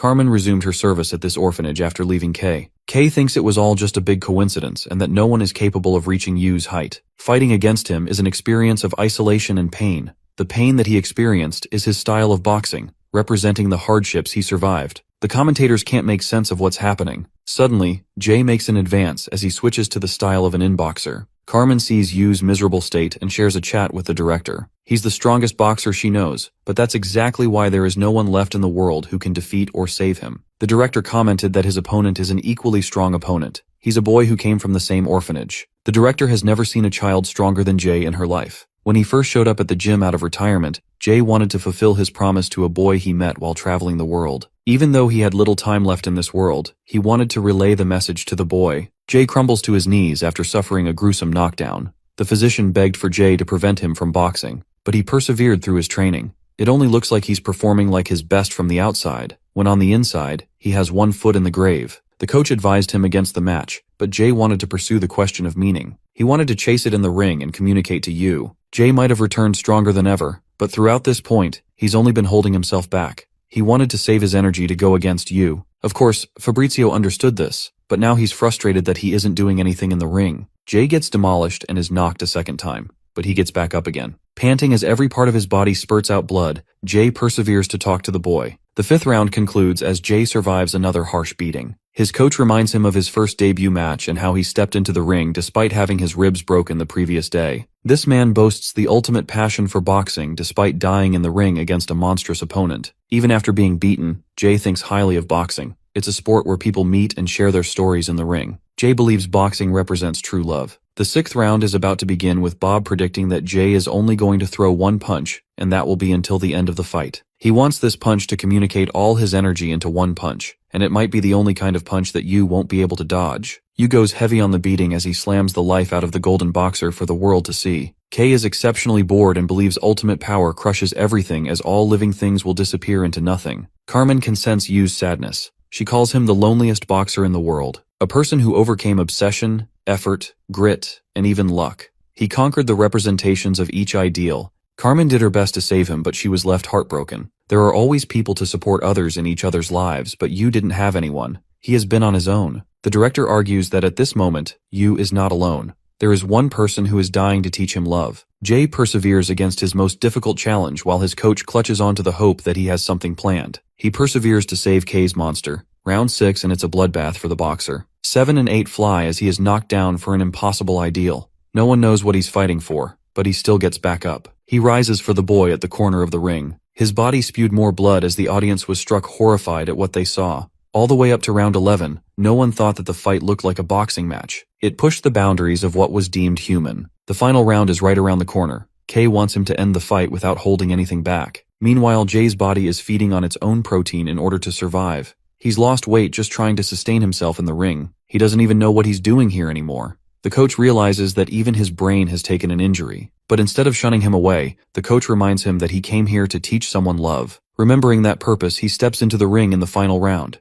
Each side represents darkness and light, death and life. One held meaning in his fist while the other was devoid of it. The final round of this fight had now begun. Jay's agony continues one punch after the other. He cuts past every emotion until he reaches love. He remembers watching on TV about the existence of a God who died for their sins, but the boy couldn't comprehend how it was possible for God to exist. He had many questions for God, wanting to know why he was raised in a living hell. He wanted to know why God refused to save him from the pain and suffering, or even allow such things to happen. The boy desperately questioned why his world was filled with death, so he tugged at God wanting to discover the answers. While he beats down Jay ruthlessly in the ring, Yu's resolve shakes as he yearns for an answer. Jay smiles at him like a ray of sunlight. It was evident that strength alone couldn't overcome loneliness. There were many people in the world full of vice. They worshipped materialistic desires with a lack of an understanding for gratitude. Anger fueled them, and anxiety flooded the future. Some lives were lost in accidents while others suffered from violence. Some were lost from illness. The world is equally cruel to everyone as everyone fights the same. The conclusion Yu had come up with is that at the end of everything, only failure awaited humanity. Even the author agrees that all of us will one day embrace the certainty of death. The bleak truth of the world. That's what Kay wanted him to see. An infinite number of stories spawned and ended in the same outcome. Kay wants him to surrender the fight and give in. The director of the orphanage tells Carmen that death is near when one is lonely. Despite the plentiful relationships built over the course of a lifetime, Facing death implies that you are truly alone. At the same time, in the case of a god, he would sacrifice his life to do anything for love. Jay is the representation of such a being, as he is painted with pools of blood over his body, and still refuses to stop. K is getting annoyed that Yu is dragging this fight out. The golden boxer painted in red had already accepted his death. K commanded the monster to end the fight, but Yu's resolve has been shaken, and near enough it's broken. The golden boxer finally matches his punches, shocking K. He refuses to collapse, denying the reality of the situation. On the contrary, it's Yu who is running out of gas and feeling pressurized in the fight. K acts like a cheapskate and tries to stop the fight by forceful means, but even the referee is too stumped to do anything. The world watches a spectacle unfolding before their eyes. The boxer who had long accepted his death is fighting to save a boy. He wasn't there to win from the start. Jay steps forward with his undying persistence, while Yu tries to push him further and further away. Fear overlaps him, showing the world a side of the monster they never had seen before. 10 seconds before it all ends, Jay still steps forward. He eats a dozen punches, refusing to back down, advancing all the way until Yu is trapped in the corner of the ring. The lonely boy who had never received a savior experiences the comfort of the light. Jay extends his punch slowly and gently taps Yu's head, hitting him for the first time in the history of boxing. The fight ends as the arena is overwhelmed with emotion. People experienced a unique feeling as the boy began to cry. Jay comforted him despite his pain as the match came to an end. After the fight, Yu regained a light in his eyes while Jay was carried out on a stretcher in critical condition. The boy felt that he wasn't alone for the first time in his life. After the fight, Aaron's coach quietly passed away as he had felt guilty for what happened to him. He regretted refusing to throw the towel and visited every single day. Later, his wife conveys to Aaron about the funeral. She was angered at Yu and the situation that caused her to separate from her family, but she has accepted her responsibilities and places her faith in her husband's life. She will wait for him to regain consciousness and live. The lives of the world champions continued in normalcy. After the final match, Kay disappeared after closing his gym. There were many rumors of his death, but nothing was confirmed. The same happened to Jay. People didn't know where he went and wondered if he was traveling again. Carmen is at the orphanage, hoping to quell the pain and suffering of humans. There were many lives that fell in the ring, putting an end to their stories. Just like you, a boy was miserable and lost underneath the night sky. Our matured protagonist came to his aid, asking if he was all right. He comforted him with Jay's words, stating that the stars are shining just for him, despite the harshness of life. You lived his life with Carmen and the kids at the orphanage as the main story of the boxer comes to a beautiful end. But there's more to this story than just the conclusion of Yu's life. The next decisive fight is between Jay and Ryu, who meet once again in the ring. Jay's debut match lasted for 2 minutes against a veteran boxer. He entered his second fight and entered the ring. Steel consoled him, but Jay wasn't too nervous about this match. He had a unique sensation. The match began with a sharp stab against his opponent. Even though Jay faced a previously strong veteran, it only meant his upcoming opponents would become even stronger. He maintained the high pressure and burst his punches with so much energy that his opponent was knocked down. Typhoon believes that this is the start of Jay's growth, who has surpassed his previous limitations. Jay wins the fight as a positive feedback loop of success begins. He is beginning to enjoy his life, thinking about boxing even in the shower. In the ring, he's a beast who continues to crush his opponent and maintain an impressive winning streak. It was a culmination of victory, growth, and fun. But such victories could easily lead to a fear of failure and pride. Eventually, Jay was defeated, as he isn't a boxer with God-given talent. His body has limitations unlike those of monsters. Typhoon told him to rest, as it is a crucial part of training. While Egghead Steel is out here traumatizing the little guy by telling him he's going to shave his hair off if he loses. The more a person climbs greater heights, the greater the feeling of loss. After his first loss, Steel wonders if the boy is going to show up to the gym at all. When they arrive at the gym, the boy is hard at work, crushing the punching bag without a hint of decline. Typhoon realizes that Jay was fueled by the passion of boxing. He was still experiencing growth even after suffering defeat. While his rate of growth is slower than geniuses, he possessed the capacity for endless growth, something those geniuses lack. The scene cuts to Siha, who yawns at the sight of Jay, a fighter who will contest him for the title someday. Jay gets excited for his upcoming title match. He fought against professional strong boxers while losing and winning battles to become worthy of a challenger. While he and his coach are roaring affirmations to each other, Steel isn't too confident and thinks he's about to get destroyed in the first round. Siha is a lazy guy who shows up late for his training. He doesn't find boxers like Jay an interesting matchup, but his coach recommends that he maintain his guard to stay in the fight. The fight between the trained fighters ends in a flash as Siha defeats him without any gear. He's the youngest junior welterweight champion. He's the same age as you, but he's already defended his title in 9 appearances. He's ready for the World Pro League but chooses to stay in domestic matches. They watch a fight between him against The Rock, the same guy who fought Jay in his debut match. Rock delivers a tantalizing straight to knock him in the corner before pulverizing him with a flurry of punches. Siha evades the corner, but to Jay, it seems like The Rock had the upper hand against the champion throughout the entire fight. But it's actually quite different. The Rock was frustrated as if he realized he had already lost the fight. The second round began, and it ended too fast. It was a complete contrast from the first round. Siha adapted to the information presented in the first round and used it against his opponent in the second. The first round of each of his opponents is the same, but no one in the first round could ever even get to him in that round, no matter how hard they tried. Jay's defeat is written in stone if he can't beat his opponent in the first round. They discuss strategy, but there is no strategy this time. Even his coach doesn't know how to handle such an opponent. Jay lacks destructive power and doesn't really have a decisive means to end the match. His opponent is basically a nemesis for boxers who follow a traditional style. Techniques always become habits, and he's the kind of person who adapts to such a movement with robotic precision. Jay's honed techniques will work against him in a match against such a boxer. So his coach just tells him to do basic training while he comes up with a strategy against their opponent. Jay shadow boxes, pretending it's the junior welterweight champion, but he can't fight an opening. He knows 4 basic boxing movements that he has practiced in his life, but such weapons will fail to stop his opponent. When he's in a pinch, Rock sees him and catches up with Jay. He realizes it's because of the champion. The boy faces despair for his upcoming match, thinking all his efforts will betray him. Rock reads him like a book and explains having regrets about the fight. It's because he refused to believe in his hard work that he suffered a crushing defeat. He thought that he was the one who betrayed his hard work instead, as he could have left no regrets by trying harder. Before leaving, Rock asked the boy about his final dodges in their debut match. Jay mentions that his body moved without thought,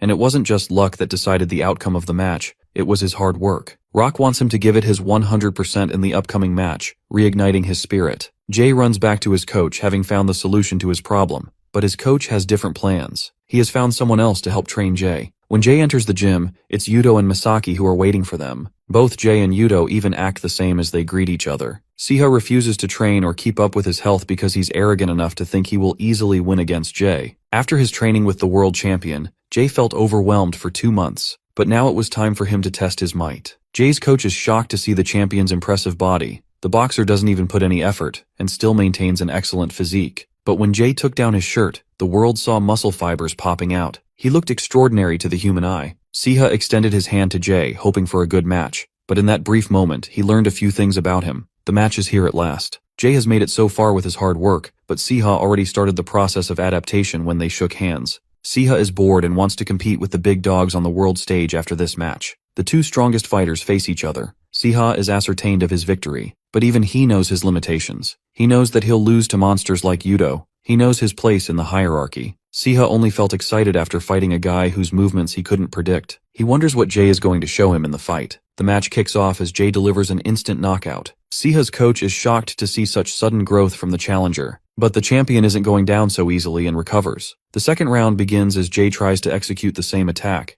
However, his opponent has seen this move coming, only to get blindsided at the last second. Jay had been training with Yuto to acquire a special kind of effort. The world's greatest hard worker outclassed him on every level. Jay wanted to catch up with the world champion to the best of his ability. In their second week, Jay adjusted his training regimen but still admired Yuto's excellence. The third week was the same. He couldn't match Yuto's stride. He learned that concentration and hard work are both critical, as not a single one of his movements becomes sloppy in his training. The retired boxer strives for growth with an undying desperation even though he has no one left to fight. The fifth week involved his body feeling heavy. He felt real fear and felt the sheer weight of his body collapsing on him. Jay succumbed to the hard work which Misaki had intended for. The only thing he cared about was the punching bag in front of him. He wanted to become as powerful of a boxer as his father. That was the moment he broke his own limits and evolved into a powerful boxer. Siha is having his worst challenge facing this opponent who is relentless in his resolve. When he is exhausted, Jay deals the killing blow and knocks the champion down. Only one knockdown remains until Jay becomes champion. The boy was 9 when he discovered that life was too boring to live,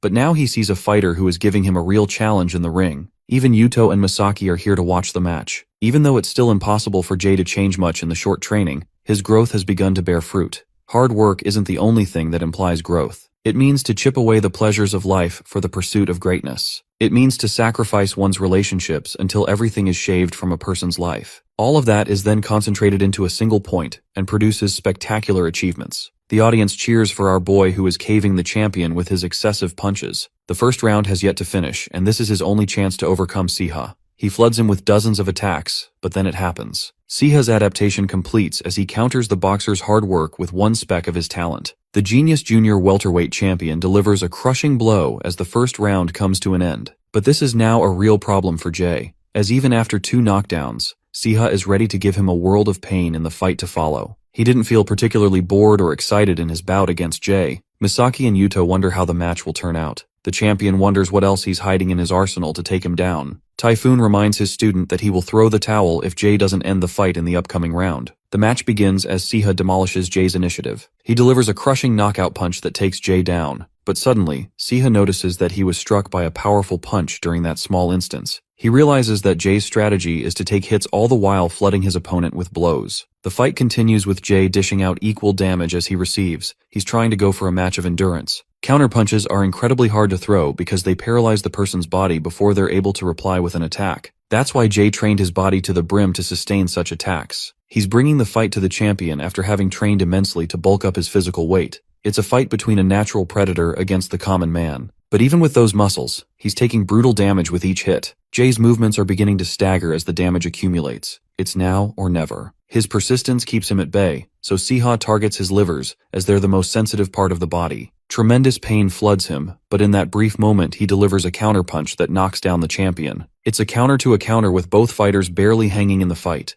Jay delivered an attack that nearly made him collapse. He capitalized in this moment to destroy Siha. Both fighters perfectly counter the other, but Jay receives a caning strike from the champion as he is taken down yet again. A memory of Ryu flashes in his mind. It was the fight where he actually struggled against an opponent, a fighter who fought freely without having a particular stance. Siha used the exact same movement of Ryu when he dodged steel. Though he's back up, Jay has faced tremendous damage with very little to rely on. Siha senses that there is nothing left for Jay to offer. He smashes him around the ring and thinks he should end the fight. But right before he does, the round comes to an end. Siha recommends him to surrender for his own good. Blonde Boy, on the other hand, is traumatized from his fight. Typhoon wants him to quit, but he's still in the game. Round 3 begins, and Siha easily handles Jay and his slow movements. The only thing this boy has left to offer is to take punches like how he learned in school. His coach thought he had gone crazy, but Jay wanted another round. Siha bashes him around, commenting on the mundane and boring aspects of life. Heroes and villains don't exist like they do in comics, as miracles only happen in fiction. Most humans are victims of the environment they are born with. Jay manages to attack Siha, who surprisingly refuses to dodge the track.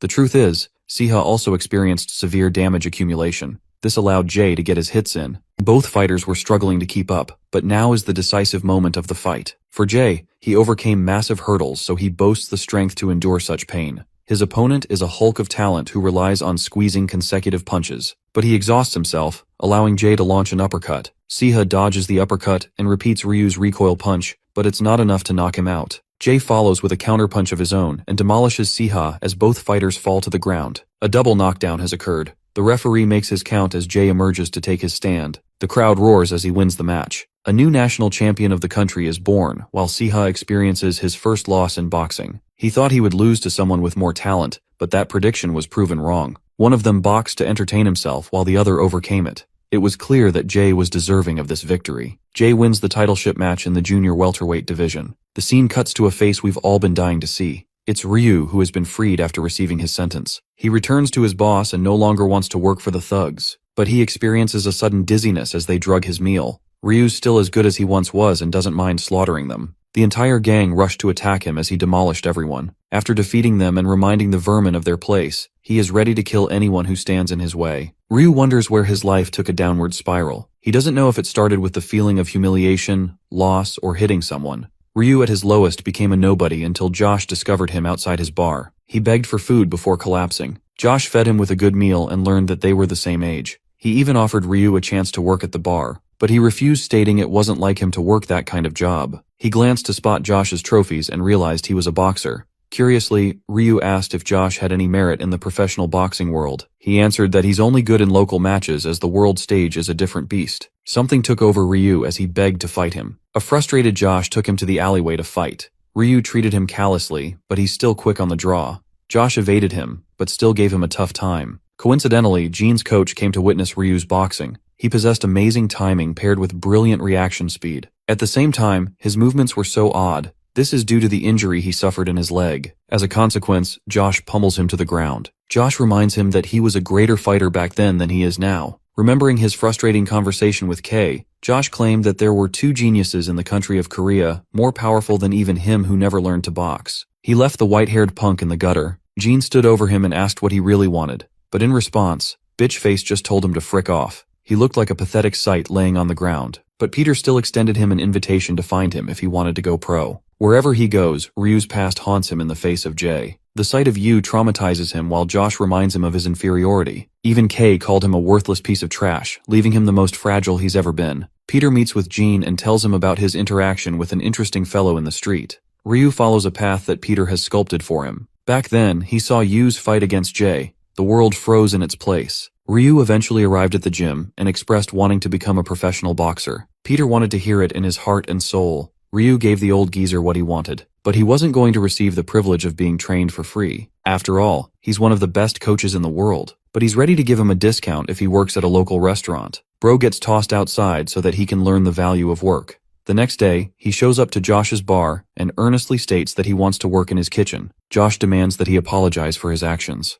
Ryu had never in his life thought that he could apologize to anyone, but he was forced to chew his words and uttered the words of apology. He felt embarrassed with a bit of freedom. He was finally experiencing the growth he had never experienced before. Ryu starts at once doing dishes, but this dude is secretly plotting to destroy Josh in their revenge match. He shaves his hair for a cleaner look and decides to change for the better. When he showed up to the gym, he saw Gene for the first time. The same guy who went up against the best in the whole world. Ryu issues the payment for the gym as Peter teaches him his first boxing lesson. Ryu hates that he's being ridiculed because he already knows such basic movements. He prefers learning how to fight in an actual fight. But Peter tells him that he still doesn't know a thing about boxing. Ryu tries to show his 1-2 combo, but it's pathetic compared to the ordinary. Peter notices that Ryu hurts his leg whenever he tries executing an attack. Everything rests on a person's leg, as they're crucial for his style. Ryu gets pissed and directly challenges Gene for a fight. Such bold words aren't enough to get him a ring with Gene. Peter gets him a ring with an amateur pro boxer to see if he's up to the case. Bitchface is actually confident he's gonna win because of his form. The fight begins and it's instantly clear that Ryu boasts God-given talent. He might have become a powerful boxer, but he's being pushed back in a ring against an amateur one. Peter stops the fight before the first round even finishes. Obviously, Crybaby is pretty frustrated by his performance and his ego can't stomach losing to a guy who hasn't even gone pro. Finally, he blurts out that Kay himself acknowledged him as a genius boxer. A moment of silence follows before Gene voluntarily accepts the fighting match. He intentionally hides one of his arms and even places an easy win condition for Ryu. The fight doesn't even begin before it ends. Ryu realized that Gene didn't knock him out purposefully as he wanted to show him the difference in skill. In just a few fractions of seconds, Ryu endured a hell of pain against this monster until he eventually blacked out. When he woke up again, Peter had to give him the cold news. The genius was no longer the genius he thought he was. There was no point in his training if he trained the old way. But after a while, Ryu regained his footing and managed to win a fight. When they were at school, Ryu boasted an exceptional ability in sports, while Yu seemed like a guy who could navigate between a bunch of skills. He was incredible at reactionary sports. He was the kind of person to boast incredible talent, even among the geniuses. Ryu fights Larry, remembering to cast away his old self. His only leverage point is stamina, so he's working to maintain that in a fight. In the pro boxing scene, Ryu crushes his opponents, but he still deploys imperfect techniques in the world arena. Peter scolds him for it and reminds the boxer of his weaknesses. They share a dinner together, and the hopes of living a normal life are starting to set in. Ryu does everything he should and has formed good relationships in life. He thinks normal life is good for him as he's far from beating the monsters of the boxing world. It's plain within sight that he will never become a world champion, but he's fine with that. He's fine with being average. The following day, Peter gives him the good news. Ryu is at the #1 level in his country, so it's good if they try to go for world-level sport now. His first opponent is the boxing king of Korea, Jay. In an unusual manner, he asks to train with Josh, even going as far as to apologize to him. Later, he meets up at the big stage with Typhoon and Jay, and learns that he's been spending time at his old gym. He wanted to apologize to him at first, but Jay's gaze didn't change the slightest. Of course, his personality barely changed, and he refused to shake his hand.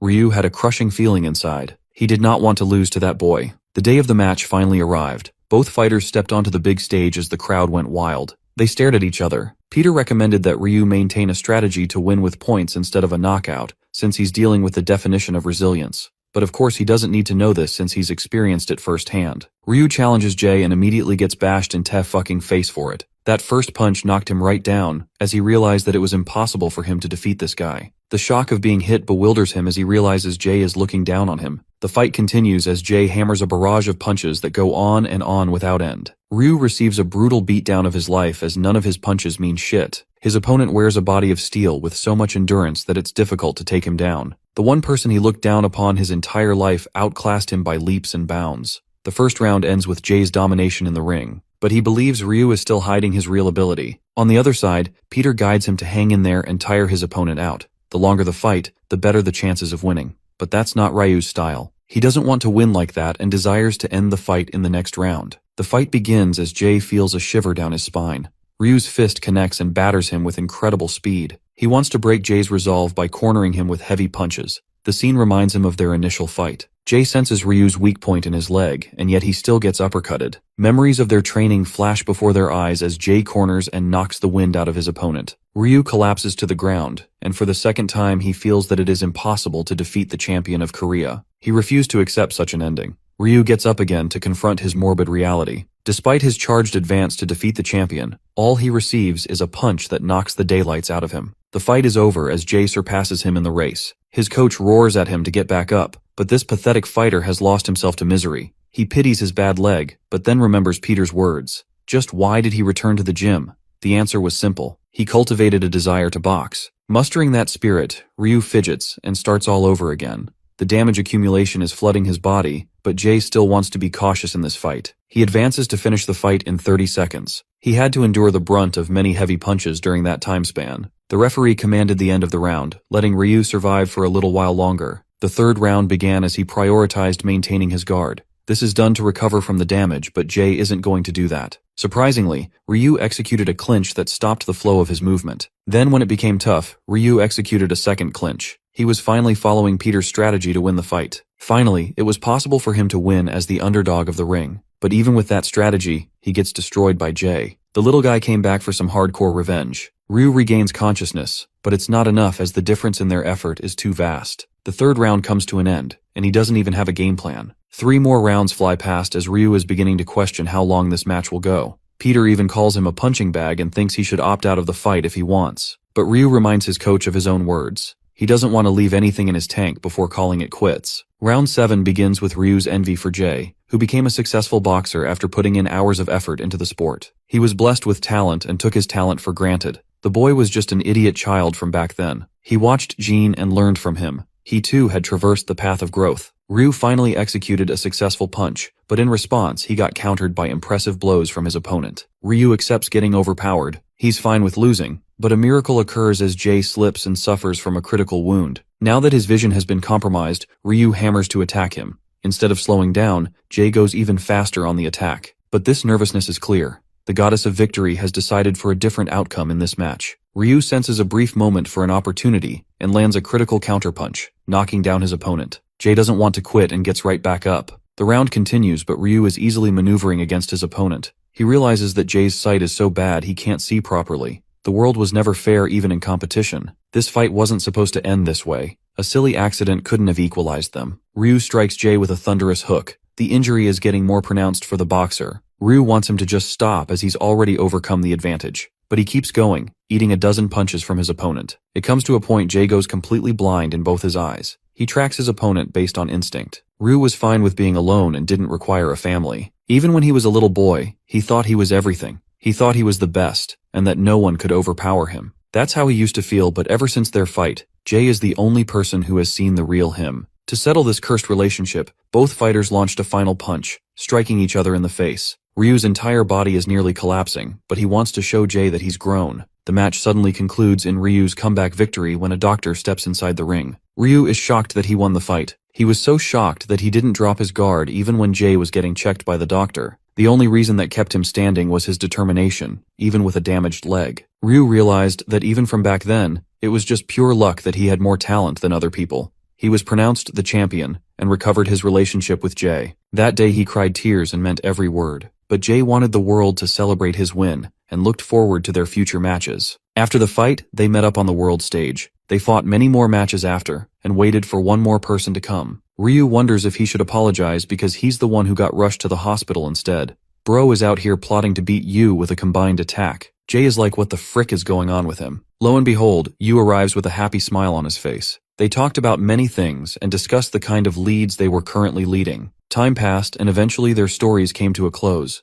Ryu exhausted his life working for a non-profit organization while Jay opened his boxing gym. Josh's business grew to an insane amount while John worked as a chef. Kasim the crazy maniac spent his life traveling the world while Gene exhausted his life in the art of painting. Yuto Takeda lived a healthy life running a fruit shop with Yamaguchi until he too succumbed to age. Marco became the chairman of the Boxing Association to end corruption, while his brother founded a charitable organization, Mohawk Man. Victor became an actor while Aaron spent the rest of his life becoming a doctor and treating his patients. Finally, for the main protagonist of our story, he took his final breaths resting in Carmen's embrace. They shared many times together and everything felt fulfilled. Instead of becoming a monster, Yu lived a human's life and stepped down from the ring at 84 years of age. Carmen was there to see him in his final moments. The boxer steps up to the ring as this phenomenal story comes to a close.